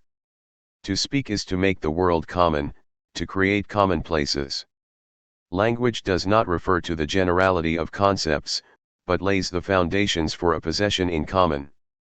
It abolishes the inalienable property of enjoyment. The world in discourse is no longer what it is in separation, in the being at home with oneself where everything is given to me. It is what I give, the communicable, the thought, the universal. Thus conversation is not a pathetic confrontation of two beings absenting themselves from the things and from the others. Discourse is not love.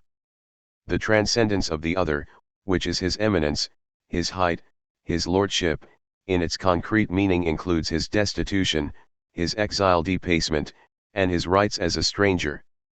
I can recognize the gaze of the stranger, the widow, and the orphan only in giving or in refusing. I am free to give or to refuse, but my recognition passes necessarily through the interposition of things.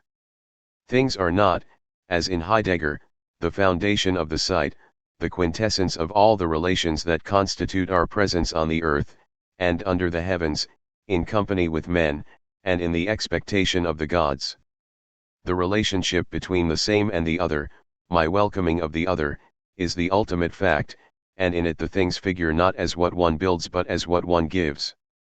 6. The metaphysical and the human. To relate to the absolute as an atheist is to welcome the absolute purified of the violence of the sacred. In the dimension of height in which his sanctity, that is, his separation, is presented, the infinite does not burn the eyes that are lifted unto him. He speaks, he does not have the mythical format that is impossible to confront and would hold the eye in its invisible meshes. He is not numinous, the eye who approaches him is neither annihilated on contact nor transported outside of itself, but remains separated and keeps its as for me. Only an atheist being can relate himself to the other and already absolve himself from this relation. Transcendence is to be distinguished from a union with the transcendent by participation.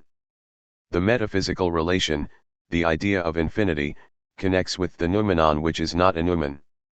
This noumenon is to be distinguished from the concept of God possessed by the believers of positive religions ill disengaged from the bonds of participation, who accept being immersed in a myth unbeknown to themselves. The idea of infinity, the metaphysical relation, is the dawn of a humanity without myths. But faith purged of myths, the monotheist faith, itself implies metaphysical atheism. Revelation is discourse. In order to welcome revelation, a being apt for this role of interlocutor, a separated being, is required. Atheism conditions a veritable relationship with the true God kappa alpha theta alpha tau. But this relationship is as distinct from objectification as from participation. To hear the divine word does not amount to knowing an object, it is to be in relation with a substance overflowing its own idea in me, overflowing what Descartes calls its objective existence. When simply known, the matized, the substance no longer is according to itself. Discourse, in which it is at the same time foreign and present, suspends participation and, beyond object cognition, institutes the pure experience of the social relation, where a being does not draw its existence from its contact with the other. To posit the transcendent as stranger and poor one is to prohibit the metaphysical relation with God from being accomplished in the ignorance of men and things. The dimension of the divine opens forth from the human face. A relation with the transcendent free from all captivation by the transcendent is a social relation. It is here that the transcendent, infinitely other, solicits us and appeals to us. The proximity of the other, the proximity of the neighbor, is in being an ineluctable moment of the revelation of an absolute presence, that is, disengaged from every relation, which expresses itself. His very epiphany consists in soliciting us by his destitution in the face of the stranger, the widow, and the orphan. The atheism of the metaphysician means, positively, that our relation with the metaphysical is an ethical behavior and not theology, not a thematization, be it a knowledge by analogy, of the attributes of God. God rises to his supreme and ultimate presence as correlative to the justice rendered unto men. The direct comprehension of God is impossible for a look directed upon him, not because our intelligence is limited, but because the relation with infinity respects the total transcendence of the other without being bewitched by it, and because our possibility of welcoming him in man goes further than the comprehension that thematis and encompasses its object. It goes further, for precisely it thus goes into infinity. The comprehension of God taken as a participation in his sacred life, an allegedly direct comprehension, is impossible, because participation is a denial of the divine, and because nothing is more direct than the face-to-face, which is straightforwardness itself. A God invisible means not only a God unimaginable, but a God accessible in justice. Ethics is the spiritual optics. The subject-object relation does not reflect it. In the impersonal relation that leads to it, the invisible but personal God is not approached outside of all human presence. The ideal is not only a being superlatively being, a sublimation of the objective, or, in the solitude of love, a sublimation of a thou. The work of justice, the uprightness of the face-to-face, is necessary in order that the breach that leads to God be produced, and vision here coincides with this work of justice. Hence metaphysics is enacted where the social relation is enacted in our relations with men. There can be no knowledge of God separated from the relationship with men. The other is the very locus of metaphysical truth, and is indispensable for my relation with God. He does not play the role of a mediator. The other is not the incarnation of God, but precisely by his face, in which he is disincarnate, is the manifestation of the height in which God is revealed. It is our relations with men, which describe a field of research hardly glimpsed at, where more often than not we confine ourselves to a few formal categories whose content would be but psychology, that give to theological concepts the sole signification they admit of. The establishing of this primacy of the ethical, that is, of the relationship of man-to-man signification, teaching, and justice, a primacy of an irreducible structure upon which all the other structures rest, and in particular all those which seem to put us primordially in contact with an impersonal sublimity, aesthetic or ontological, is one of the objectives of the present work. Metaphysics is enacted in ethical relations. Without the signification they draw from ethics, theological concepts remain empty and formal frameworks. The role Kant attributed to sensible experience in the domain of the understanding belongs in metaphysics to interhuman relations. It is from moral relationships that every metaphysical affirmation takes on a spiritual meaning, is purified of everything with which an imagination captive of things and victim of participation charges our concepts. The ethical relation is defined, in contrast with every relation with the sacred, by excluding every signification it would take on unbeknown to him who maintains that relation. When I maintain an ethical relation, I refuse to recognize the role I would play in a drama of which I would not be the author or whose outcome another would know before me. I refuse to figure in a drama of salvation or of damnation that would be enacted in spite of me and that would make game of me. This is not equivalent to a diabolical pride, for it does not exclude obedience.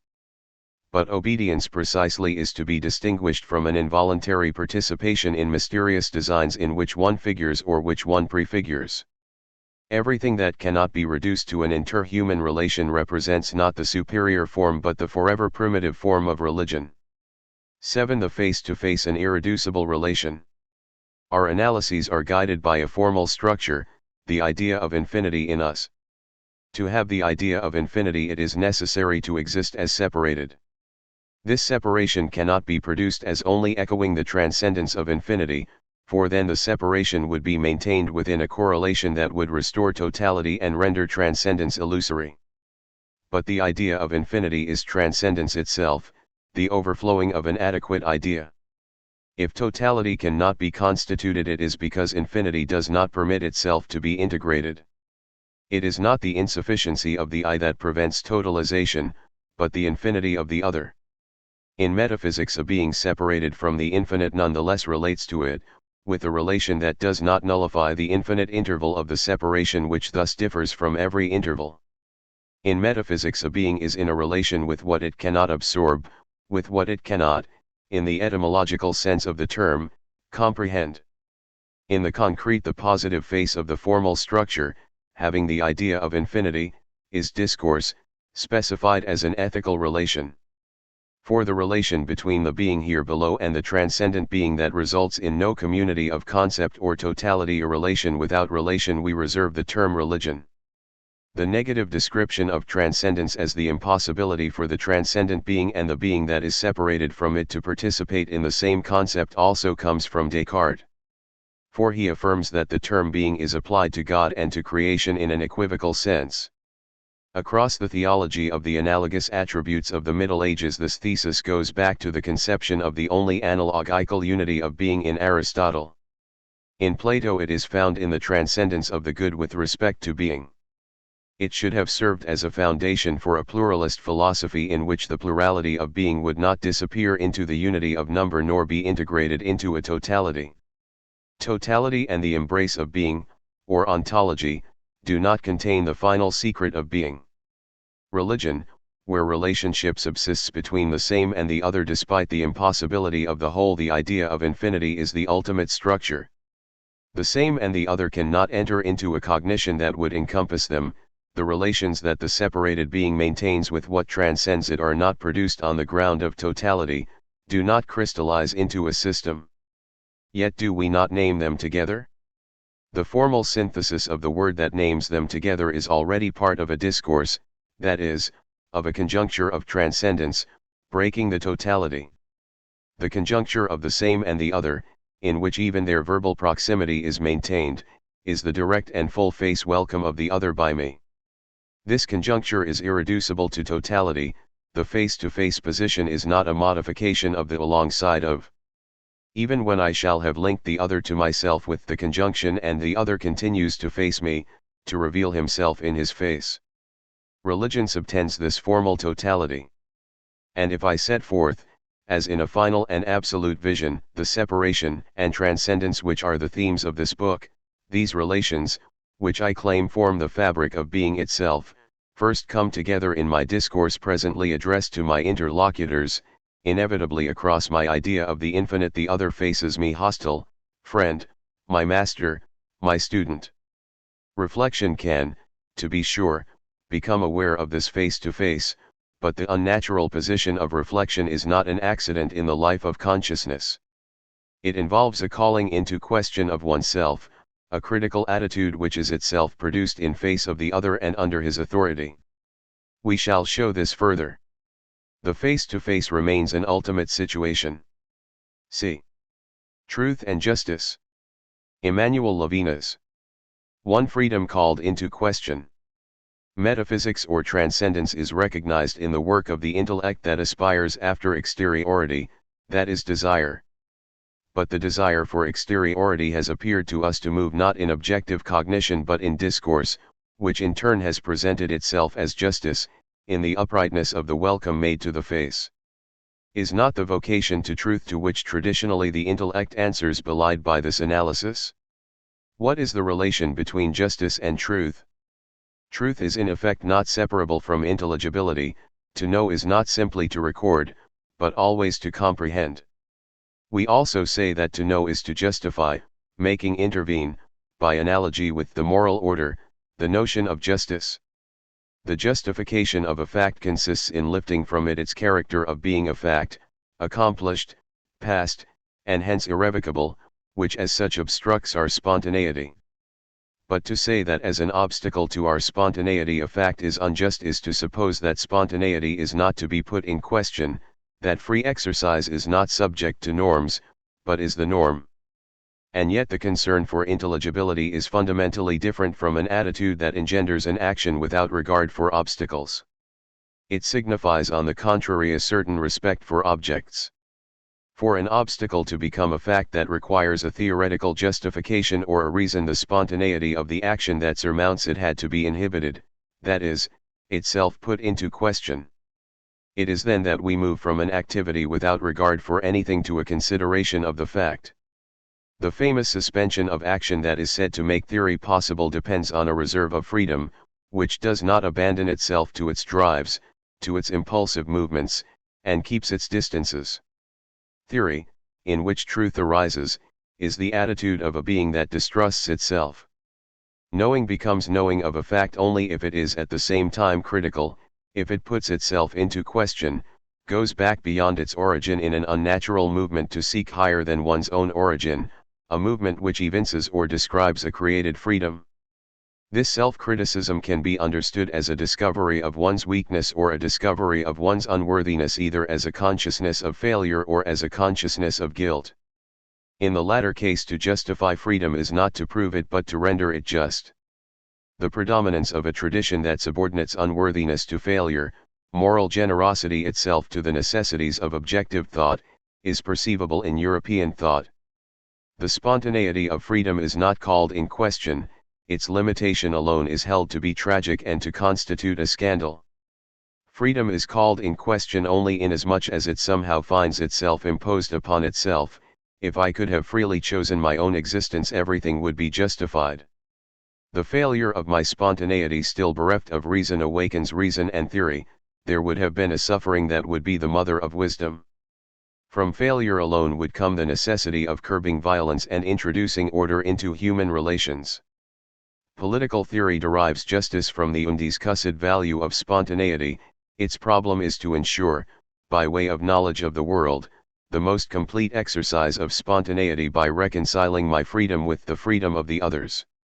This position admits not only the undiscussed value of spontaneity but also the possibility of a rational being situated within the totality.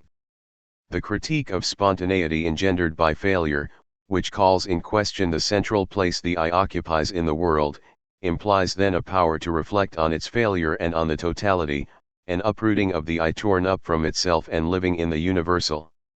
It founds neither theory nor truth, it presupposes them, it proceeds from knowledge of the world, is already born from a knowledge, the knowledge of failure. The consciousness of failure is already theoretical. The critique of spontaneity engendered by the consciousness of moral unworthiness, on the contrary, precedes truth, precedes the consideration of the whole, and does not imply the sublimation of the I in the universal. The consciousness of unworthiness is not in its turn a truth, is not a consideration of facts.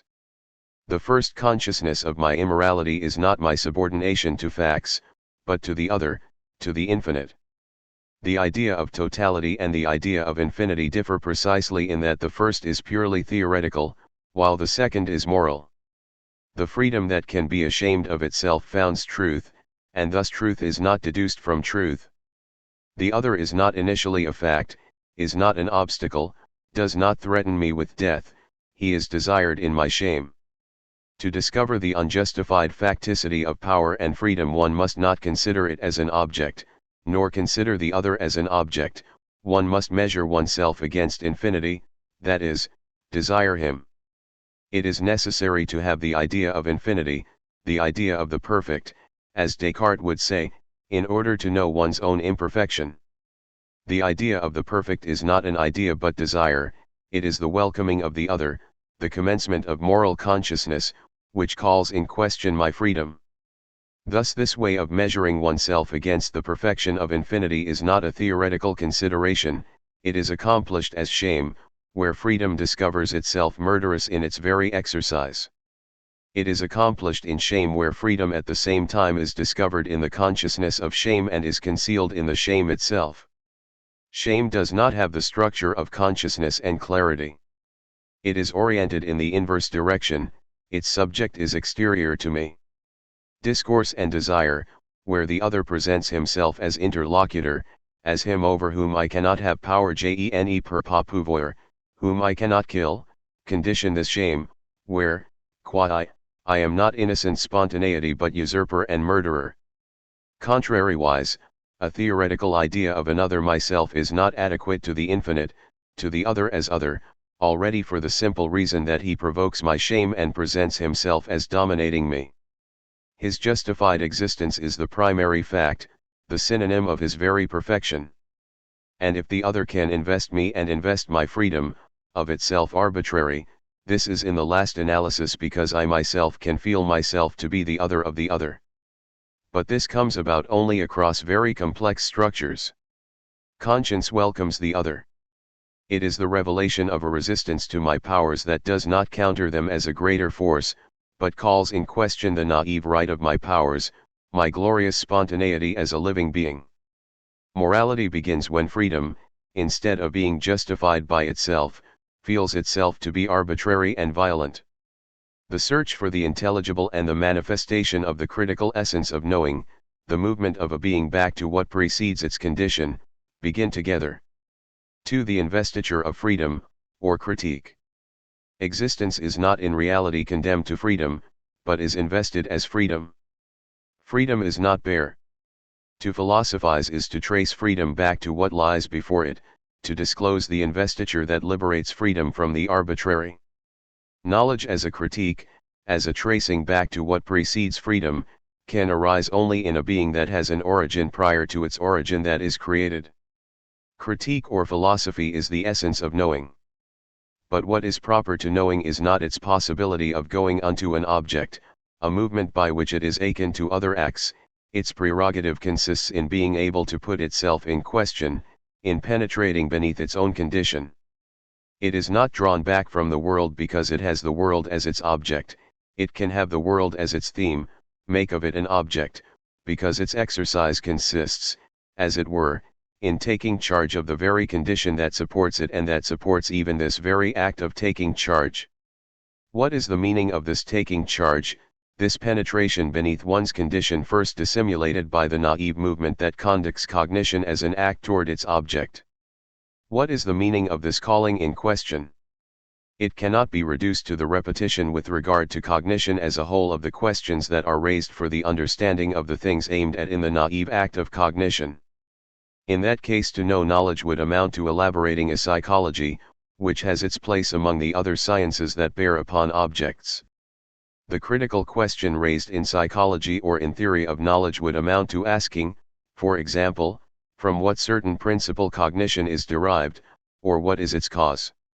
Infinite regression would here be indeed inevitable, and it is to this sterile course that the proceeding back beneath one's condition, the power to pose the problem of the foundation, would be reduced.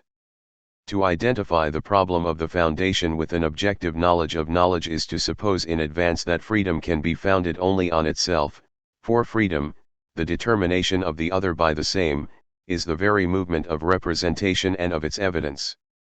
To identify the problem of foundation with the knowledge of knowledge is to forget the arbitrariness of freedom, which is precisely what has to be grounded. The knowing whose essence is critique cannot be reduced to objective cognition, it leads to the other. To welcome the other is to put in question my freedom. But the critical essence of knowing also leads us beyond the knowledge of the cogito, which we may wish to distinguish from objective knowledge. The evidence of the cogito where knowledge and the known coincide without knowledge having had to be already in operation, where knowledge thus involves no commitment prior to its present commitment, is at each instant at the beginning, is not in situation, which, moreover, is what is proper to all evidence, a pure experience of the present without condition or past, cannot satisfy the critical exigency, for the commencement of the cogito remains antecedent to it. It does indeed mark commencement, because it is the awakening of an existence that takes charge of its own condition. But this awakening comes from the other. Before the cogito existence dreams itself, as though it remained foreign to itself. It is because it suspects that it is dreaming itself that it awakens. The doubt makes it seek certainty. But this suspicion, this consciousness of doubt, implies the idea of the perfect. The knowing of the cogito thus refers to a relation with the master with the idea of infinity or of the perfect. The idea of infinity is neither the immanence of the I think nor the transcendence of the object. The cogito in Descartes rests on the other who is God and who has put the idea of infinity in the soul, who had taught it, and has not, like the Platonic master, simply aroused the reminiscence of former visions. As the act unsettling its own condition, knowing comes into play above all action. And if the tracing back from a condition to what precedes that condition describes the status of the creature, in which the uncertainty of freedom and its recourse to justification are bound up, if knowing is a creature activity, this unsettling of the condition and this justification come from the other. The other alone eludes thematization. Thematization cannot serve to found thematization, for it supposes it to be already founded. It is the exercise of a freedom sure of itself in its naive spontaneity, whereas the presence of the other is not equivalent to his thematization and consequently does not require this naive and self-sure spontaneity. The welcoming of the other is ipso facto the consciousness of my own injustice, the shame that freedom feels for itself. If philosophy consists in knowing critically, that is, in seeking a foundation for its freedom, in justifying it, it begins with conscience, to which the other is presented as the other, and where the movement of thematization is inverted. But this inversion does not amount to knowing oneself as a theme attended to by the other, but rather in submitting oneself to an exigency, to a morality. The other measures me with a gaze incomparable to the gaze by which I discover him. The dimension of height in which the other is placed is as it were the primary curvature of being from which the privilege of the other results, the gradient dénivellement of transcendence. The other is metaphysical. The other is not transcendent because he would be free as I am, on the contrary his freedom is a superiority that comes from his very transcendence. What does this inversion of critique consist in? The subject is for itself, it represents itself and knows itself as long as it is. But in knowing or representing itself it possesses itself, dominates itself, extends its identity to what of itself comes to refute this identity. This imperialism of the same is the whole essence of freedom. The for itself as a mode of existence designates an attachment to oneself as radical as a naive will to live. But if freedom situates me effrontedly before the non-me in myself and outside of myself, if it consists in negating or possessing the non-me, before the other it retreats. The relationship with the other does not move, as does cognition, into enjoyment and possession, into freedom. The other imposes himself as an exigency that dominates this freedom, and hence as more primordial than everything that takes place in me. The other, whose exceptional presence is inscribed in the ethical impossibility of killing him in which I stand, marks the end of powers. If I can no longer have power over him, it is because he overflows absolutely every idea I can have of him. The I can indeed, to justify itself, enter upon a different course. It can endeavor to apprehend itself within a totality. This seems to us to be the justification of freedom aspired after by the philosophy that, from Spinoza to Hegel, identifies will and reason, that, contrary to Descartes, removes from truth its character of being a free work so as to situate it where the opposition between the I and the non-I disappears, in an impersonal reason. Freedom is not maintained but reduced to being the reflection of a universal order which maintains itself and justifies itself all by itself, like the God of the ontological argument. This privilege of the universal order, that it sustains itself and justifies itself, which situates it beyond the still subjective work of the Cartesian will, constitutes the divine dignity of this order. Knowing would be the way by which freedom would denounce its own contingency, by which it would vanish into the totality. In reality this way dissimulates the ancient triumph of the same over the other. If freedom thus ceases to maintain itself in the arbitrariness of the solitary certitude of evidence, and if the solitary is united to the impersonal reality of the divine, the I disappears in this sublimation. For the philosophical tradition of the West, every relation between the same and the other, when it is no longer an affirmation of the supremacy of the same, reduces itself to an impersonal relation within a universal order. Philosophy itself is identified with the substitution of ideas for persons, the theme for the interlocutor, the interiority of the logical relation for the exteriority of interpellation. Existence are reduced to the neuter state of the idea, being, the concept. It was to escape the arbitrariness of freedom, its disappearance into the neuter, that we have approached the I as atheist and created free, but capable of tracing back beneath its condition before the other, who does not deliver himself in the thematization or conceptualization of the other. To wish to escape dissolution into the neuter, to posit knowing as a welcoming of the other, is not a pious attempt to maintain the spiritualism of a personal God, but is the condition for language, without which philosophical discourse itself is but an abortive act, a pretext for an unintermitting psychoanalysis or philology or sociology, in which the appearance of a discourse vanishes in the whole. Speaking implies a possibility of breaking off and beginning. To posit knowing as the very existing of the creature, as the tracing back beyond the condition to the other that founds, is to separate oneself from a whole philosophical tradition that sought the foundation of the self in the self, outside of heteronymous opinions. We think that existence for itself is not the ultimate meaning of knowing, but rather the putting back into question of the self, the turning back to what is prior to oneself, in the presence of the other. The presence of the other, a privileged heteronomy, does not clash with freedom but invests it. The shame for oneself, the presence of and desire for the other are not the negation of knowing, knowing is their very articulation.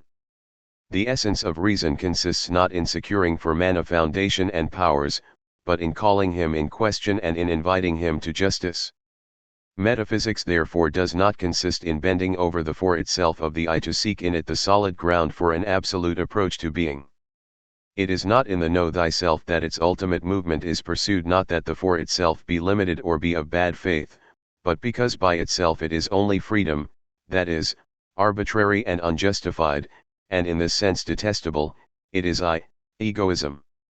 To be sure, the atheism of the I marks the break with participation and consequently the possibility of seeking a justification for oneself, that is, a dependence upon an exteriority without this dependence absorbing the dependent being, held in invisible meshes. This dependence, consequently, at the same time maintains independence, such is the face-to-face relation. In the quest for truth, a work eminently individual, which always, as Descartes saw, comes back to the freedom of the individual, atheism affirms itself as atheism. But its critical power takes it beneath its freedom. The unity of spontaneous freedom, working on straight ahead, and critique, where freedom is capable of being called in question and thus preceding itself, is what is termed a creature. The marvel of creation does not only consist in being a creation ex nihilo, but in that it results in a being capable of receiving a revelation, learning that it is created, and putting itself in question. The miracle of creation lies in creating a moral being. And this implies precisely atheism, but at the same time, beyond atheism, shame for the arbitrariness of the freedom that constitutes it. We therefore are also radically opposed to Heidegger, who subordinates the relation with the other to ontology, which, moreover, he determines as though the relation with the interlocutor and the master could be reduced to it, rather than seeing in justice and injustice a primordial access to the other beyond all ontology. The existence of the other does not concern us in the collectivity by reason of his participation in the being that is already familiar to us all, nor by reason of his power and freedom which we should have to subjugate and utilize for ourselves, nor by virtue of the difference of his attributes which we would have to surmount in the process of cognition or in a movement of sympathy merging us with him, as though his existence were an embarrassment. The other does not affect us as what must be surmounted, enveloped, dominated, but as other, independent of us, behind every relation we could sustain with him, an absolute upsurge. It is this way of welcoming an absolute existent that we discover in justice and injustice, and that discourse, essentially teaching, effectuates. The term welcome of the other expresses a simultaneity of activity and passivity which places the relation with the other outside of the dichotomies valid for things, the a priori and the a posteriori, activity and passivity. But we wish to show also how, starting from knowing identified with thematization, the truth of this knowing leads back to the relation with the other, that is, to justice. For the sense of our whole effort is to contest the ineradicable conviction of every philosophy that objective knowledge is the ultimate relation of transcendence, that the other, though he be different from the things, must be known objectively, even if his freedom should deceive this nostalgia for knowledge. The sense of our whole effort lies in affirming not that the other forever escapes knowing, but that there is no meaning in speaking here of knowledge or ignorance, for justice, the preeminent transcendence and the condition for knowing, is nowise, as one would like, a noesis correlative of a noema. 3. Truth presupposes justice. The spontaneous freedom of the I unconcerned with its justification is an eventuality inscribed in the essence of the separated being, a being no longer participating and hence drawing from itself its own existence, coming forth from a dimension of interiority, a being conformable to the fate of Gyges who sees those who look at him without seeing him, and who knows that he is not seen. But does not Gyges' position involve the impunity of a being alone in the world, that is, a being for whom the world is a spectacle? And is not this the very condition for solitary, and hence uncontested and unpunished, freedom, and for certitude? Is not this silent world, that is, this pure spectacle, accessible to true knowledge? Who can punish the exercise of the freedom of knowing? Or, more exactly, how can the spontaneity of the freedom that is manifested in certitude be called in question? Is not truth correlative with a freedom that is the side of justice, since it is the freedom of a being that is alone? A. The anarchy of the spectacle, the evil genius. But a world absolutely silent that would not come to us from the word, be it mendacious, would be anarchic, without principle, without a beginning. Thought would strike nothing substantial. On first contact the phenomenon would degrade into appearance and in this sense would remain in equivocation, under suspicion of an evil genius. The evil genius does not manifest himself to state his lie, he remains, as possible, behind things which all seem to manifest themselves for good. The possibility of their fall to the state of images or veils codetermines their apparition as a pure spectacle, and betrays the recess that harbors the evil genius, whence the possibility of universal doubt, which is not a personal adventure that happened to Descartes. This possibility is constitutive of apparition as such, whether produced in sensible experience or in mathematical evidence. Husserl, who nonetheless admitted the possibility of an auto-presentation of things, found this equivocation again in the essential incompletion of that auto-presentation, and in the always possible break-up of the synthesis that sums up the sequence of its aspects. The equivocation here is not due to the confusion of two notions, two substances, or two properties. It is not to be counted among the confusions produced within a world that has already appeared. Nor is it the confusion of being and nothingness. What appears is not degraded into a nothing.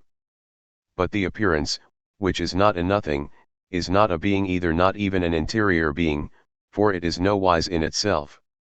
It proceeds as though from a mocking intention. He to whom the real had just presented itself, with an appearance that shone forth as the very skin of being, is being made game of. For already the primordial or the ultimate abandons the very skin in which it shone in its nudity, as a covering that announces, dissimulates, imitates, or deforms it. The doubt that arises from this ever-renewed equivocation that constitutes the very apparition of the phenomenon does not implicate the acuity of the gaze that might erroneously confuse quite distinct beings in a world fully univocal, nor does the doubt question the constancy of forms of this world, which in fact may be borne by an unremitting becoming. It concerns the sincerity of what appears. It is as though in this silent and indecisive apparition a lie were perpetrated, as though the danger of error arose from an imposture, as though the silence were but the modality of an utterance. The silent world is a world that comes to us from the other, be he an evil genius. Its equivocation is insinuated in a mockery. Thus silence is not a simple absence of speech, Speech lies in the depths of silence like a laughter perfidiously held back. It is the inverse of language. The interlocutor has given a sign, but has declined every interpretation. This is the silence that terrifies. Speech consists in the other coming to the assistance of the sign given forth, attending his own manifestation in signs, redressing the equivocal by this attendance. The evil genius lie is not an utterance opposed to the veridical word, it is in that interspace between the illusory and the serious in which a subject who doubts breathes. The evil genius lie is beyond every lie. In the ordinary lie the speaker dissimulates himself, to be sure, but in the dissimulating word does not evade speech, and hence can be refuted. The inverse of language is like a laughter that seeks to destroy language, a laughter infinitely reverberated where mystification interlocks in mystification without ever resting on a real speech, without ever commencing. The spectacle of the silent world of facts is bewitched, every phenomenon masks, mystifies ad infinitum, making actuality impossible. It is the situation created by those derisive beings communicating across a labyrinth of innuendos which Shakespeare and Goethe have appear in their scenes of sorcerers where speech is anti-language and where to respond would be to cover oneself with ridicule. b. Expression is the principle. The ambivalence of apparition is surmounted by expression, the presentation of the other to me, the primordial event of signification. To comprehend a signification is not to go from one term of relationship to another, apperceiving relations within the given. To receive the given is already to receive it as taught as an expression of the other. Not that it would be necessary to mythically presuppose a God who signals himself by his world, the world becomes our theme, and hence our object, as proposed to us, it comes from a primordial teaching, in which scientific work itself is established and which it requires. The world is offered in the language of the other, it is borne by propositions. The other is the principle of phenomena. The phenomenon is not deduced from him, one does not rediscover him by tracing back from the sign the thing would be to the interlocutor giving the sign, in a movement analogous to that leading from the appearance to things in themselves. For deduction is a mode of thinking that applies to objects already given. The interlocutor cannot be deduced, for the relationship between him and me is presupposed by every proof. It is presupposed by every symbolism, and not only because it is necessary to agree on that symbolism, establish its conventions which, according to Plato in the Critylus, cannot be laid down arbitrarily. This relationship is already necessary for a given to appear as a sign signaling a speaker, whatever be signified by the sign and though it be forever undecipherable. And it is necessary that the given function as a sign for it to be even given. He who signals himself by a sign qua signifying that sign is not the signified of the sign but delivers the sign and gives it. The given refers to the giver, but this reference is not causality, as it is not the relation of a sign to its signification. We shall speak of it at greater length presently.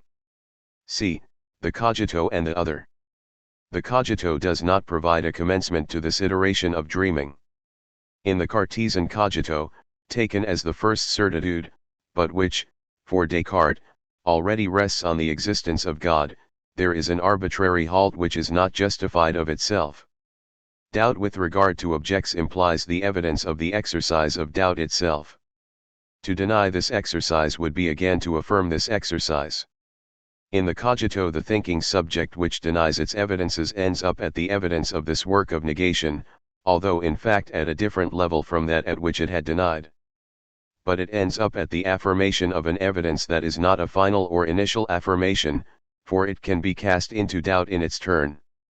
The truth of the second negation, then, is affirmed at a still deeper level but, once again, one not impervious to negation. This is not purely and simply a Sisyphean labor, since the distance traversed each time is not the same, it is a movement of descent toward an ever more profound abyss which we elsewhere have called there is, beyond affirmation and negation. It is by reason of this operation of vertiginous descent unto the abyss, by reason of this change of level, that the Cartesian cogito is not a reasoning in the ordinary sense of the term nor an intuition. Descartes enters into a work of infinite negation, which is indeed the work of the atheist subject that has broken with participation and that remains incapable of an affirmation, although, by the sensibility, disposed for agreeableness, enters into a movement unto the abyss, vertiginously sweeping along the subject incapable of stopping itself. The I in the negativity manifested by doubt breaks with participation, but does not find in the cogito itself a stopping place. It is not I, it is the other that can say yes. From him comes affirmation, he is at the commencement of experience.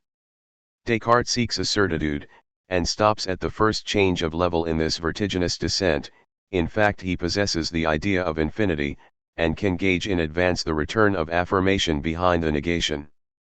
But to possess the idea of infinity is to have already welcomed the other. D. Objectivity and language. Thus the silent world would be anarchic. Knowing could not commence in it. But already as anarchic, at the limit of nonsense, its presence to consciousness lies in its expectation for a word that does not come. Thus it appears within a relation with the other, as the sign the other delivers, even if he dissimulates his face, that is, declines the assistance he would have to bring to the signs he delivers, and which he delivers, consequently, in equivocation. A world absolutely silent, indifferent to the word never uttered, silent in a silence that does not permit the divining, behind the appearances, of anyone that signals this world and signals himself by signaling this world, be it to lie through the appearances, as an evil genius. A world so silent could not even present itself as a spectacle. In fact, a spectacle is contemplated only in the measure that it has a meaning. The meaningful sense is not posterior to the seen, to the sensible, of themselves meaningless, which our thought would work over or modify in a certain way in accordance with a priori categories. Once the indissoluble bond that connects apparition with signification was understood, an effort was made to render the apparition posterior to signification by situating it within the finality of our practical behavior. What only appears, pure objectivity, the nothing but objective, would be only a residue of this practical finality from which it would derive its meaning. Whence the priority of care over contemplation, the enrootedness of cognition in a comprehension that opens upon the worldhood of the world, and opens the horizon for the apparition of the object. The objectivity of the object is thereby being underestimated. The ancient thesis that puts representation at the basis of every practical behavior taxed with intellectualism is too hastily discredited.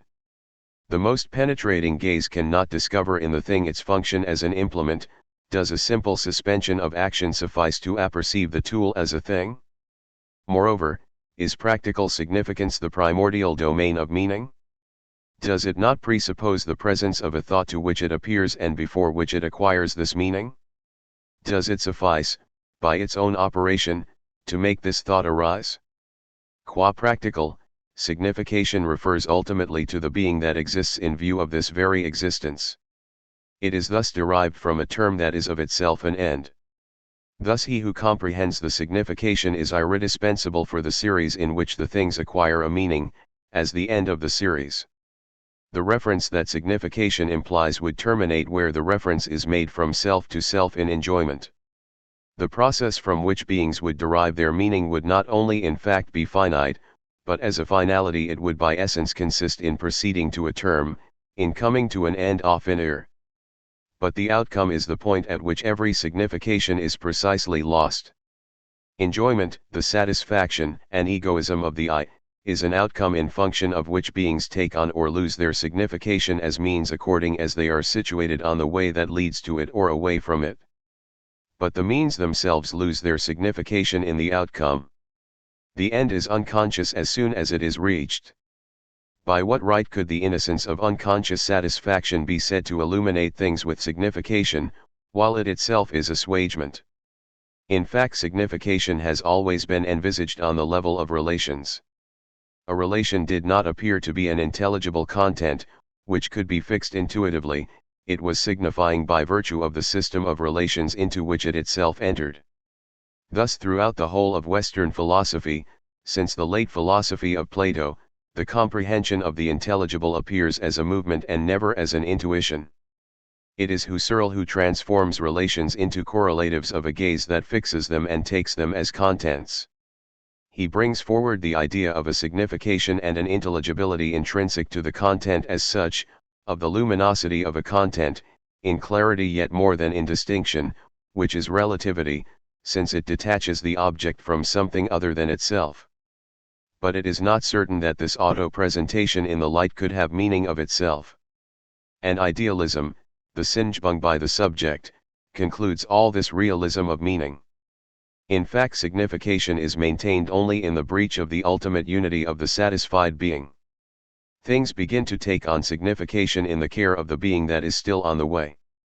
Thus consciousness itself has been derived from this breach.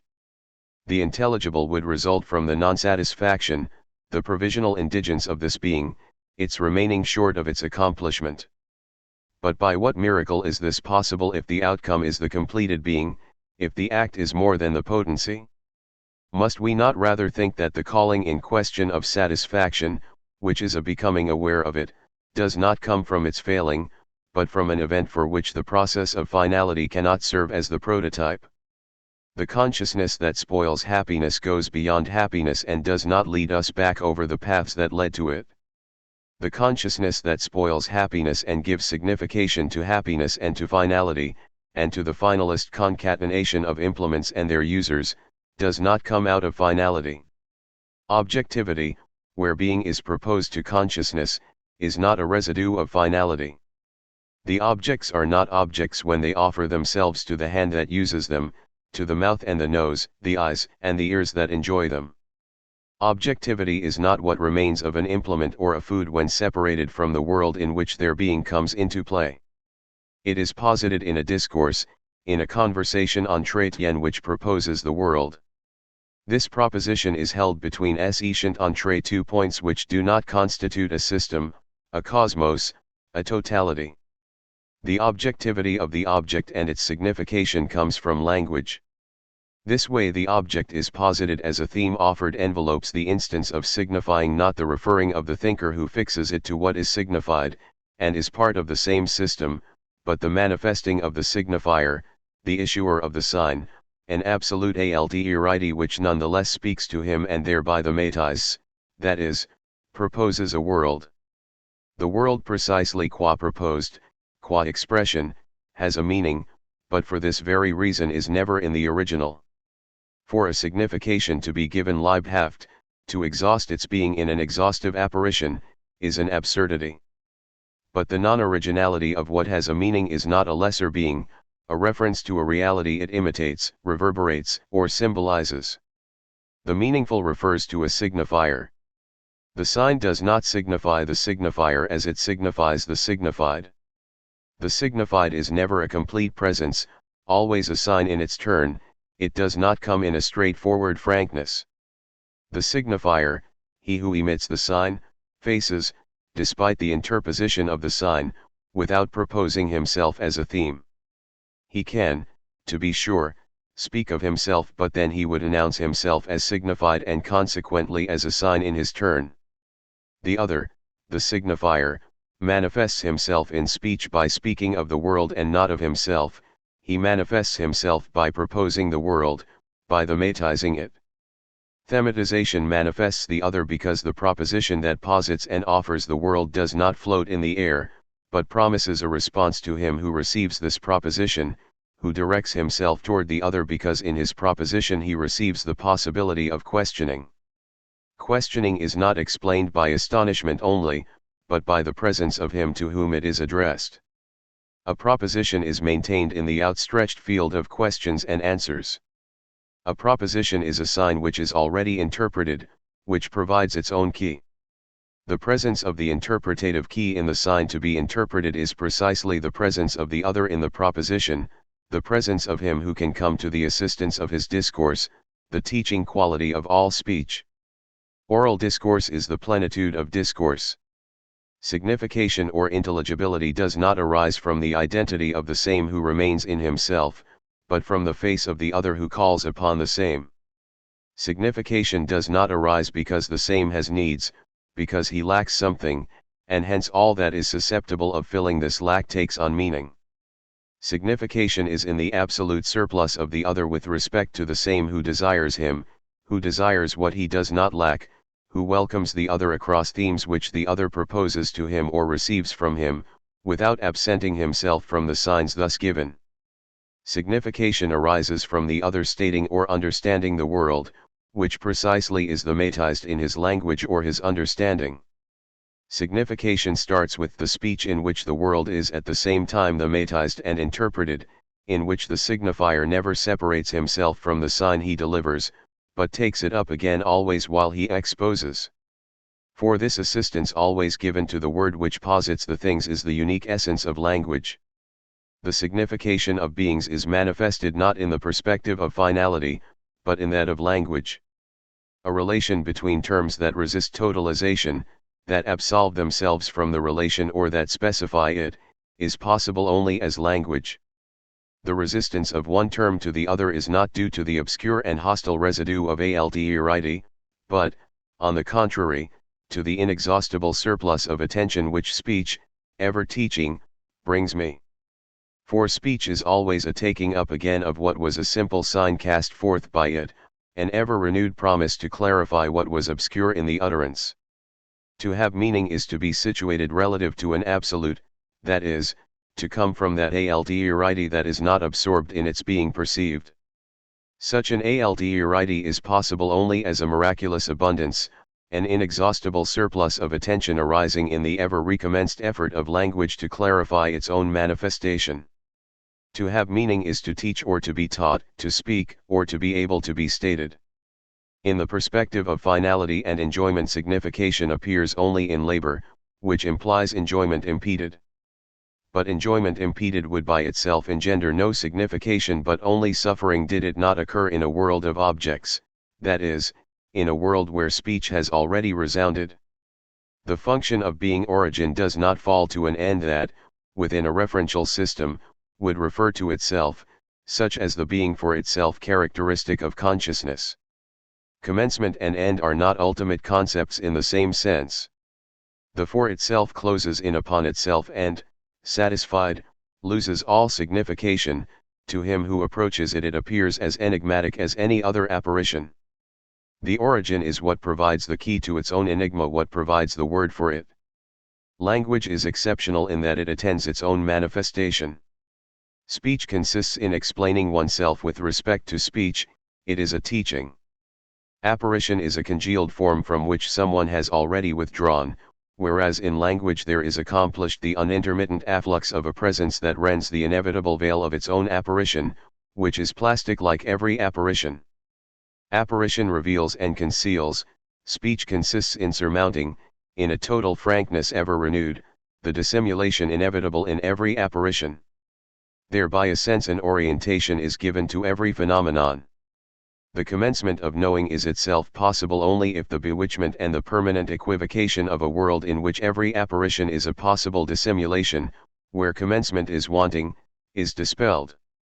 Speech introduces a principle into this anarchy. Speech disenchants, for the speaking being guarantees his own apparition and comes to the assistance of himself, attends his own manifestation. His being is brought about in this attendance. The speech which already dawns in the face that looks at me looking introduces the primary frankness of revelation. In function of it the world is oriented, that is, takes on signification. In function of the word the world commences, which is not equivalent to the formula, the world issues in speech. The world is said and hence can be a theme, can be proposed. The entry of beings into a proposition constitutes the original event of their taking on signification. The possibility of their algorithmic expression itself will be established on this basis. Speech is thus the origin of all signification of tools and all human works, for through it the referential system from which every signification arises receives the very principle of its functioning, its key. Language is not one modality of symbolism, every symbolism refers already to language. Language and attention. As an attendance of being at its own presence, speech is a teaching. Teaching does not simply transmit an abstract and general content already common to me and the other. It does not merely assume an after-all subsidiary function of being midwife to a mind already pregnant with its fruit. Speech first founds community by giving, by presenting the phenomenon as given, and it gives by the matizing. The given is the work of a sentence. In the sentence the apparition loses its phenomenality in being fixed as a theme, in contrast with the silent world, ambiguity infinitely magnified, stagnant water, water stilled with mystification that passes for mystery. The proposition relates the phenomenon to the existent, to exteriority, to the infinity of the other uncontained by my thought. It defines. The definition that situates the object within its genus presupposes the definition that consists in disengaging the amorphous phenomenon from its confusion to orient it in function of the absolute, its origin, to the matize it. Every logical definition per genusum or per genus et differentium speciem already presupposes this thematization, this entry into a world in which sentences resound. The very objectification of truth refers to language. The infinite, against which every definition stands out, is not defined, does not offer itself to the gaze, but signals itself, not as a theme but as the matizing, as him starting from whom everything can be fixed in its identity. But also he signals himself by attending the work that signals him. He does not only signal himself, but speaks, is a face. Teaching, the end of equivocation or confusion, is a thematization of phenomena. It is because phenomena have been taught to me by him who presents himself by reviving the acts of this thematization which are the signs by speaking that henceforth I am not the plaything of a mystification, but consider objects. The presence of the other dispels the anarchic sorcery of the facts, the world becomes an object. To be an object, to be a theme, is to be what I can speak of with someone who has broken through the screen of phenomena and has associated me with himself. We shall speak later of the structure of this association, a structure which, as we have intimated, can only be moral, such that truth is founded on my relationship with the other, or justice. To put speech at the origin of truth is to abandon the thesis that disclosure, which implies the solitude of vision, is the first work of truth. Thematization as the work of language, as an action exercised by the master on me, is not a mysterious information, but the appeal addressed to my attention. Attention and the explicit thought it makes possible are not a refinement of consciousness, but consciousness itself. But the eminently sovereign attention in me is what essentially responds to an appeal. Attention is attention to something because it is attention to someone. The exteriority of its point of departure is essential to it, it is the very tension of the I. The school, without which no thought is explicit, conditions science. It is there that is affirmed the exteriority that accomplishes freedom and does not offend it, the exteriority of the master. Thought can become explicit only among two. Explicitation is not limited to finding what one already possessed. But the first teaching of the teacher is his very presence as teacher, from which representation comes. F. Language and justice. But what can it mean that the teacher who calls forth attention exceeds the consciousness? How is the teacher outside of the consciousness he teaches? He is not exterior to it as the content thought is exterior to the thought that thinks it. This exteriority is assumed by thought, and in this sense does not overflow the consciousness. Nothing that concerns thought can overflow it, everything is freely assumed. Nothing except the judge judging the very freedom of thought. The presence of the master who by his word gives meaning to phenomena and permits them to be thematized is not open to an objective knowing. This presence is in society with me. The presence of being in the phenomenon, which breaks the charm of the bewitched world, which utters the yes of which the I is incapable, which brings the preeminent positivity of the other, is ipso facto association. But the reference to commencement is not a knowing of the commencement, quite the contrary. Every objectification already refers to this reference. Association, a preeminent experience of being, does not disclose. One may call it a disclosure of what is revealed, the experience of a face, but one thus conjures away the originality of this disclosure. In this disclosure there disappears precisely the consciousness of solitary certitude in which every knowing is enacted, even that one can have of a face. Certitude rests, in fact, on my freedom, and is in this sense solitary. Whether it be through a priori concepts which enable me to assume the given, or whether it be by adherence of the will, as in Descartes, it is finally my freedom alone that takes the responsibility for the true. Association, the welcoming of the master, is the opposite course. In it the exercise of my freedom is called in question. If we call a situation where my freedom is called in question conscience, association, or the welcoming of the other is conscience. The originality of this situation does not only lie in the formal antithesis it represents with regard to the cognitive consciousness. The calling in question of oneself is all the more severe the more rigorously the self is in control of itself. This receding of the goal in the very measure one approaches it is the life of conscience. The increase of my exigencies with regard to myself aggravates the judgment that is borne upon me, increases my responsibility. It is in this very concrete sense that the judgment that is borne upon me is never assumed by me. This inability to assume is the very life, the essence, of conscience. My freedom does not have the last word, I am not alone. And we shall say then that conscience alone leaves itself. In other words again, in conscience I have an experience that is not commensurate with any a priori framework, a conceptless experience. Every other experience is conceptual, that is, becomes my own or arises from my freedom. We have just described the essential insatiability of conscience, which does not belong to the order of hunger or satiety. It is thus that above we define desire. Conscience and desire are not modalities of consciousness among others, but its condition. Concretely they are the welcoming of the other across his judgment. The transitivity of teaching, and not the interiority of reminiscence, manifests being, the locus of truth is society. The moral relation with the master who judges me subtends the freedom of my adherence to the true. Thus language commences. He who speaks to me and across the words proposes himself to me retains the fundamental foreignness of the other who judges me. Our relations are never reversible. This supremacy posits him in himself, outside of my knowing, and it is by relation to this absolute that the given takes on meaning. The communication of ideas, the reciprocity of dialogue, already hide the profound essence of language. It resides in the irreversibility of the relation between me and the other, in the mastery of the master coinciding with his position as other and as exterior. For language can be spoken only if the interlocutor is the commencement of his discourse, if, consequently, he remains beyond the system, if he is not on the same plane as myself. The interlocutor is not a thou, he is a you, he reveals himself in his lordship. Thus exteriority coincides with a mastery. My freedom is thus challenged by a master who can invest it. Truth, the sovereign exercise of freedom, becomes henceforth possible. Asterisk. Le savoir comme critique, comme remonter en déca de la liberté ne peut surgir dans un être qui a un origine en déca de son origine qui est créé.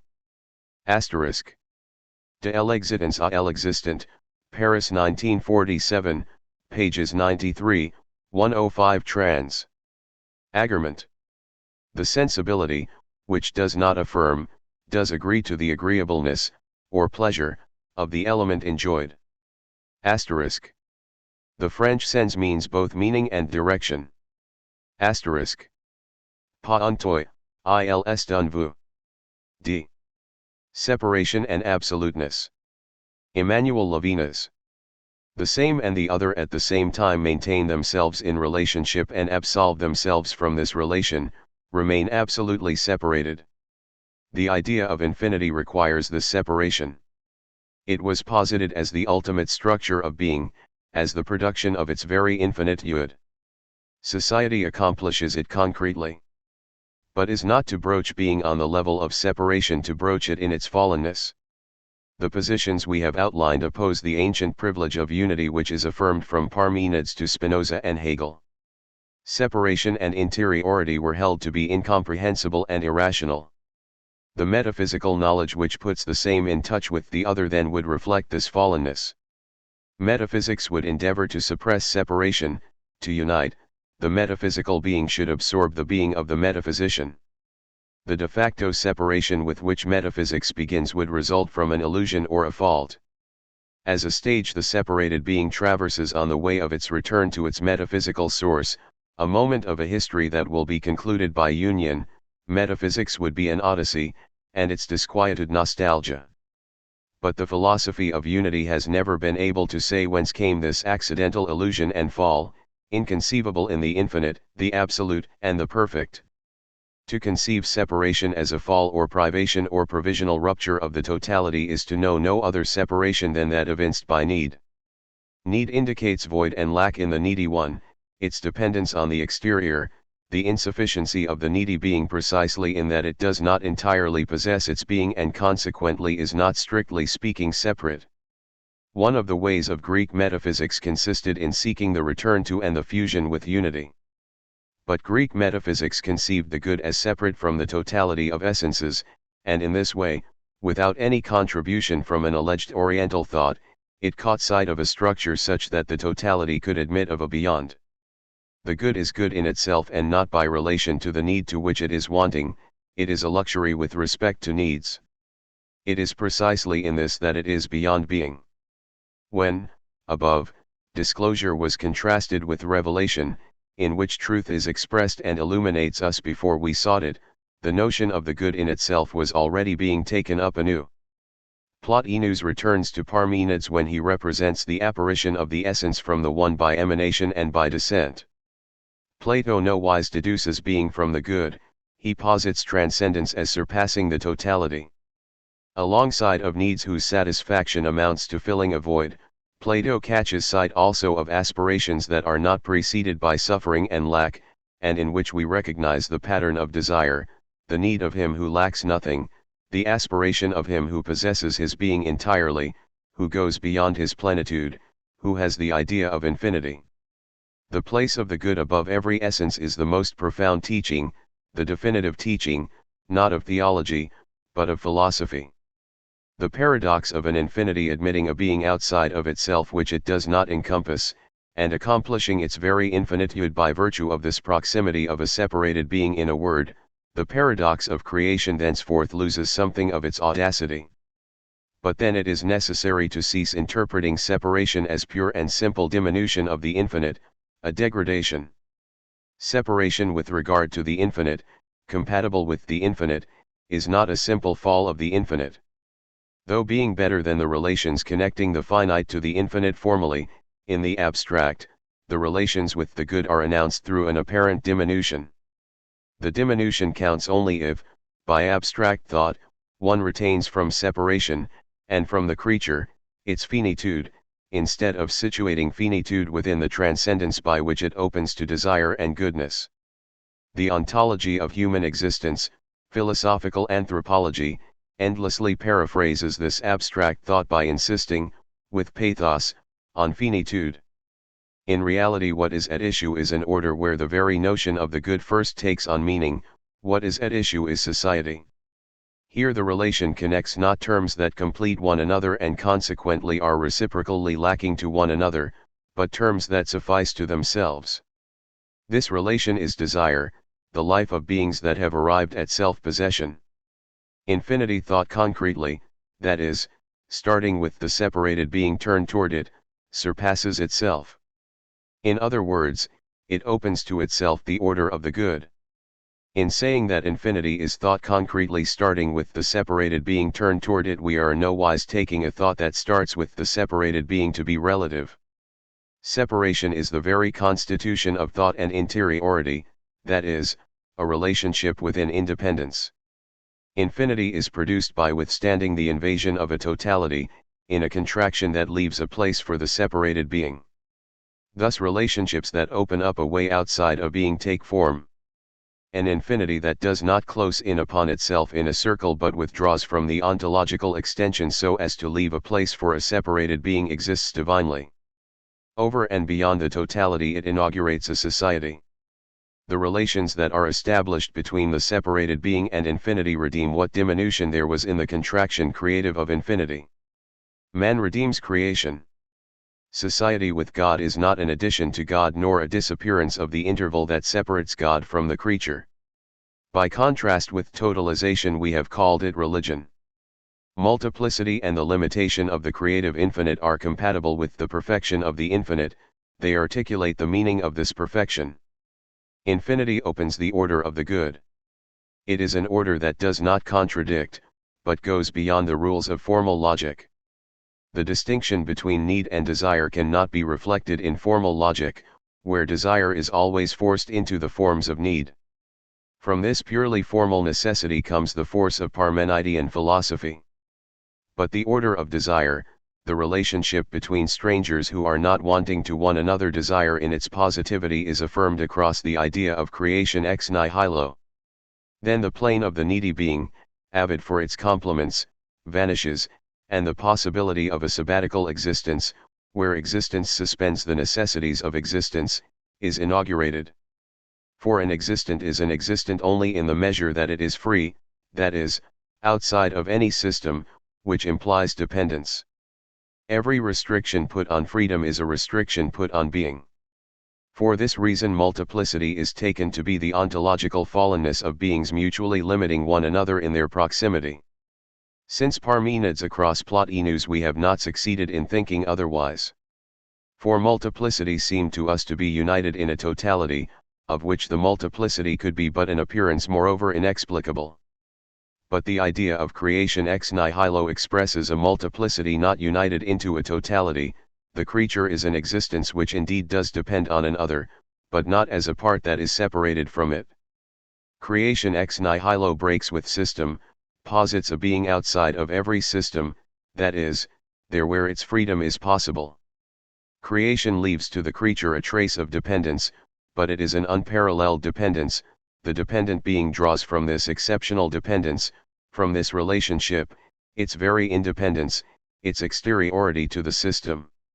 What is essential to created existence is not the limited character of its being, and the concrete structure of the creature is not deducible from this finitude.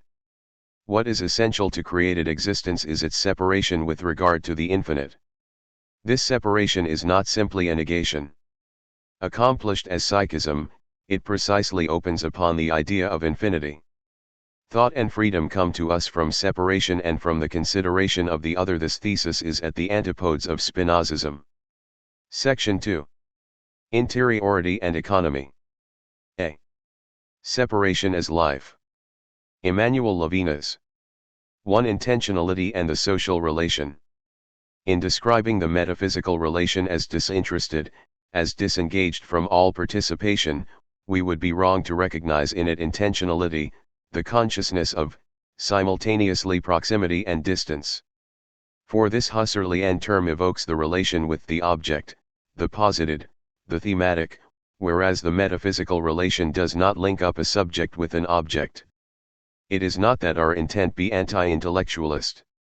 In contradistinction to the philosophers of existence, we will not found the relation with the existent respected in its being, and in this sense absolutely exterior, that is, metaphysical, on being in the world, the care and doing characteristic of the Heideggerian Dasein. Doing, labor, already implies the relation with the transcendent. If cognition in the form of the objectifying act does not seem to us to be at the level of the metaphysical relation, this is not because the exteriority contemplated as an object, the theme, would withdraw from the subject as fast as the abstractions proceed. On the contrary, it does not withdraw enough. The contemplation of objects remains close to action, it disposes of its theme, and consequently comes into play on a plane where one being limits another. Metaphysics approaches without touching. Its way is not an action, but is the social relation. But we maintain that the social relation is experience preeminently, for it takes place before the existent that expresses himself, that is, remains in himself. In distinguishing between the objectifying act and the metaphysical, we are on our way not to the denunciation of intellectualism but to its very strict development if it is true that the intellect desires being in itself. It will therefore be necessary to show the difference that separates the relations analogous to transcendence from those of transcendence itself. The relations of transcendence lead to the other, whose mode the idea of infinity has enabled us to specify. Even if they rest on transcendence, the relations analogous to transcendence, and the objectifying act among them, remain within the same. The analysis of the relations that are produced within the same, to which the present section is devoted, will in reality describe the interval of separation. The formal pattern of separation is not that of every relation a simultaneity of distance between the terms and their union. In the case of separation, the union of the terms maintains separation in an eminent sense. The being that is in relation absolves itself from the relation, is absolute within relationship. Its concrete analysis as it is undertaken by a being who accomplishes it, and who does not cease to accomplish it while analyzing it, will, we have indicated, recognize separation as inner life, or as psychism. But in turn this interiority will appear as a presence at home with oneself, which means inhabitation and economy. The psychism and the perspectives it opens maintain the distance that separates the metaphysician from the metaphysical, and their resistance to totalization. 2. Living from enjoyment, the notion of accomplishment. We live from good soup, air, light, spectacles, work, ideas, sleep, etc. These are not objects of representations. We live from them. Nor is what we live from a means of life, as the pen is a means with respect to the letter it permits us to write, nor a goal of life, as communication is the goal of the letter. The things we live from are not tools, nor even implements, in the Heideggerian sense of the term. Their existence is not exhausted by the utilitarian schematism that delineates them as having the existence of hammers, needles, or machines. They are always in a certain measure, and even the hammers, needles, and machines are objects of enjoyment, presenting themselves to taste, already adorned, embellished. Moreover, whereas the recourse to the instrument implies finality and indicates a dependence with regard to the other, living from delineates independence itself, the independence of enjoyment and of its happiness, which is the original pattern of all independence. Conversely, the independence of happiness always depends on a content, it is the joy or the pain of breathing, looking, eating, working, handling the hammer and the machine, etc. But the dependence of happiness on the content is not that of the effect on a cause. The contents from which life lives are not always indispensable to it for the maintenance of that life, as means, or as the fuel carburant necessary for the functioning of existence. Or at least they are not lived as such. With them we die, and sometimes prefer to die rather than be without them. Still the moment of restoration, for example, is phenomenologically included in the nourishing of oneself, and it is even the essential, though, in order to account for it, we do not have to resort to any of the knowledge a physiologist or economist possesses. Nourishment, as a means of invigoration, is the transmutation of the other into the same, which is in the essence of enjoyment, an energy that is other, recognized, we will see, as sustaining the very act that is directed upon it, becomes, in enjoyment, my own energy, my strength, me. All enjoyment is in this sense alimentation. Hunger is need, is privation in the primal sense of the word, and thus precisely living from, is not a simple becoming conscious of what fills life. These contents are lived, they feed life. One lives one's life, to live is a sort of transitive verb, and the contents of life are its direct objects. And the act of living these contents is ipso facto a content of life.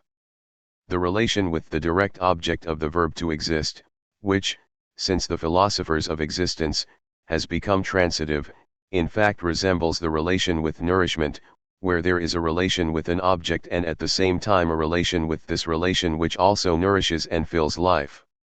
One does not only exist one's pain or one's joy, one exists from pains and joys. Enjoyment is precisely this way the act nourishes itself with its own activity. To live from bread is therefore neither to represent bread to oneself nor to act on it nor to act by means of it. To be sure, it is necessary to earn one's bread, and it is necessary to nourish oneself in order to earn one's bread, thus the bread I eat is also that with which I earn my bread and my life. But if I eat my bread in order to labor and to live, I live from my labor and from my bread. Bread and labor do not, in the Pascalian sense, divert me from the bare fact of existence or occupy the emptiness of my time. Enjoyment is the ultimate consciousness of all the contents that fill my life, it embraces them. The life that I earn is not a bare existence, it is a life of labor and nourishments. These are contents which do not preoccupy it only, but which occupy it, which entertain it, of which it is enjoyment. Even if the content of life ensures my life, the means is immediately sought as an end, and the pursuit of this end becomes an end in its turn. Thus things are always more than the strictly necessary, they make up the grace of life. We live from our labor which ensures our subsistence, but we also live from our labor because it fills, delights or saddens, life. The first meaning of to live from one's labor reverts to the second if the things are in place. Qua object, the object seen occupies life, but the vision of the object makes up the joy of life. This does not mean that there is here a vision of vision. Life's relation with its own dependence on the things is enjoyment which, as happiness, is independence. The acts of life are not straightforward draughts and as it were strained toward their finality. We live in the consciousness of consciousness, but this consciousness of consciousness is not reflection. It is not knowing but enjoyment, and, as we shall say, the very egoism of life. To say that we live from contents is therefore not to affirm that we resort to them as to conditions for ensuring our life, taken as the bare fact of existing. The bare fact of life is never bare. Life is not the naked will to be, an ontological zarga for this life. Life's relation with the very conditions of its life becomes the nourishment and content of that life. Life is love of life, a relation with contents that are not my being but more dear than my being, thinking, eating, sleeping, reading, working, warming oneself in the sun. Distinct from my substance but constituting it, these contents make up the worth pre of my life. When reduced to pure and naked existence, like the existence of the shades Ulysses visits in Hades, life dissolves into a shadow. Life is an existence that does not precede its essence. Its essence makes up its worth pre, and here value valor constitutes being. The reality of life is already on the level of happiness, and in this sense beyond ontology. Happiness is not an accident of being, since being is risked for happiness. If living from is not simply a representation of something, living from also does not fit into the categories of activity and potency, determinative for Aristotelian ontology. The Aristotelian act was equivalent to being. Placed within a system of ends and means, man actualized himself in exceeding his apparent limits by action. Like every other nature, human nature accomplished itself, that is, became entirely itself, by functioning, by entering into relations. Every being is an exercise of being, and the identification of thought with action then is non-metaphorical. If living from enjoyment likewise consists in entering into relation with something other, this relation does not take form on the plane of pure being. Moreover, action itself, which unfolds on the plane of being, enters into our happiness.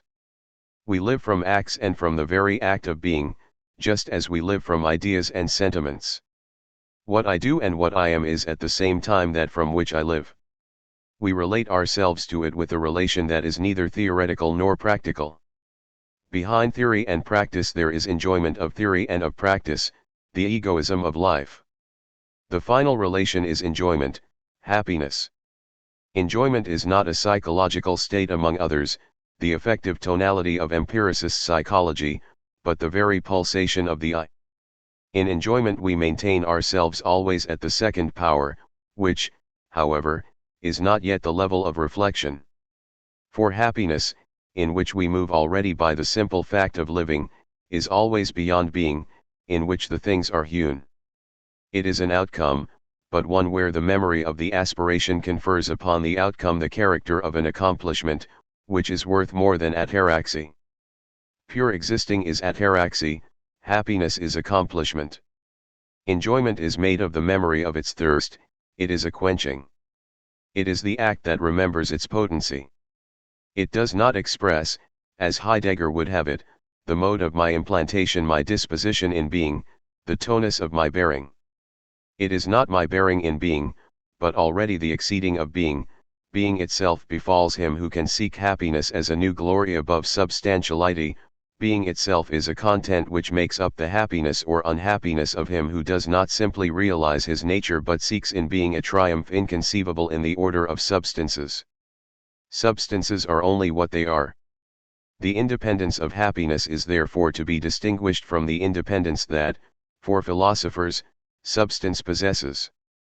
It is as though the existent could aspire to a new triumph above and beyond the plenitude of being.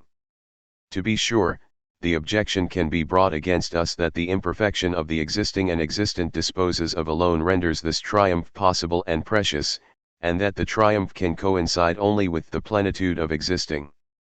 But we shall then say that the strange possibility of an incomplete being is already the opening of the order of happiness and the ransom paid for this promise of an independence higher than substantiality. Happiness is a condition for activity, if activity means a commencement occurring in duration, which nevertheless is continuous. Action implies being, to be sure, but it marks a beginning and an end in an anonymous being where end and beginning have no meaning. But within this continuity enjoyment realizes independence with regard to continuity. Each happiness comes for the first time. Subjectivity originates in the independence and sovereignty of enjoyment. Plato speaks of the soul that feasts on truths. 1 He discerns in rational thought, in which the sovereignty of the soul is manifested, a relation with the object that is not only contemplative but confirms the same, characteristic of the thinker, in its sovereignty. In the meadow that lies in the plain of truth that pasturage is found which is suited to the highest part of the soul, and the wing on which the soul soars is nourished with this too. What enables the soul to rise to truth is nourished with truth.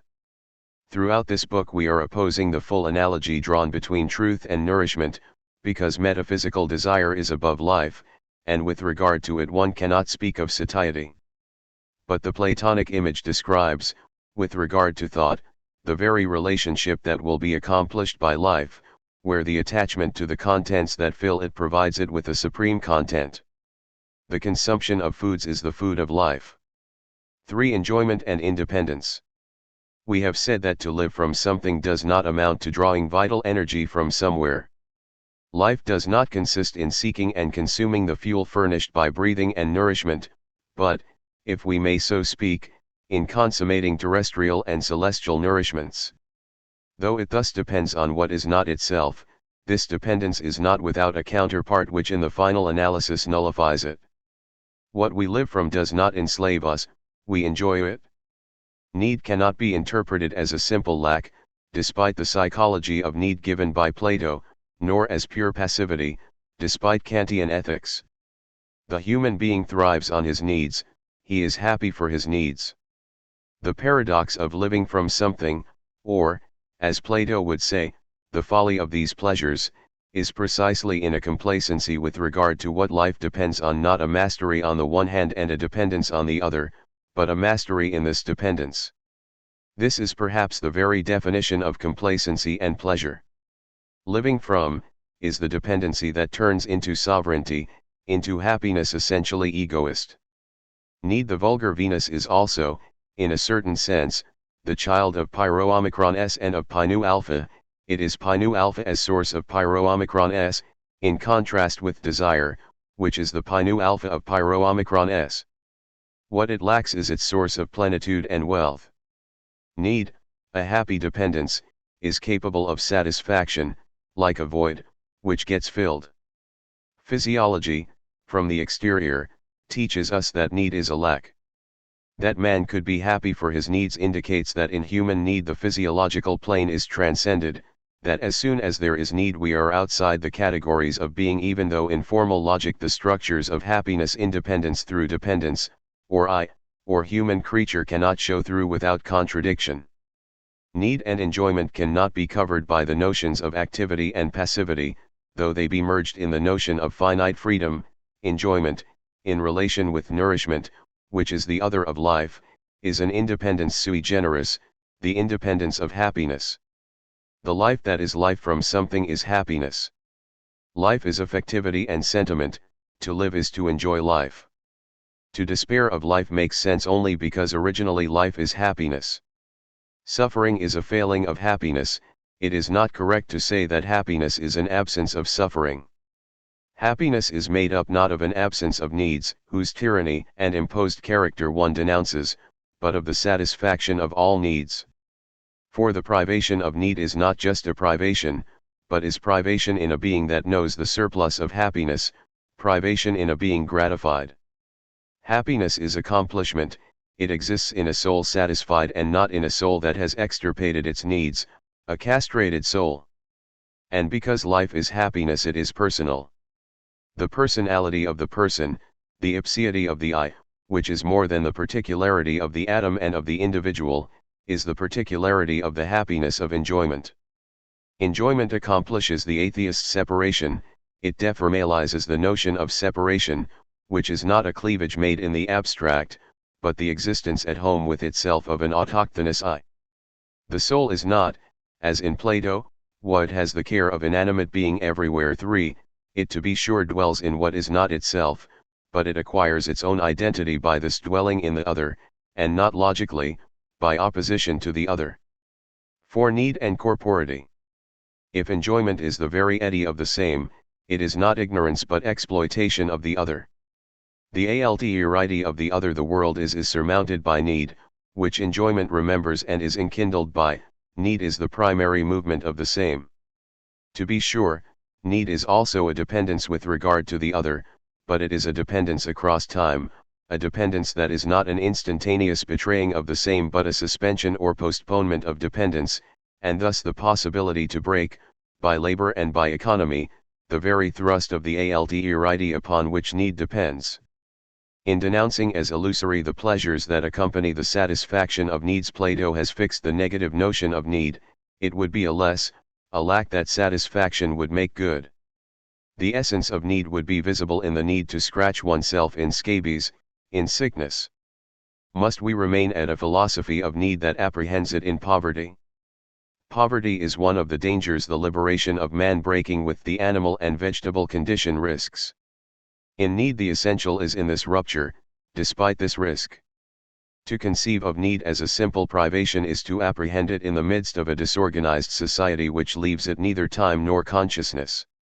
The distance intercalated between man and the world on which he depends constitutes the essence of need. A being has detached itself from the world from which it still nourishes itself. The part of being that has detached itself from the whole in which it was enrooted disposes of its own being, and its relation with the world is henceforth only need. It frees itself from all the weight of the world, from immediate and incessant contacts, it is at a distance. This distance can be converted into time, and subordinate a world to the liberated but needy being. There is here an ambiguity of which the body is the very articulation. Animal need is liberated from vegetable dependence, but this liberation is itself dependence and uncertainty. An animal's need is inseparable from struggle and fear, the exterior world from which it is liberated remains a threat. But need is also the time of labor, a relation with an other yielding its alterity. To be cold, hungry, thirsty, naked, to seek shelter, all these dependencies with regard to the world, having become needs, save the instinctive being from anonymous menaces and constitute a being independent of the world, a veritable subject capable of ensuring the satisfaction of its needs, which are recognized as material, that is, as admitting of satisfaction. Needs are in my power, they constitute me as the same and not as dependent on the other. My body is not only a way for the subject to be reduced to slavery, to depend on what is not itself, but is also a way of possessing and of working, of having time, of overcoming the very alterity of what I have to live from. The body is the very self-possession by which the I, liberated from the world by need, succeeds in overcoming the very destitution of this liberation. We shall return to this further. Having recognized its needs as material needs, as capable of being satisfied, the I can henceforth turn to what it does not lack. It distinguishes the material from the spiritual, opens to desire. Labor, however, already requires discourse and consequently the height of the other irreducible to the same, the presence of the other. There is no natural religion, but already human egoism leaves pure nature by virtue of the human body raised upwards, committed in the direction of height. This is not its empirical illusion but its ontological production and its ineffaceable testimony. The I can proceeds from this height. Let us again note the difference between need and desire. In need I can sink my teeth into the real and satisfy myself in assimilating the other. In desire there is no sinking one's teeth into being, no satiety, but an uncharted future before me. Indeed the time presupposed by need is provided me by desire. Human need already rests on desire. Need has thus the time to convert this other into the same by labor. I exist as a body, that is, as raised up, an organ that will be able to grasp and consequently place itself, in this world on which I depend, before ends technically realizable. For a body that labors everything is not already accomplished, already done, thus to be a body is to have time in the midst of the facts, to be me though living in the other. This revelation of distance is an ambiguous revelation, for time both destroys the security of instantaneous happiness, and permits the fragility thus discovered to be overcome. And it is the relation with the other, inscribed in the body as its elevation, that makes possible the transformation of enjoyment into consciousness and labor. 5. Affectivity as the ipseity of the I. We are catching sight of a possibility of rendering the unicity of the I intelligible. The unicity of the I conveys separation. Separation in the strictest sense is solitude, and enjoyment happiness or unhappiness is isolation itself. The I is not unique like the Eiffel Tower or the Mona Lisa. The unicity of the I does not merely consist in being found in one sample only, but in existing without having a genus, without being the individuation of a concept. The ipseity of the I consists in remaining outside the distinction between the individual and the general. The refusal of the concept is not a resistance to generalization by the tau delta tau iota, which is on the same plane of the concept and by which the concept is defined, as by an antithetical term. Here the refusal of the concept is not only one of the aspects of its being, but its whole content, it is interiority. This refusal of the concept drives the being that refuses it into the dimension of interiority. It is at home with itself.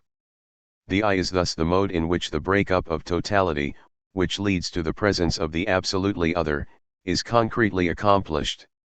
It is solitude par excellence. The secrecy of the I guarantees the discretion of the totality. This logically absurd structure of unicity, this non-participation in genus, is the very egoism of happiness.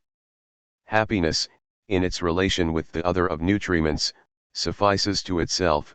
It even suffices to itself because of this relation with the other. It consists in satisfying its needs and not in suppressing them. Happiness suffices to itself through the not sufficing to oneself proper to need. The lack in enjoyment, which Plato denounced, does not compromise the instant of sufficiency. The opposition between the ephemeral and the eternal does not convey the true meaning of sufficiency, which is the very contraction of the ego. It is an existence for itself but not, initially, in view of its own existence. Nor is it a representation of self by self. It is for itself as in the expression each for himself, for itself as the famished stomach that has no heirs, capable of killing for a crust of bread, is for itself as the surfeited one who does not understand the starving and approaches him as an alien species, as the philanthropist approaches the destitute. The self-sufficiency of enjoying measures the egoism or the ipseity of the ego and the same. Enjoyment is a withdrawal into oneself, an involution. What is termed an affective state does not have the dull monotony of a state, but is a vibrant exaltation in which dawns the self. For the I is not the support of enjoyment. The intentional structure is here wholly different. The I is the very contraction of sentiment, the pole of a spiral whose coiling and involution is drawn by enjoyment. The focus of the curve is a part of the curve. It is precisely as a coiling, as a movement toward oneself, that enjoyment comes into play. And now one can understand in what sense we were able to say above that the I is an apology, Whatever be the transfigurations this egoism will receive from speech, it is for the happiness constitutive of its very egoism that the I who speaks pleads. The breach of the totality that is accomplished by the enjoyment of solitude or the solitude of enjoyment is radical. When the critical presence of the other will call in question this egoism, it will not destroy its solitude. Solitude will be recognized in the concern for knowing, which is formulated as a problem of origin inconceivable in a totality. To this problem the notion of causality can bring no solution, since it is precisely a question of a self, a being absolutely isolated, whose isolation causality would compromise by reinstating it in a series. The notion of creation alone will be commensurate with such a question, respecting at the same time the absolute novelty of the I and its attachment to a principle, its having been called in question. The solitude of the subject will be recognized also in the goodness in which the apology issues. The upsurge of the self beginning in enjoyment, where the substantiality of the I is apperceived not as the subject of the verb to be, but as implicated in happiness, not belonging to ontology, but to axiology, is the exaltation of the existent as such. The existent would then not be justiciable to the comprehension of being, or ontology. One becomes a subject of being not by assuming being but in enjoying happiness, by the interiorization of enjoyment which is also an exaltation, and above being. The existent is autonomous with respect to being, it designates not a participation in being, but happiness. The existent par excellence is man. When the I is identified with reason, taken as the power of thematization and objectification, it loses its very ipseity. To represent to oneself is to empty oneself of one's subjective substance and to insensibilize enjoyment. By imagining this anesthesia limitless, Spinoza conjures away separation. But the joy of this intellectual coincidence and the freedom of this obedience mark a cleavage line in the unity won in this way. Reason makes human society possible, but a society whose members would be only reasons would vanish as a society. What could a being entirely rational speak of with another entirely rational being? Reason has no plural, how could numerous reasons be distinguished? How could the Kantian kingdom of ends be possible, had not the rational beings that compose it retained, as the principle of individuation, their exigency for happiness, miraculously saved from the shipwreck of sensible nature? In Kant the I is met with again in this need for happiness. To be I is to exist in such a way as to be already beyond being, in happiness.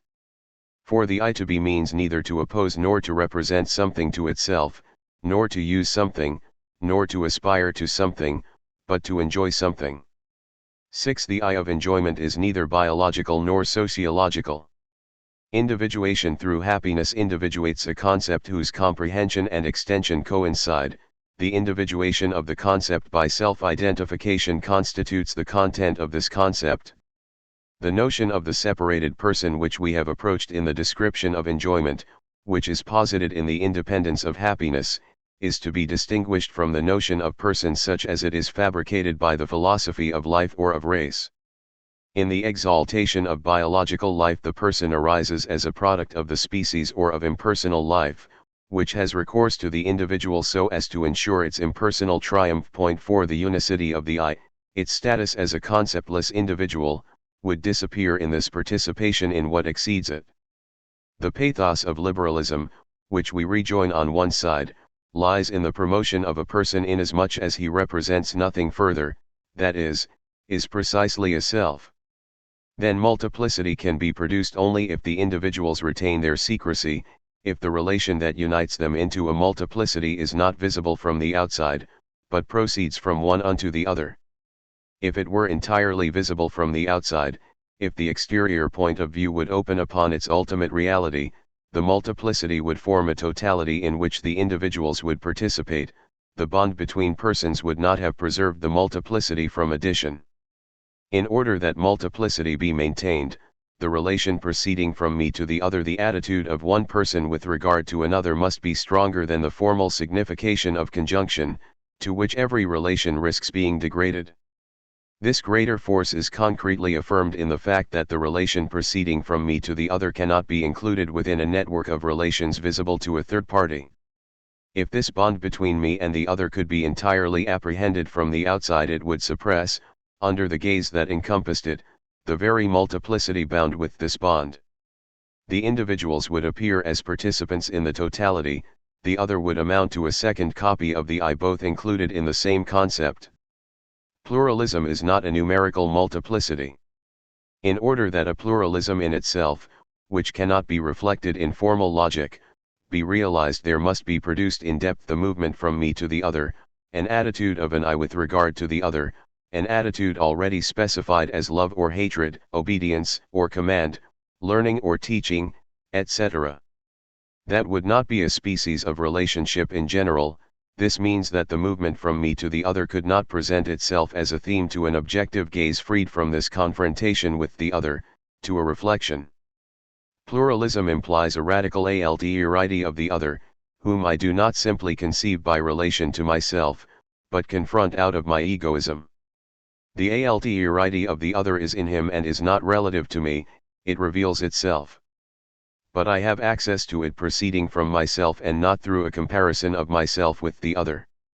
I have access to the alterity of the other from the society I maintain with him, and not by quitting this relation in order to reflect on its terms. Sexuality supplies the example of this relation, accomplished before being reflected on. The other sex is an alterity born by a being as an essence and not as the reverse of his identity, but it could not affect an unsexed me. The other as master can also serve us as an example of an alterity that is not only by relation to me, an alterity that, belonging to the essence of the other, is nevertheless visible only from an I. B. Enjoyment and representation. Emmanuel Levinas. What we live from and enjoy is not the same as that life itself. I eat bread, listen to music, follow the course of my ideas. Though I live my life, the life I live and the fact of living it nonetheless remain distinct, even though it is true that this life itself continually and essentially becomes its own content. Can this relationship be specified? Is not enjoyment, as the way life relates to its contents, a form of intentionality in the Husserlian sense, taken very broadly, as the universal fact of human existence? Every moment of life, conscious and even unconscious, such as consciousness divines it, is in relation with an other than that moment itself. We know the rhythm with which this thesis is exposed. Every perception is a perception of the perceived, every idea an idea of an ideate, every desire a desire of a desired, every emotion an emotion of something moving. But every obscure thought of our being is also oriented towards something. Every present in its temporal nudity tends toward the future and returns upon the past or resumes that past is perspection and retrospection. Yet already with the first exposition of intentionality as a philosophical thesis there appeared the privilege of representation. The thesis that every intentionality is either a representation or founded on a representation dominates the Logisk Untersuchungen and returns as an obsession in all of Husserl's subsequent work. What is the relation between the theoretical intentionality of the objectifying act, as Husserl calls it, and enjoyment? 1. Representation and constitution. In order to find an answer we shall try to follow the movement proper to objectifying intentionality. This intentionality is a necessary moment of the event of separation in itself, to whose description this section is devoted, and which is articulated starting with enjoyment in dwelling and in possession. 1. The possibility of representing to oneself and the resultant temptation to idealism do indeed profit already from the metaphysical relation and the relationship with the absolutely other, but they attest separation in the midst of this very transcendence, although the separation is not reducible to an echo of transcendence. We shall first describe it detached from its sources. Taken in itself, as it were uprooted, representation seems to be oriented in an opposite direction from enjoyment and will permit us to show by contrast the intentional pattern of enjoyment and sensibility, although representation is in fact woven of it and repeats its event, which is separation.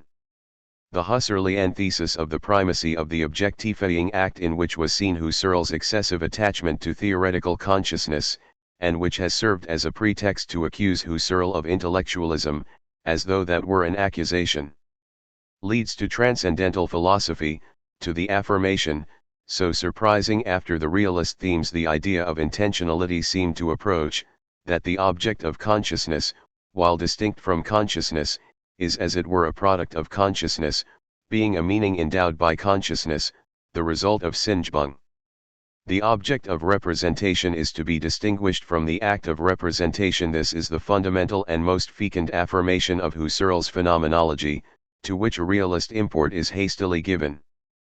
But does the theory of mental images, betraying a confusion of the act with the object of consciousness, rest uniquely on a false description of consciousness inspired by the prejudices of a psychological atomism? In a sense, the object of representation is indeed interior to thought. Despite its independence, it falls under the power of thought. We are not alluding to the Berkeleyan ambiguity between the sentient and the sensed within sensation, and we are not limiting our reflection to objects called sensible. It is rather a question of what in Cartesian terminology becomes the clear and distinct idea.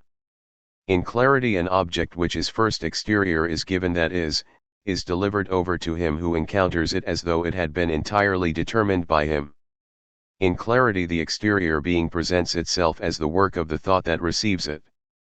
Intelligibility, characterized by clarity, is a total adequation of the thinker with what is thought, in the precise sense of a mastery exercised by the thinker upon what is thought, in which the object's resistance as an exterior being vanishes. This mastery is total and as though creative. It is accomplished as a giving of meaning. The object of representation is reducible to noemata. The intelligible is precisely what is entirely reducible to noemata, and all of whose relations with the understanding reducible to those established by the light. In the intelligibility of representation, the distinction between me and the object, between interior and exterior, is effaced. Descartes' clear and distinct idea manifests itself as true and as entirely immanent to thought, entirely present, without anything clandestine. Its very novelty is without mystery. Intelligibility and representation are equivalent notions, an exteriority surrendering in clarity and without immodesty its whole being to thought, that is, totally present without in principle anything shocking thought, without thought ever feeling itself to be indiscreet. Clarity is the disappearance of what could shock. Intelligibility, the very occurrence of representation, is the possibility for the other to be determined by the same without determining the same, without introducing alterity into it. It is a free exercise of the same. It is the disappearance, within the same, of the I opposed to the non-I. Thus, within the work of intentionality, representation occupies the place of a privileged event. The intentional relation of representation is to be distinguished from every other relation, from mechanical causality, from the analytic or synthetic relation of logical formalism, from every intentionality other than representational, in that in it the same is in relation with the other, but in such a way that the other does not determine the same. It is always the same that determines the other. To be sure, representation is the seat of truth. The movement proper to truth consists in the thinker being determined by the object presented to him. But it determines him without touching him, without weighing on him, such that the thinker who submits to what is thought does so gracefully, as though the object, even in the surprises it has in store for cognition, had been anticipated by the subject. While every activity is in one way or other illuminated by a representation, hence advances on a terrain already familiar, representation is a movement proceeding from the same with no searchlight preceding it. The soul is something divinatory, too, according to Plato's expression. There is an absolute, creative freedom, prior to the venturesome course of the hand through which chances on to the goal it seeks, for at least the vision of that goal had cleared a passage for it, had been already projected forth. Representation is this very projection, inventing the goal that will be presented to the still groping acts as one a priori. The act of representation discovers, properly speaking, nothing before itself. Representation is pure spontaneity, though prior to all activity. Thus the exteriority of the object represented appears to reflection to be a meaning ascribed by the representing subject to an object that is itself reducible to a work of thought. The I that thinks the sum of the angles of a triangle is, to be sure, also determined by this object. It is precisely the one that thinks of this sum, and not the one that thinks of atomic weight. Whether it remembers or has forgotten, it is determined by the fact of having passed through the thought of the sum of the angles. This is what will be visible to the historian for whom the I representing to itself is already something represented. At the very moment of representation the I is not marked by the past but utilizes it as a represented and objective element. Illusion. Ignorance of its own involvements. Representation is the force of such an illusion and of such forgettings. Representation is a pure present. The positing of a pure present without even tangential ties with time is the marvel of representation.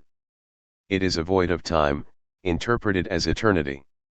To be sure, the I who conducts his thoughts becomes, or more exactly ages, in time, in which his successive thoughts, across which he thinks in the present, are spread forth. But this becoming in time does not appear on the plane of representation. Representation involves no passivity. The same in relating itself to the other refuses what is exterior to its own instant, to its own identity, only to find again in this instant, which owes itself to nothing, which is pure gratuity, everything that had been refused as meaning given, as noema. Its first movement is negative, it consists in finding and exhausting in itself the meaning of an exteriority, precisely convertible into noemata. Such is the movement of the Husserlian, which, strictly speaking, is characteristic of representation. Its very possibility defines representation.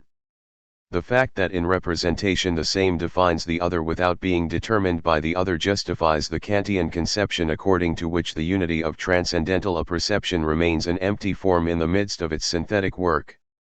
But we are far from thinking that one starts with representation as a non-conditioned condition. Representation is bound to a very different intentionality, which we are endeavoring to approach throughout this analysis. And its marvelous work of constitution is especially possible in reflection. It is the uprooted representation that we have analyzed. The way representation is bound to a wholly other intentionality is different from the way the object is bound to the subject or the subject to history. The total freedom of the same in representation has a positive condition in the other that is not something represented, but is the other. For the moment let us note that the structure of representation as a non-reciprocal determination of the other by the same is precisely for the same to be present and for the other to be present to the same.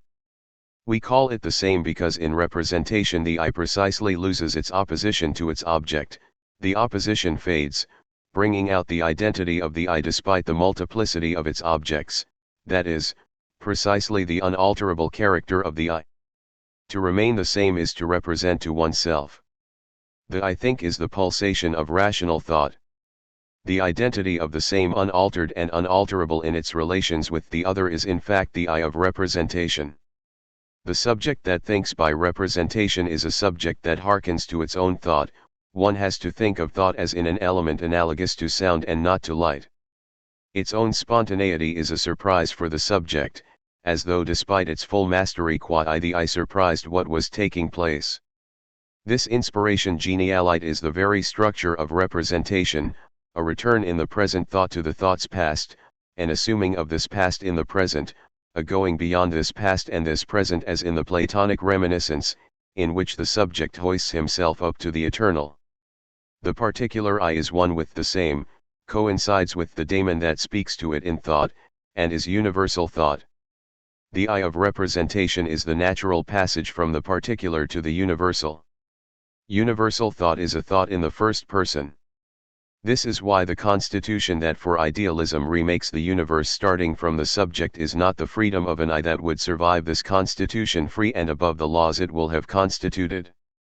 The I that constitutes dissolves into the work it comprehends, and enters into the eternal. The idealist creation is representation.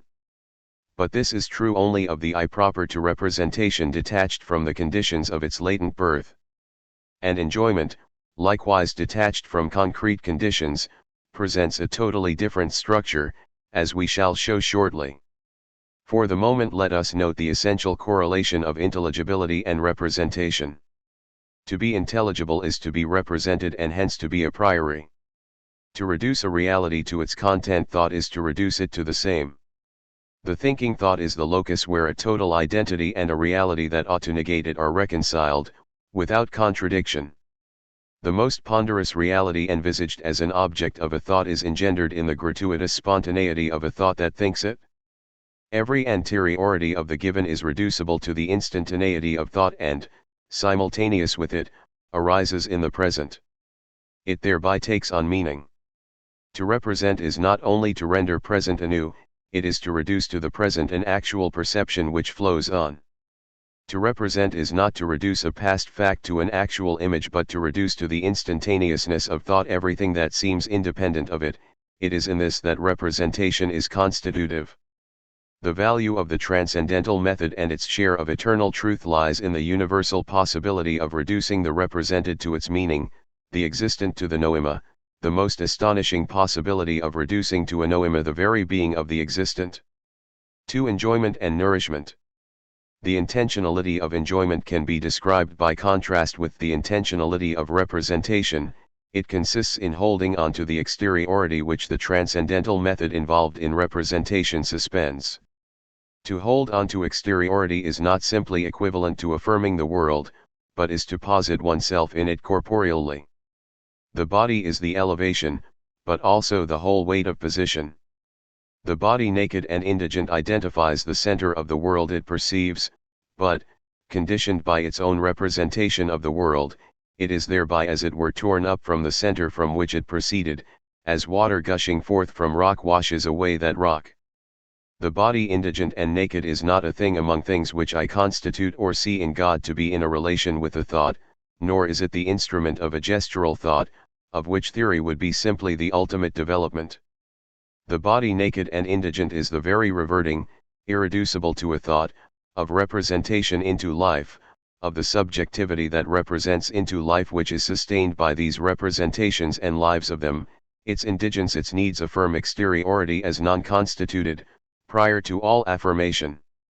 To doubt that the form that stands out in profiles on the horizon or in the darkness exists, to impose on a chunk of iron that presents itself a given form so as to make of it a knife, to overcome an obstacle, or to do away with an enemy, to doubt, to labor, to destroy, to kill, these negating acts assume objective exteriority rather than constitute it. To assume exteriority is to enter into a relation with it such that the same determines the other while being determined by it. But the way it is determined does not simply bring us back to the reciprocity designated by the third Kantian category of relation. The way in which the same is determined by the other, and which delineates the plane in which the negating acts themselves are situated, is precisely the way designated above as living from. It is brought about by the body whose essence is to accomplish my position on the earth, that is, to give me as it were a vision already and henceforth borne by the very image that I see. To posit oneself corporeally is to touch an earth, but to do so in such a way that the touching finds itself already conditioned by the position. The foot settles into a reel which this very action outlines or constitutes, as though a painter would notice that he is descending from the picture he is painting. Representation consists in the possibility of accounting for the object as though it were constituted by a thought, as though it were a noema. And this reduces the world to the unconditioned instant of thought. In living from, the process of constitution which comes into play wherever there is representation is reversed. What I live from is not in my life as the represented is within representation in the eternity of the same or in the unconditioned present of cogitation. If we could still speak of constitution here, we would have to say that the constituted, reduced to its meaning, here overflows its meaning, becomes within constitution the condition of the constituting, or, more exactly, the nourishment of the constituting. This overflowing of meaning can be fixed by the term alimentation. The surplus over meaning is not a meaning in its turn, simply thought as a condition which would be to reduce the aliment to a correlate represented. The aliment conditions the very thought that would think it as a condition. It is not that this conditioning is only noticed after the event. The originality of the situation lies in that the conditioning is produced in the midst of the relation between representing and represented, constituting and constituted, a relation which we find first in every case of consciousness. Eating, for example, is to be sure not reducible to the chemistry of alimentation. But eating also does not reduce itself to the set of gustative, olfactory, kinesthetic, and other sensations that would constitute the consciousness of eating. This sinking one's teeth into the things which the act of eating involves above all measures the surplus of the reality of the aliment over every represented reality, a surplus that is not quantitative, but is the way the I, the absolute commencement, is suspended on the non-I. The corporeity of the living being and its indigence as a naked and hungry body is the accomplishment of these structures, described in abstract terms as an affirmation of exteriority which is not a theoretical affirmation, and as a position on the earth which is not the positing of one mass on another. To be sure, in the satisfaction of need the alienness of the world that founds me loses its alterity, in satiety the real I sank my teeth into is assimilated, the forces that were in the other become my forces, become me, and every satisfaction of need is in some respect nourishment. Through labor and possession the alterity of nutriments enters into the same. Yet it remains true that this relationship differs fundamentally from the inspiration genialite of representation we spoke of above. Here the relation is reversed, as though the constitutive thought were stimulated by its own game, by its free play, as though freedom as a present absolute commencement found its condition in its own product, as though this product did not receive its meaning from a consciousness that ascribes meaning to being. The body is a permanent contestation of the prerogative attributed to consciousness of giving meaning to each thing, it lives as this contestation. The world I live in is not simply the counterpart or the contemporary of thought and its constitutive freedom, but a conditioning and an antecedence. The world I constitute nourishes me and bathes me. It is aliment and medium milieu. The intentionality aiming at the exterior changes direction in the course of its very aim by becoming interior to the exteriority it constitutes, somehow comes from the point to which it goes, recognizing itself past in its future, lives from what it thinks. If the intentionality of living from, which is properly enjoyment is not constitutive, this is therefore not because an elusive, inconceivable content, inconvertible into a meaning of thought, irreducible to the present and consequently unrepresentable, would compromise the universality of representation and the transcendental method, it is the very movement of constitution that is reversed. It is not the encounter with the irrational that stops the play of constitution, the play changes its sense. The body indigent and naked is this very changing of sense. This is the profound insight Descartes had when he refused to sense data the status of clear and distinct ideas, ascribed them to the body, and relegated them to the useful. This is his superiority over Husserlian phenomenology which puts no limit on noematization. A movement radically different from thought is manifested when the constitution by thought finds its condition in what it has freely welcomed or refused, when the represented turns into a past that had not traversed the present of representation, as an absolute past not receiving its meaning from memory. The world I live from is not simply constituted at a second level after representation would have spread before us a backdrop of a reality simply given, and after axiological intentions would have ascribed to this world a value that renders it apt for habitation. The turning of the constituted into a condition is accomplished as soon as I open my eyes, I but open my eyes and already enjoy the spectacle.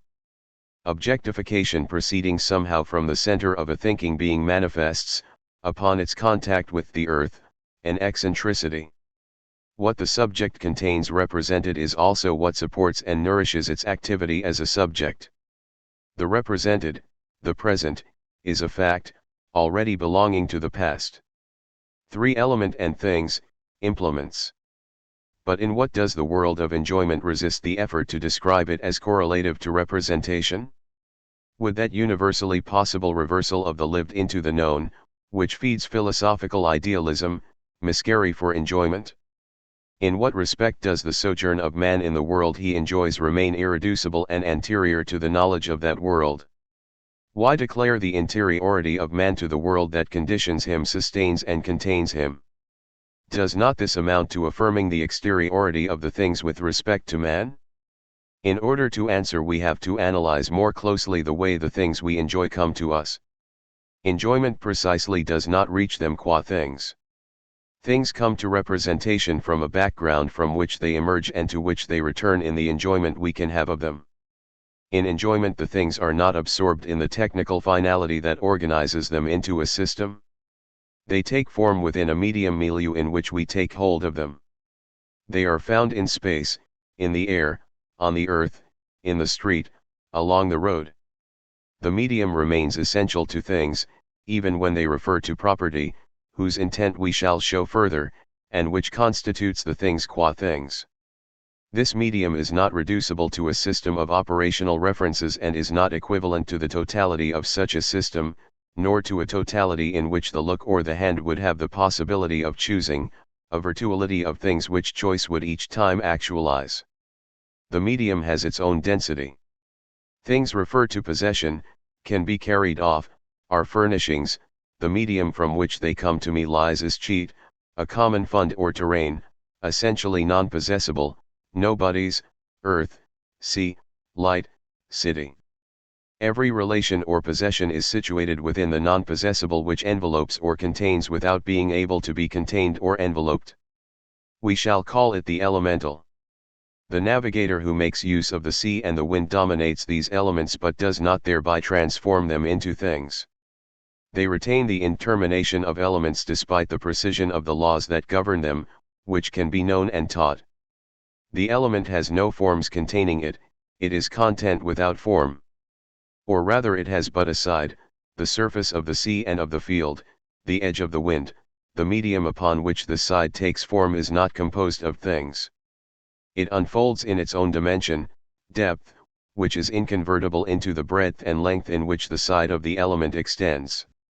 To be sure, a thing likewise presents itself by but one unique side, but we can circle round it, and the reverse is equivalent to the obverse, all the points of view are equivalent. The depth of the element prolongs it till it is lost in the earth and in the heavens. Nothing ends, nothing begins. To tell the truth, the element has no side at all. One does not approach it. The relation adequate to its essence discovers it precisely as a medium, one is steeped in it, I am always within the element. Man has overcome the elements only by surmounting this interiority without issue by the domicile, which confers upon him an extraterritoriality. He gets a foothold in the elemental by a side already appropriated, a field cultivated by me, the sea in which I fish and moor my boats, the forest in which I cut wood, and all these acts, all this labor, refer to the domicile. Man plunges into the elemental from the domicile, the primary appropriation, of which we shall speak further. He is within what he possesses, such that we shall be able to say that the domicile, condition for all property, renders the inner life possible. The I is thus at home with itself. Through the home our relation with space as distance and extension is substituted for the simple bathing in the element. But the adequate relation with the element is precisely bathing. The interiority of immersion is not convertible into exteriority. The pure quality of the element does not cling to a substance that would support it. To bathe in the element is to be in an inside-out world, and here the reverse is not equivalent to the obverse. A thing offers itself to us by its side, as a solicitation coming from its substantiality, from a solidity, already suspended by possession. We can, to be sure, represent the liquid or the gaseous to ourselves as a multiplicity of solids, but we then are abstracting from our presence in the midst of the element. The liquid manifests its liquidity, its qualities without support, its adjectives without substantive, to the immersion of the bather. The element presents us as it were the reverse of reality, without origin in a being, although presenting itself in familiarity of enjoyment as though we were in the bowels of being. Hence we can say that the element comes to us from nowhere, the side it presents to us does not determine an object, remains entirely anonymous. It is wind, earth, sea, sky, air. Intermination here is not equivalent to the infinite surpassing limits, it precedes the distinction between the finite and the infinite. It is not a quiescence of a something, an existent manifesting itself as refractory to qualitative determination. Quality manifests itself in the element as determining nothing. Thus thought does not fix the element as an object. As pure quality it lies outside the distinction between the finite and the infinite. The question what is the other side of what offers us one side does not arise in the relation maintained with the element.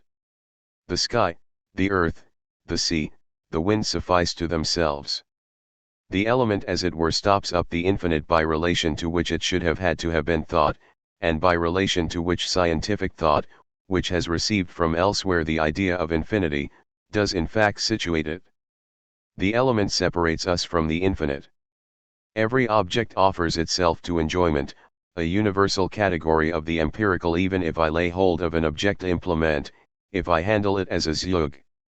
The handling and utilization of tools, the recourse to all the instrumental gear of a life, whether to fabricate other tools or to render things accessible, concludes in enjoyment.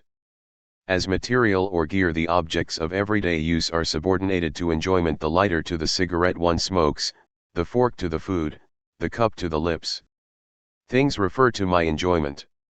This is an observation as commonplace as could be, which the analyses of Zugaftigkeit do not succeed in effacing. Possession itself and all the relations with abstract notions are inverted into enjoyment. Pushkin's greedy knight enjoys possessing the possession of the world. Enjoyment an ultimate relation with the substantial plenitude of being, with its materiality embraces all relations with things. The structure of the zhug as zhug and the system of references in which it has its place do indeed manifest themselves, in concerned handling, as irreducible to vision, but do not encompass the substantiality of objects, which is always there in addition. Moreover, furnishings, the home, food, clothing are not zhug in the proper sense of the term. Clothing serves to protect the body or to adorn it, the home to shelter it, food to restore it, but we enjoy them or suffer from them, they are ends. Tools themselves, which are in view of, become objects of enjoyment. The enjoyment of a thing, be it a tool, does not consist simply in bringing this thing to the usage for which it is fabricated, the pen to the writing, the hammer to the nail to be driven in, but also in suffering or rejoicing over this operation. The things that are not tools, the crust of bread, the flame in the fireplace, the cigarette, offer themselves to enjoyment. But this enjoyment accompanies every utilization of things, even in a complex enterprise where the end of a labor alone absorbs the research. The utilization of a thing in view of, this reference to the whole, remains on the level of its attributes. One can, like one's job, enjoy these material gestures and the things that permit the accomplishing of them. One can transform the curse of labor into sport. Activity does not derive its meaning and its value from an ultimate and unique goal, as though the world formed one system of usurferences whose term touches our very existence. The world answers to a set of autonomous finalities which ignore one another. To enjoy without utility, in pure loss, gratuitously, without referring to anything else, in pure expenditure, this is the human. There is a non-systematic accumulation of occupations and tastes, equidistant from the system of reason, where the encounter with the other opens the infinite, and from the system of the instinct, anterior to separated being, anterior to the being veritably born, separated from its cause, nature. Will it be said that this accumulation has as its condition the apperception of utility, reducible to the care for existence? But the care for nutriments is not bound to a care for existence. The inversion of the instincts of nutrition, which have lost their biological finality, marks the very disinterestedness of man. The suspension or absence of the ultimate finality has a positive face, the disinterested joy of play. To live is to play, despite the finality and tension of instinct to live from something without this something having the sense of a goal or an ontological means, simply play or enjoyment of life. It is carefreeness with regard to existence, which has a positive meaning. It consists in sinking one's teeth fully into the nutriments of the world, agreeing to aggregate the world as wealth, releasing its elemental essence. In enjoyment the things revert to their elemental qualities. Enjoyment, the sensibility, whose essence it exhibits, is produced as a possibility of being precisely by ignoring the prolongation of hunger into the concern for self-preservation. Here lies the permanent truth of hedonist moralities, to not seek, behind the satisfaction of need, an order relative to which alone satisfaction would acquire a value, to take satisfaction, which is the very meaning of pleasure, as a term. The need for food does not have existence as its goal, but food. Biology teaches the prolongation of nourishment into existence. Need is naive. In enjoyment I am absolutely for myself. Egoist without reference to the other, I am alone without solitude, innocently egoist and alone. Not against the others, not as for me, but entirely deaf to the other, outside of all communication and all refusal to communicate without ears, like a hungry stomach.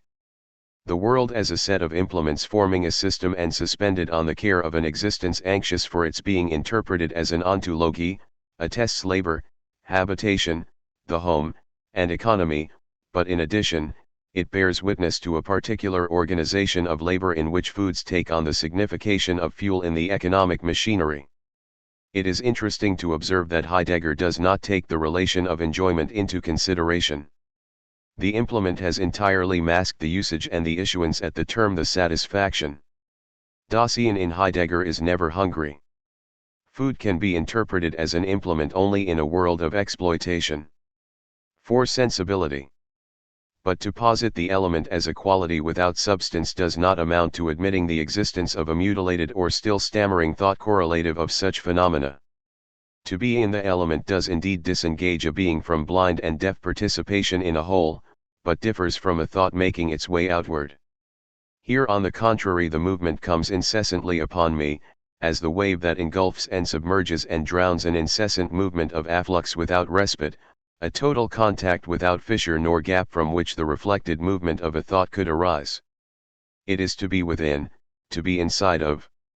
This situation is not reducible to a representation, not even an inarticulate representation, it belongs to sensibility, which is the mode of enjoyment. It is when sensibility is interpreted as representation and mutilated thought that the finitude of our thought has to be invoked so as to account for these obscure thoughts. The sensibility we are describing starting with enjoyment of the element does not belong to the order of thought but to that of sentiment, that is, the affectivity wherein the egoism of the I pulsates. One does not know, one lives sensible qualities, the green of these leaves, the red of this sunset. Objects content me in their finitude, without appearing to me on a ground of infinity. The finite without the infinite is possible only as contentment. The finite as contentment is sensibility.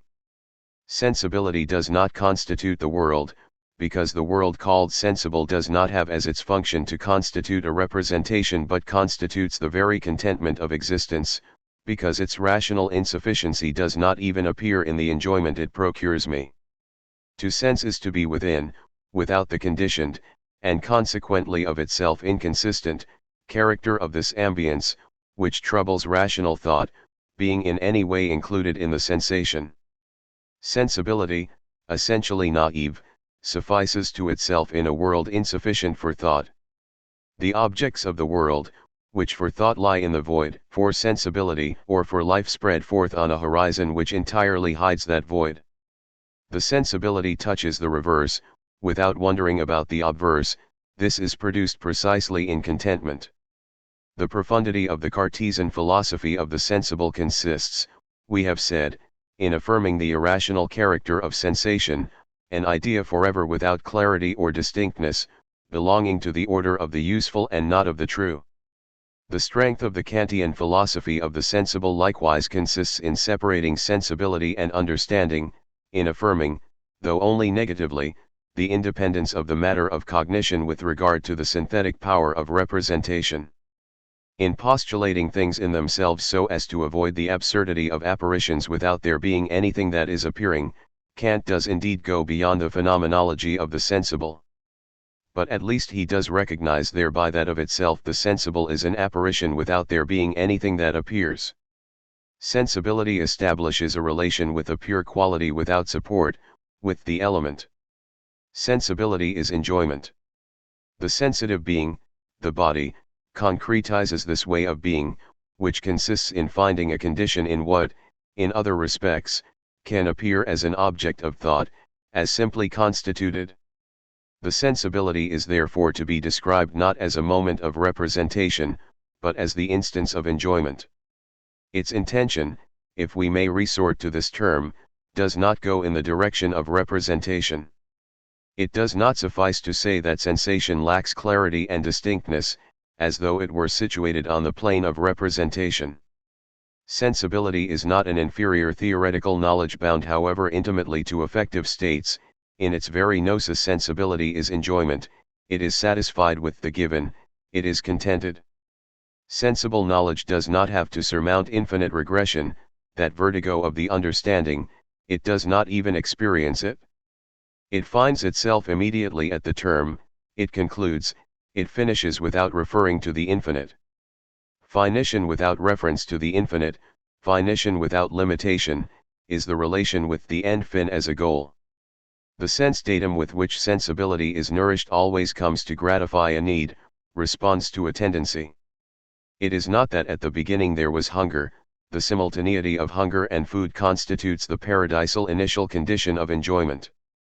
Thus the Platonic theory of negative pleasures confines itself to the formal pattern of enjoyment only, and fails to recognize the originality of a structure which does not show through in the formal, but concretely weaves the living from.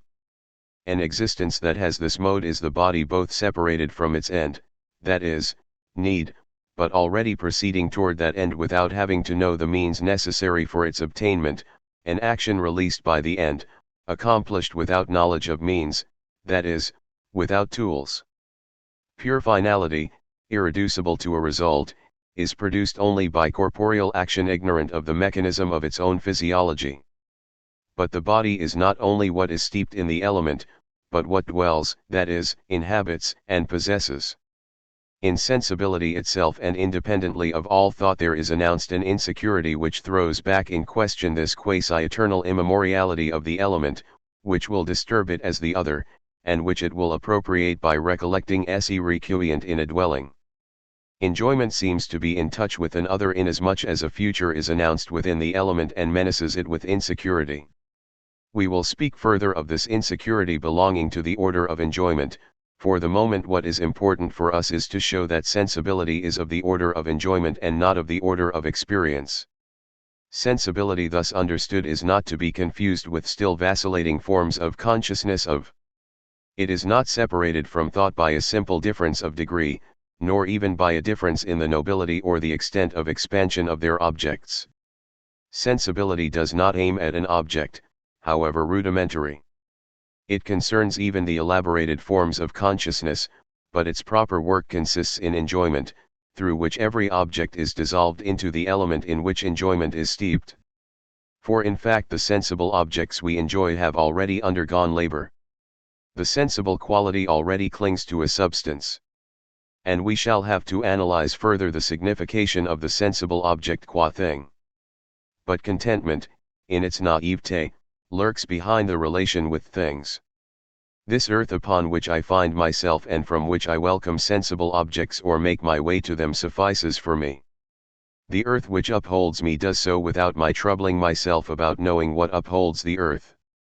I am content with the aspect this corner of the world, universe of my daily behavior, this city, or this neighborhood or the street in which I move, this horizon within which I live, turn to me. I do not ground them in a more vast system. It is they that ground me. I welcome them without thinking them. I enjoy this world of things as pure elements, as qualities without support, without substance. But does not this for me presuppose a representation of oneself in the idealist sense of the term? The world is for me. This does not mean that I represent the world to myself as being for me, and represent this me in its turn to myself. This relation of myself with myself is accomplished when I stand me tiens in the world which precedes me as an absolute of an unrepresentable antiquity. To be sure, I cannot think the horizon in which I find myself to be an absolute, but I stand in it as in an absolute. Standing there is precisely different from thinking. The bit of earth that supports me is not only my object, it supports my experience of objects. Well-trampled places do not resist me but support me. The relation with my sight in this stance tenue precedes thought and labor. The body, position, the fact of standing patterns of the primary relation with myself, of my coincidence with myself no wise resemble idealist representation. I am myself, I am here, at home with myself, in habitation, immanence in the world. My sensibility is here. In my position there is not the sentiment of localization, but the localization of my sensibility. Position, absolutely without transcendence, does not resemble the comprehension of the world by the Hegelian. It is not a care for being, nor a relation with existence, nor even a negation of the world, but its accessibility in enjoyment. Sensibility is the very narrowness of life, the naivete of the unreflected eye, beyond instinct, beneath reason. But does not the side of things offered as an element refer implicitly to the other side? Implicitly, to be sure. And in the eyes of reason the contentment of sensibility is ridiculous. But sensibility is not a blind reason and folly. It is prior to reason, the sensible is not to be ascribed to the totality to which it is closed. Sensibility enacts the very separation of being separated and independent. The aptitude to keep se tenere to the immediate is not reducible to anything else, it does not signify the lapse of the power that would dialectically render explicit the presuppositions of the immediate, set them in movement, and suppress them in sublimating them. Sensibility is not a thought unaware of itself. To pass from the implicit to the explicit a master who evokes attention is necessary. To evoke attention is not a subsidiary work, in attention the eye transcends itself. But a relation with the exteriority of the master was necessary to engage attention.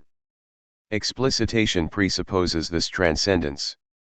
The limitation of contentment without reference to the unlimited precedes the distinction between the finite and the infinite such as it is incumbent upon thought. The descriptions of contemporary psychology that make of sensation an islet that emerges from an obscure viscous ground of the unconscious relative to which the consciousness of the sensible would already have lost its sincerity fail to recognize the fundamental and irreducible self-sufficiency of sensibility, due to its keeping se tenere within its horizon. To sense is precisely to be sincerely content with what is sensed, to enjoy, to refuse the unconscious prolongations, to be thoughtless, that is, without ulterior motives, unequivocal, to break with all the implications to maintain oneself at home with oneself. Torn up from all the implications, from all the prolongations thought offers, all the instants of our life can reach completion, precisely because life dispenses with the intellectual search for the unconditioned. To reflect on each of one's acts is, to be sure, to situate them with respect to infinity, but the unreflected and naive consciousness constitutes the originality of enjoyment. The naivete of consciousness was described as a torpid thought, but from this somnolence thought can no wise be extracted. It is life, in the sense that we speak of relishing life. We enjoy the world before referring to its prolongations, we breathe, walk, see, stroll. The description of enjoyment as it has been conducted to this point assuredly does not render the concrete man. In reality man has already the idea of infinity, that is, lives in society and represents things to himself. The separation accomplished as enjoyment, that is, as interiority, becomes a consciousness of objects. The things are fixed by the word which gives them, which communicates them and thematis them. And the new fixity things acquire due to language presupposes much more than the adjunction of a sound to a thing. Over and above enjoyment with dwelling, possession, the making common a discourse about the world takes form. Appropriation and representation add a new event to enjoyment. They are founded on language as a relation among men. Things have a name and an identity.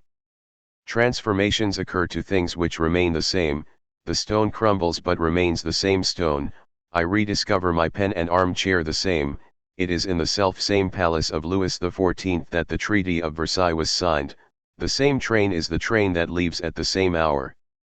The world of perception is thus a world where things have identity. The subsistence of this world is visibly possible only through memory. The identity of persons and the continuity of their labors project over the things the grill through which they find again identical things. An earth inhabited by men endowed with language is peopled with stable things. But this identity of things remains unstable and does not close off the return of things to the element. A thing exists in the midst of its wastes. When the kindling wood becomes smoke and ashes, the identity of my table disappears. The wastes become indiscernible, the smoke drifts off anywhere. If my thought follows the transformation of things, I lose the trace of their identity very quickly as soon as they quit their container. Descartes' reasoning about the piece of wax indicates the itinerary by which each thing loses its identity.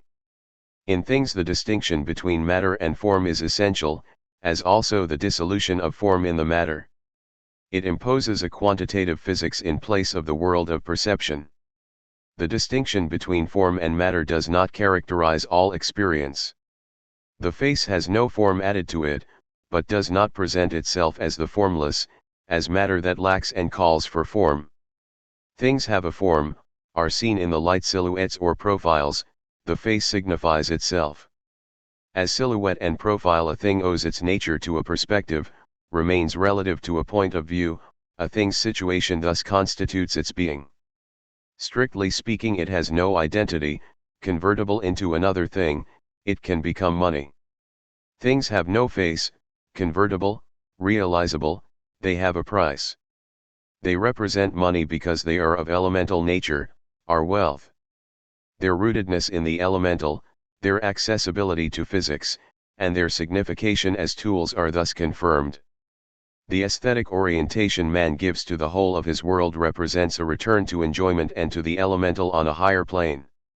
The world of things calls for art, in which intellectual accession to being moves into enjoyment, in which the infinity of the idea is idolized in the finite, but sufficient, image. All art is plastic. Tools and implements, which themselves presuppose enjoyment, offer themselves to enjoyment in their turn. They are playthings, jouets, the fine cigarette lighter, the fine car.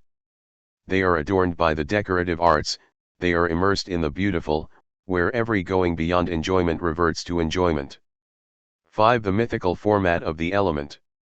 The sensible world, overflowing the freedom of representation, does not betoken the failure of freedom, but the enjoyment of a world for me, which already contents me. The elements do not receive man as a land of exile, humiliating and limiting his freedom. The human being does not find himself in an absurd world in which he would be dwarfen. And this is true absolutely. The disquietude that manifests itself within the enjoyment of the element, in the overflowing of the instant that escapes the gentle mastery of enjoyment, is, we shall see further, recouped by labor. Labor recoups the lag between the element and the sensation. But this overflowing of sensation by the element, which appears in the intermination with which it oilers itself to my enjoyment, takes on a temporal meaning. In enjoyment, quality is not a quality of something. The solidity of the earth that supports me, the blue of the sky above my head, the breath of the wind, the undulation of the sea, the sparkle of the light do not cling to a substance. They come from nowhere. This coming from nowhere, from something that is not, appearing without there being anything that appears, and consequently coming always, without my being able to possess the source, delineates the future of sensibility and enjoyment. This is not yet a representation of the future, in which the thread allows for respite and liberation. By representation, the enjoyment that has recourse to labor becomes again absolutely mistress of the world, interiorizing it with respect to its dwelling. The future, as insecurity, is already in the pure quality which lacks the category of substance, of something. It is not that the source escapes me, in fact, in enjoyment quality is lost in the nowhere. It is the apeiron distinct from the infinite, and which, by contrast with things, presents itself as a quality refractory to identification. Quality does not withstand identification because it would represent a flux and a duration, rather its elemental character, its coming forth from nothing, constitutes its fragility, the disintegration of becoming, that time prior to representation which is menace and destruction. The element suits me, I enjoy it, the need to which it responds is the very mode of this conformity or of this happiness. The intermination of the future alone brings insecurity to need, indigence, the perfidious elemental gives itself while escaping. Hence it is not the relation of need with the radical alterity that would indicate the non-freedom of need. The resistance of matter does not block like the absolute. As a resistance already overcome, open to labor, it opens up an abyss within enjoyment itself. Enjoyment does not refer to an infinity beyond what nourishes it, but to the virtual vanishing of what presents itself, to the instability of happiness. Nourishment comes as a happy chance. This ambivalence of nourishment, which on the one hand offers itself and contents, but which already withdraws, losing itself in the nowhere, is to be distinguished from the presence of the infinite in the finite and from the structure of the thing. This coming forth from nowhere opposes the element to what we will describe under the name of face-visage, where precisely an existent presents itself personally. To be affected by a side face of being while its whole depth remains undetermined and comes upon me from nowhere is to be bent toward the insecurity of the morrow. The future of the element as insecurity is lived concretely as the mythical divinity of the element. Faceless gods, impersonal gods to whom one does not speak, mark the nothingness that bounds the egoism of enjoyment in the midst of its familiarity with the element. But it is thus that enjoyment accomplishes separation. The separated being must run the risk of the paganism which evinces its separation and in which the separation is accomplished, until the moment that the death of these gods will lead it back to atheism and to the true transcendence. The nothingness of the future ensures separation, the element we enjoy issues in the nothingness which separates. The element I inhabit is at the frontier of a night. What the side of the element that is turned toward me conceals is not a something susceptible of being revealed, but an ever-new depth of absence, an existence without existent, the impersonal par excellence. This way of existing without revealing itself, outside of being and the world, must be called mythical. The nocturnal prolongation of the element is the reign of mythical gods. Enjoyment is without security. But this future does not take on the character of a dwarfenheit, for insecurity menaces an enjoyment already happy in the element, rendered sensitive to disquietude only by this happiness. We have described this nocturnal dimension of the future under the title There Is. The element extends into the there is. Enjoyment, as interiorization, runs up against the very strangeness of the earth. But it has the recourse of labor and possession. See I Independence. Emmanuel Levinas. One Joy and its Morrows. The movement to self in enjoyment and happiness marks the sufficiency of the I, although the image we have used of the spiral that coils over itself does not enable us to depict also the enrootedness of this sufficiency in the insufficiency of living from. The I is, to be sure, happiness, presence at home with itself. But, as sufficiency in its non-sufficiency, it remains in the non-I, it is enjoyment of something else, never of itself. Autochthonous, that is, enrooted in what it is not, it is nevertheless, within this enrootedness, independent and separated. The relationship of the I with the non-I produced as happiness which promotes the I consists neither in assuming nor in refusing the non-I. Between the I and what it lives from there does not extend the absolute distance that separates the same from the other. The acceptance or refusal of what we live from implies a prior agreement, both given and received, the agreement of happiness. The primary agreement, to live, does not alienate the I but maintains it, constitutes its being at home with itself. The dwelling, inhabitation, belongs to the essence to the egoism of the I against the anonymous there is, horror, trembling, and vertigo, perturbation of the I that does not coincide with itself. The happiness of enjoyment affirms the I at home with itself.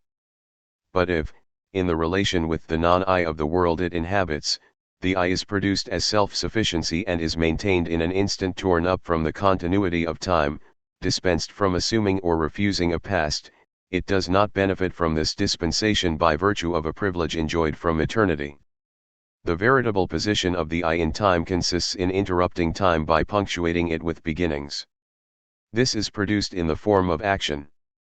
Commencement within a continuity is possible only as action. But time, in which the I can commence its action, portends the lability of its independence. The uncertainties of the future that mar happiness remind enjoyment that its independence envelopes a dependence. Happiness does not succeed in dissimulating this fault in its sovereignty, which is exposed as subjective, psychic, and merely inward. The reversion of all the modes of being to the I, to the inevitable subjectivity constituting itself in the happiness of enjoyment, does not institute an absolute subjectivity, independent of the non-I. The non-I feeds enjoyment, the I needs the world, which exalts it. The freedom of enjoyment thus is experienced as limited. Limitation is not due to the fact that the I has not chosen its birth and thus is already and henceforth in situation, but to the fact that the plenitude of its instant of enjoyment is not insured against the unknown that lurks in the very element it enjoys, the fact that joy remains a chance and a stroke of luck. The fact that enjoyment would be but a void that fills can no wise throw suspicion on the qualitative plenitude of enjoyment. Enjoyment and happiness are not calculated by the quantities of being and nothingness which compensate or fail to compensate for one another. Enjoyment is an exaltation, a peak that exceeds the pure exercise of being. But the happiness of enjoyment, a satisfaction of needs which is not compromised by the need-satisfaction rhythm, can be tarnished by the concern for the morrow involved in the fathomless depth of the element in which enjoyment is steeped. The happiness of enjoyment flourishes on the pain of need and thus depends on another. It is a stroke of good fortune, a chance. But this conjuncture justifies neither the denunciation of pleasure as illusory nor the characterizing of man in the world as dereliction. The indigence that menaces living as living from, because what life lives from can come to be wanting, cannot be confounded with the void of appetite already settled in enjoyment, which in satisfaction makes possible, beyond simple being, its jubilation. On the other hand, the pain of need no wise evinces an alleged irrationality of the sensible, as though the sensible offended the autonomy of the rational person. In the pain of needs reason does not revolt against the scandal of a given pre-existing freedom. For one cannot first posit an I and then ask if enjoyment and need run counter to it, limit it, injure it, or negate it. Only in enjoyment does the I crystallize. 2. The love of life. At the origin there is a being gratified, a citizen of paradise. The emptiness felt implies that the need which becomes aware of it abides already in the midst of an enjoyment, be it that of the air one breathes. It anticipates the joy of satisfaction, which is better than ataraxy. Far from putting the sensible life into question, pain takes place within its horizons and refers to the joy of living. Already and henceforth life is loved. The I can, to be sure, revolt against the givens of its situation, for it does not lose itself in living at home, and remains distinct from what it lives from. But this interval between the I and what nourishes it does not allow of the negation of nourishment as such. If in this interval an opposition can come into play, it is maintained within the limits of the very situation it refuses and from which it is nourished. Every opposition to life takes refuge in life and refers to its values. This is the love of life, a pre-established harmony with what is yet to come to us. The love of life does not resemble the care for being, reducible to the comprehension of being, or ontology. The love of life does not love being, but loves the happiness of being. Life loved is the very enjoyment of life, contentment already appreciated in the refusal I bear against it, where contentment is refused in the name of contentment itself. The love of life, a relation of life with life, is neither a representation of life nor a reflection on life. The lag between me and my joy does not leave room for a total refusal. There is in revolt no radical refusal, just as in life's joyous access to life there is no assumption. The famous passivity of feeling is such that it leaves no play for the movement of a freedom that would assume it. The gnosis of the sensible is already enjoyment. What one might be tempted to present as negated or consumed in enjoyment is not affirmed for itself, but is given from the first. Enjoyment reaches a world that has neither secrecy nor veritable foreignness. The primordial positivity of enjoyment, perfectly innocent, is opposed to nothing and in this sense suffices to itself from the first. An instant or a standstill, it is the success of the carpe diem, the sovereignty of the after us the deluge. These pretensions would be pure nonsense and not eternal temptations could not enjoyment tear itself absolutely from the disintegration characteristic of duration. Need therefore can be characterized neither as freedom, since it is dependence, nor as passivity, since it lives from what, already familiar and without secret, does not subjugate it but gladdens it. The philosophers of existence who emphasize dereliction misconstrue the opposition arising between the I and its joy, an opposition due to the disquietude that insinuates itself into enjoyment, menaced with the intermination of the future essential to sensibility, or due to the pain inherent in labor. Being is here nowise refused in its totality. In its opposition to being, the I seeks refuge in being itself.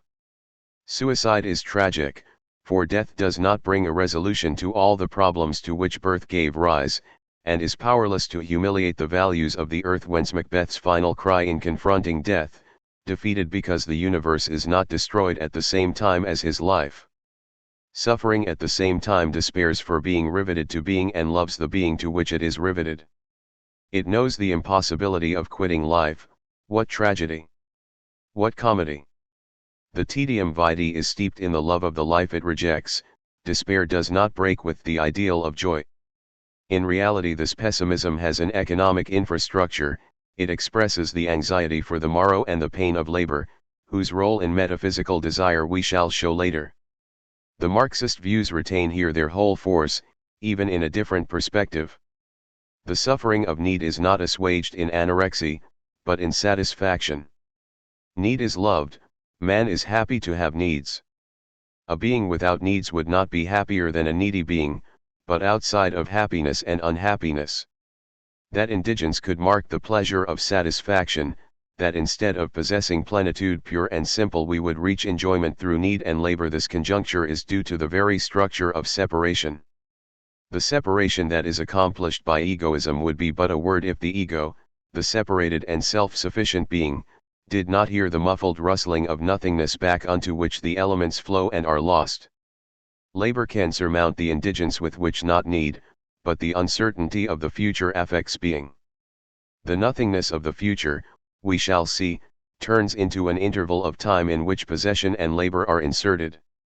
The passage from instantaneous enjoyment to the fabrication of things refers to habitation, to economy, which presupposes the welcoming of the other. The pessimism of dereliction is hence not irremediable. Man holds in his hands the remedy for his ills, and the remedies pre-exist the ills. But labor itself, by virtue of which I live freely, insuring myself against life's uncertainty, does not bring life its final signification. It also becomes that from which I live. I live from the whole content of life, even from the labor which ensures the future. I live from my labor as I live from air, light, and bread. The limit case in which need prevails over enjoyment, the proletarian condition condemning to accursed labor in which the indigence of corporeal existence finds neither refuge nor leisure at home with itself, is the absurd world of Dwarfenheit. 3. Enjoyment and separation. In enjoyment throbs egoist being. Enjoyment separates by engaging in the contents from which it lives. Separation comes to pass as the positive work of this engagement. It does not result from a simple split, like a spatial removal. To be separated is to be at home with oneself. But to be at home with oneself, is to live from. To enjoy the elemental. The failure of the constitution of the objects from which one lives is not due to the irrationality or the obscurity of those objects, but to their function as nutriments. Food is not unrepresentable, it subtends its own representation, but in it the I again finds itself. The ambiguity of a constitution in which the world represented conditions the act of representing is the way of being of him who is not simply posited but posits himself. The absolute void, the nowhere in which the element loses itself and from which it arises, on all sides beats against the eyelid of the I who lives interiorly. The interiority which enjoyment opens up is not added as an attribute to the subject endowed with conscious life, as one psychological property among others. The interiority of enjoyment is separation in itself, is the mode according to which such an event as separation can be produced in the economy of being. Happiness is a principle of individuation, but individuation in itself is conceivable only from within, through interiority. In the happiness of enjoyment is enacted the individuation, the auto-personification, the substantialization, and the independence of the self, a forgetting of the infinite depths of the past and the instinct that resumes them. Enjoyment is the very production of a being that is born, that breaks the tranquil eternity of its seminal or uterine existence to enclose itself in a person, who in living from the world lives at home with itself. The incessant turning of ecstatic representation into enjoyment, which we have brought to light, in each instant restores the antecedents of what I constitute to this very constitution. It is the living and lived past, not in the sense we thus speak of a very vivid or close memory, nor even a past that marks us and has a hold on us and thereby subjugates us, but a past that founds what separates and frees itself from that past. This liberation flashes in the light of happiness, in separation. Its free flight and its grace are felt and are produced as the very ease of good time. It is freedom referring to happiness, made of happiness, and consequently compatible with a being that is not kausasui, that is created. We have sought to elaborate the notion of enjoyment in which the I arises and pulsates, we have not determined the I by freedom. Freedom as the possibility of commencement, referring to happiness, to the marvel of the good time standing out from the continuity of the hours, is the production of the I and not one experience among others that happens to the I. Separation and atheism, these negative notions, are produced by positive events. To be I, atheist, at home with oneself, separated, happy, created, these are synonyms. Egoism, enjoyment, sensibility, and the whole dimension of interiority, the articulations of separation, are necessary for the idea of infinity, the relation with the other which opens forth from the separated and finite being. Metaphysical desire, which can be produced only in a separated, that is, enjoying, egoist, and satisfied being, is then not derived from enjoyment. But if the separated, that is, sentient being is necessary for the production of infinity and exteriority in metaphysics, its constitution as thesis or as antithesis, within a dialectical play, would destroy this exteriority. The infinite does not raise up the finite by opposition. Just as the interiority of enjoyment is not deducible from the transcendental relation, the transcendental relation is not deducible from the separated being as a dialectical antithesis forming a counterpart to the subjectivity, as union forms the counterpart of distinction among two terms of any relation. The movement of separation is not on the same plane as the movement of transcendence. We are outside of the dialectical conciliation of the I and the non-I, in the eternal sphere proper to representation, or in the identity of the I. Neither the separated being nor the infinite being is produced as an antithetical term. The interiority that ensures separation, but not as an abstract rejoinder to the notion of relation, must produce a being absolutely closed over upon itself, not deriving its isolation dialectically from its opposition to the other. And this closedness must not prevent egress from interiority, so that exteriority could speak to it, reveal itself to it, in an unforeseeable movement which the isolation of the separated being could not provoke by simple contrast. In the separated being the door to the outside must hence be at the same time open and closed. The closedness of the separated being must be ambiguous enough for, on the one hand, the interiority necessary to the idea of infinity to remain real and not apparent only, for the destiny of the interior being to be pursued in an egoist atheism refuted by nothing exterior, for it to be pursued without, in each of the movements of descent into interiority, the being descending into itself referring to exteriority by a pure play of the dialectic and in the form of an abstract correlation. But on the other hand, within the very interiority hollowed out by enjoyment there must be produced a heteronomy that incites to another destiny than this animal complacency in oneself.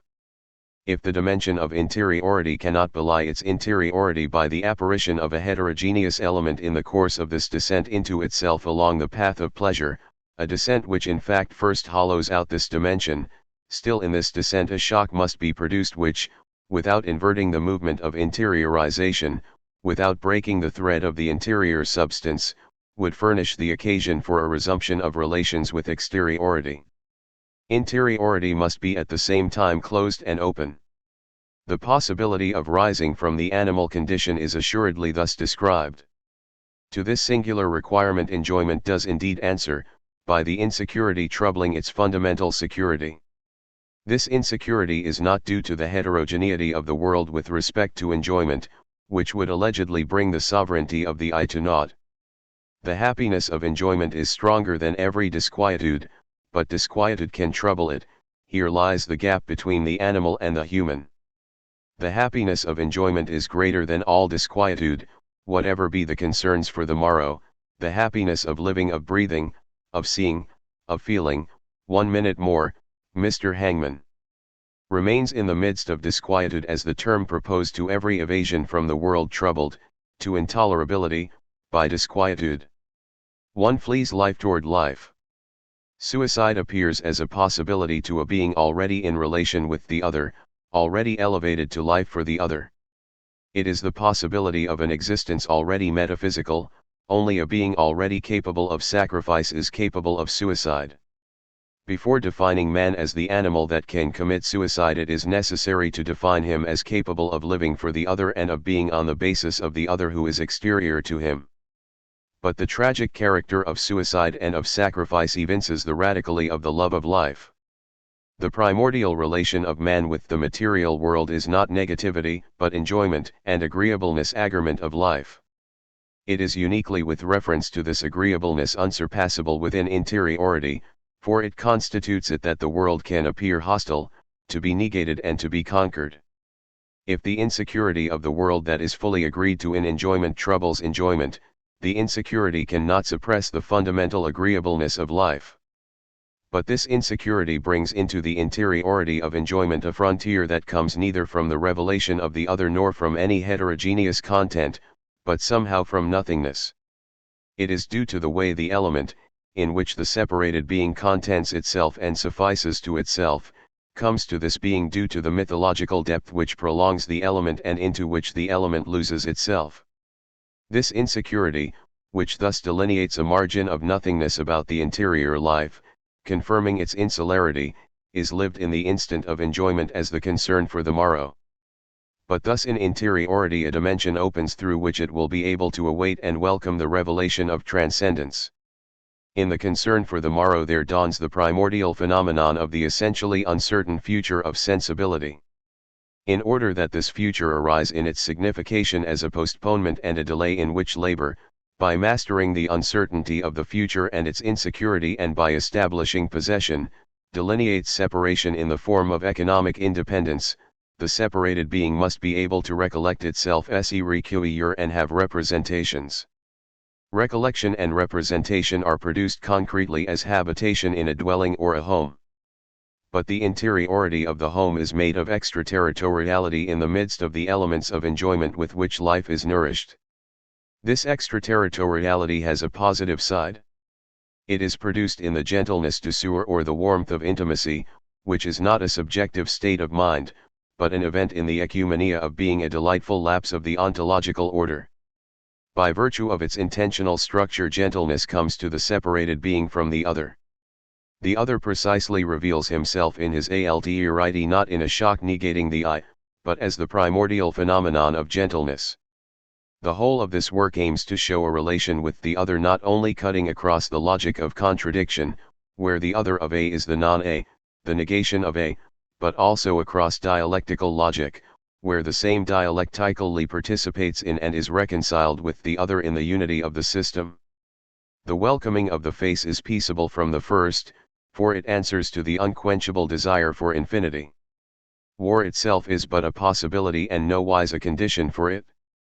This peaceable welcome is produced primordially in the gentleness of the feminine face, in which the separated being can recollect itself, because of which it inhabits, and in its dwelling accomplishes separation. Inhabitation and the intimacy of the dwelling which make the separation of the human being possible thus imply a first revelation of the other. Thus the idea of infinity, revealed in the face, does not only require a separated being, the light of the face is necessary for separation. But in founding the intimacy of the home, the idea of infinity provokes separation not by some force of opposition and dialectical evocation, but by the feminine grace of its radiance. The force of opposition and of dialectical evocation would, in integrating it into a synthesis, destroy transcendence. Asterisk. To be taken in the double sense of assent and also agreeableness or pleasure trans. Asterisk. In this term Levinas understands the form of acceptance involved in pleasure. Pleasure, the agreeable, is also what we agree to, and this very agreeing to is itself pleasurable trans. D. The dwelling. Emmanuel Levinas. 1. Habitation. Habitation can be interpreted as the utilization of an implement among implements. The home would serve for habitation as the hammer for the driving in of a nail or the pen for writing. For it does indeed belong to the gear consisting of things necessary for the life of man. It serves to shelter him from the inclemencies of the weather, to hide him from enemies or the importunate. And yet, within the system of finalities in which human life maintains itself, the home occupies a privileged place. Not that of an ultimate end, if one can seek it as a goal, if one can enjoy one's home, the home does not manifest its originality in the possibility for its enjoyment. For all implements, besides their utility as means in view of an end, admit of an immediate interest. Thus I can take pleasure in handling a tool, in working, in accomplishing, using gestures which, to be sure, fit into a system of finality, but whose end is situated beyond the pleasure or pain procured by these isolated gestures themselves, which fill or nourish a life. The privileged role of the home does not consist in being the end of human activity but in being its condition, and in this sense its commencement. The recollection necessary for nature to be able to be represented and worked over, for it to first take form as a world, is accomplished as the home. Man abides in the world as having come to it from a private domain, from being at home with himself, to which at each moment he can retire.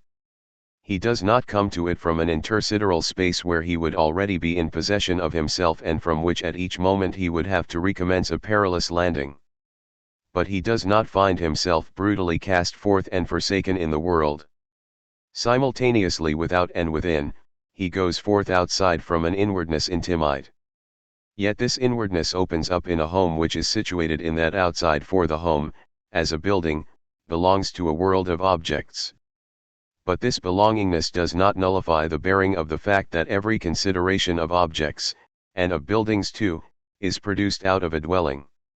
Concretely speaking, the dwelling is not situated in the objective world, but the objective world is situated by relation to my dwelling. The idealist's subject, which constitutes a priori its object, and even the site at which it is found, does not strictly speaking constitute them a priori, but precisely after the event, after having dwelt in them as a concrete being. The event of dwelling exceeds the knowing, the thought, and the idea in which, after the event, the subject will want to contain what is incommensurable with the knowing. The analysis of enjoyment and living from, has shown that being is not resolved into empirical events and thoughts that reflect those events or aim at them intentionally. To present inhabitation as a becoming conscious of a certain conjuncture of human bodies and buildings is to leave aside, is to forget the outpouring of consciousness in things, which does not consist in a representation of things by consciousness, but in a specific intentionality of concretization. We can formulate it in this way: the consciousness of a world is already consciousness through that world. Something of that world seen is an organ or an essential means of vision: the head, the eyeglasses, the light, the lamps, the books, the school. The whole of the civilization of labor and possession arises as a concretization of the separated being effectuating its separation. But this civilization refers to the incarnation of consciousness and to inhabitation, to existence proceeding from the intimacy of a home, the first concretization. The very notion of an idealist subject has come from a failure to recognize this overflowing of concretization. The for itself of the subject was posited in a sort of ether, and its position added nothing to this representation of itself by itself which included that position. Contemplation, with its pretension to constitute, after the event, the dwelling itself, assuredly evinces separation, or, better yet, is an indispensable moment of its production. But the dwelling cannot be forgotten among the conditions for representation, even if representation is a privileged conditioned, absorbing its condition. For it absorbs it only after the event, a posteriori. Hence the subject contemplating a world presupposes the event of dwelling, the withdrawal from the elements, that is, from immediate enjoyment, already uneasy about the morrow, recollection in the intimacy of the home. The isolation of the home does not arouse magically, does not chemically provoke recollection, human subjectivity. The terms must be reversed. Recollection, a work of separation, is concretized as existence in a dwelling, economic existence. Because the I exists recollected, it takes refuge empirically in the home. Only from this recollection does the building take on the signification of being a dwelling. But concretization does not only reflect the possibility, it concretizes, rendering explicit the articulations enveloped in it. Interiority concretely accomplished by the home, the passage to act the energy of recollection in the dwelling, opens up new possibilities which the possibility of recollection did not contain analytically, but which, being essential to its energy, are manifested only when it unfolds. How does habitation, actualizing this recollection, this intimacy, and this warmth or gentleness of intimacy, make labor and representation, which complete the structure of separation, possible? We shall see shortly, but first it is important to describe the intentional implications of recollection itself and of the gentleness in which it is lived. 2. Habitation and the feminine. Recollection, in the current sense of the term, designates a suspension of the immediate reactions the world solicits in view of a greater attention to oneself, one's possibilities, and the situation. It is already a movement of attention freed from immediate enjoyment, for no longer deriving its freedom from the agreeableness of the elements. From what then? How would a total reflection be allowed, a being that never becomes the bare fact of existing, and whose existence is life, that is, life from something?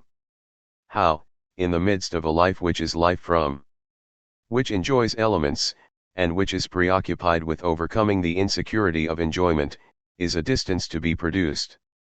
Does recollection amount to maintaining oneself in an indifferent region, in a void, in one of those interstices of being in which the Epicurean gods reside? The I would thereby lose the confirmation which as life from, and enjoyment of, it receives in the element which nourishes it, without receiving this confirmation from elsewhere.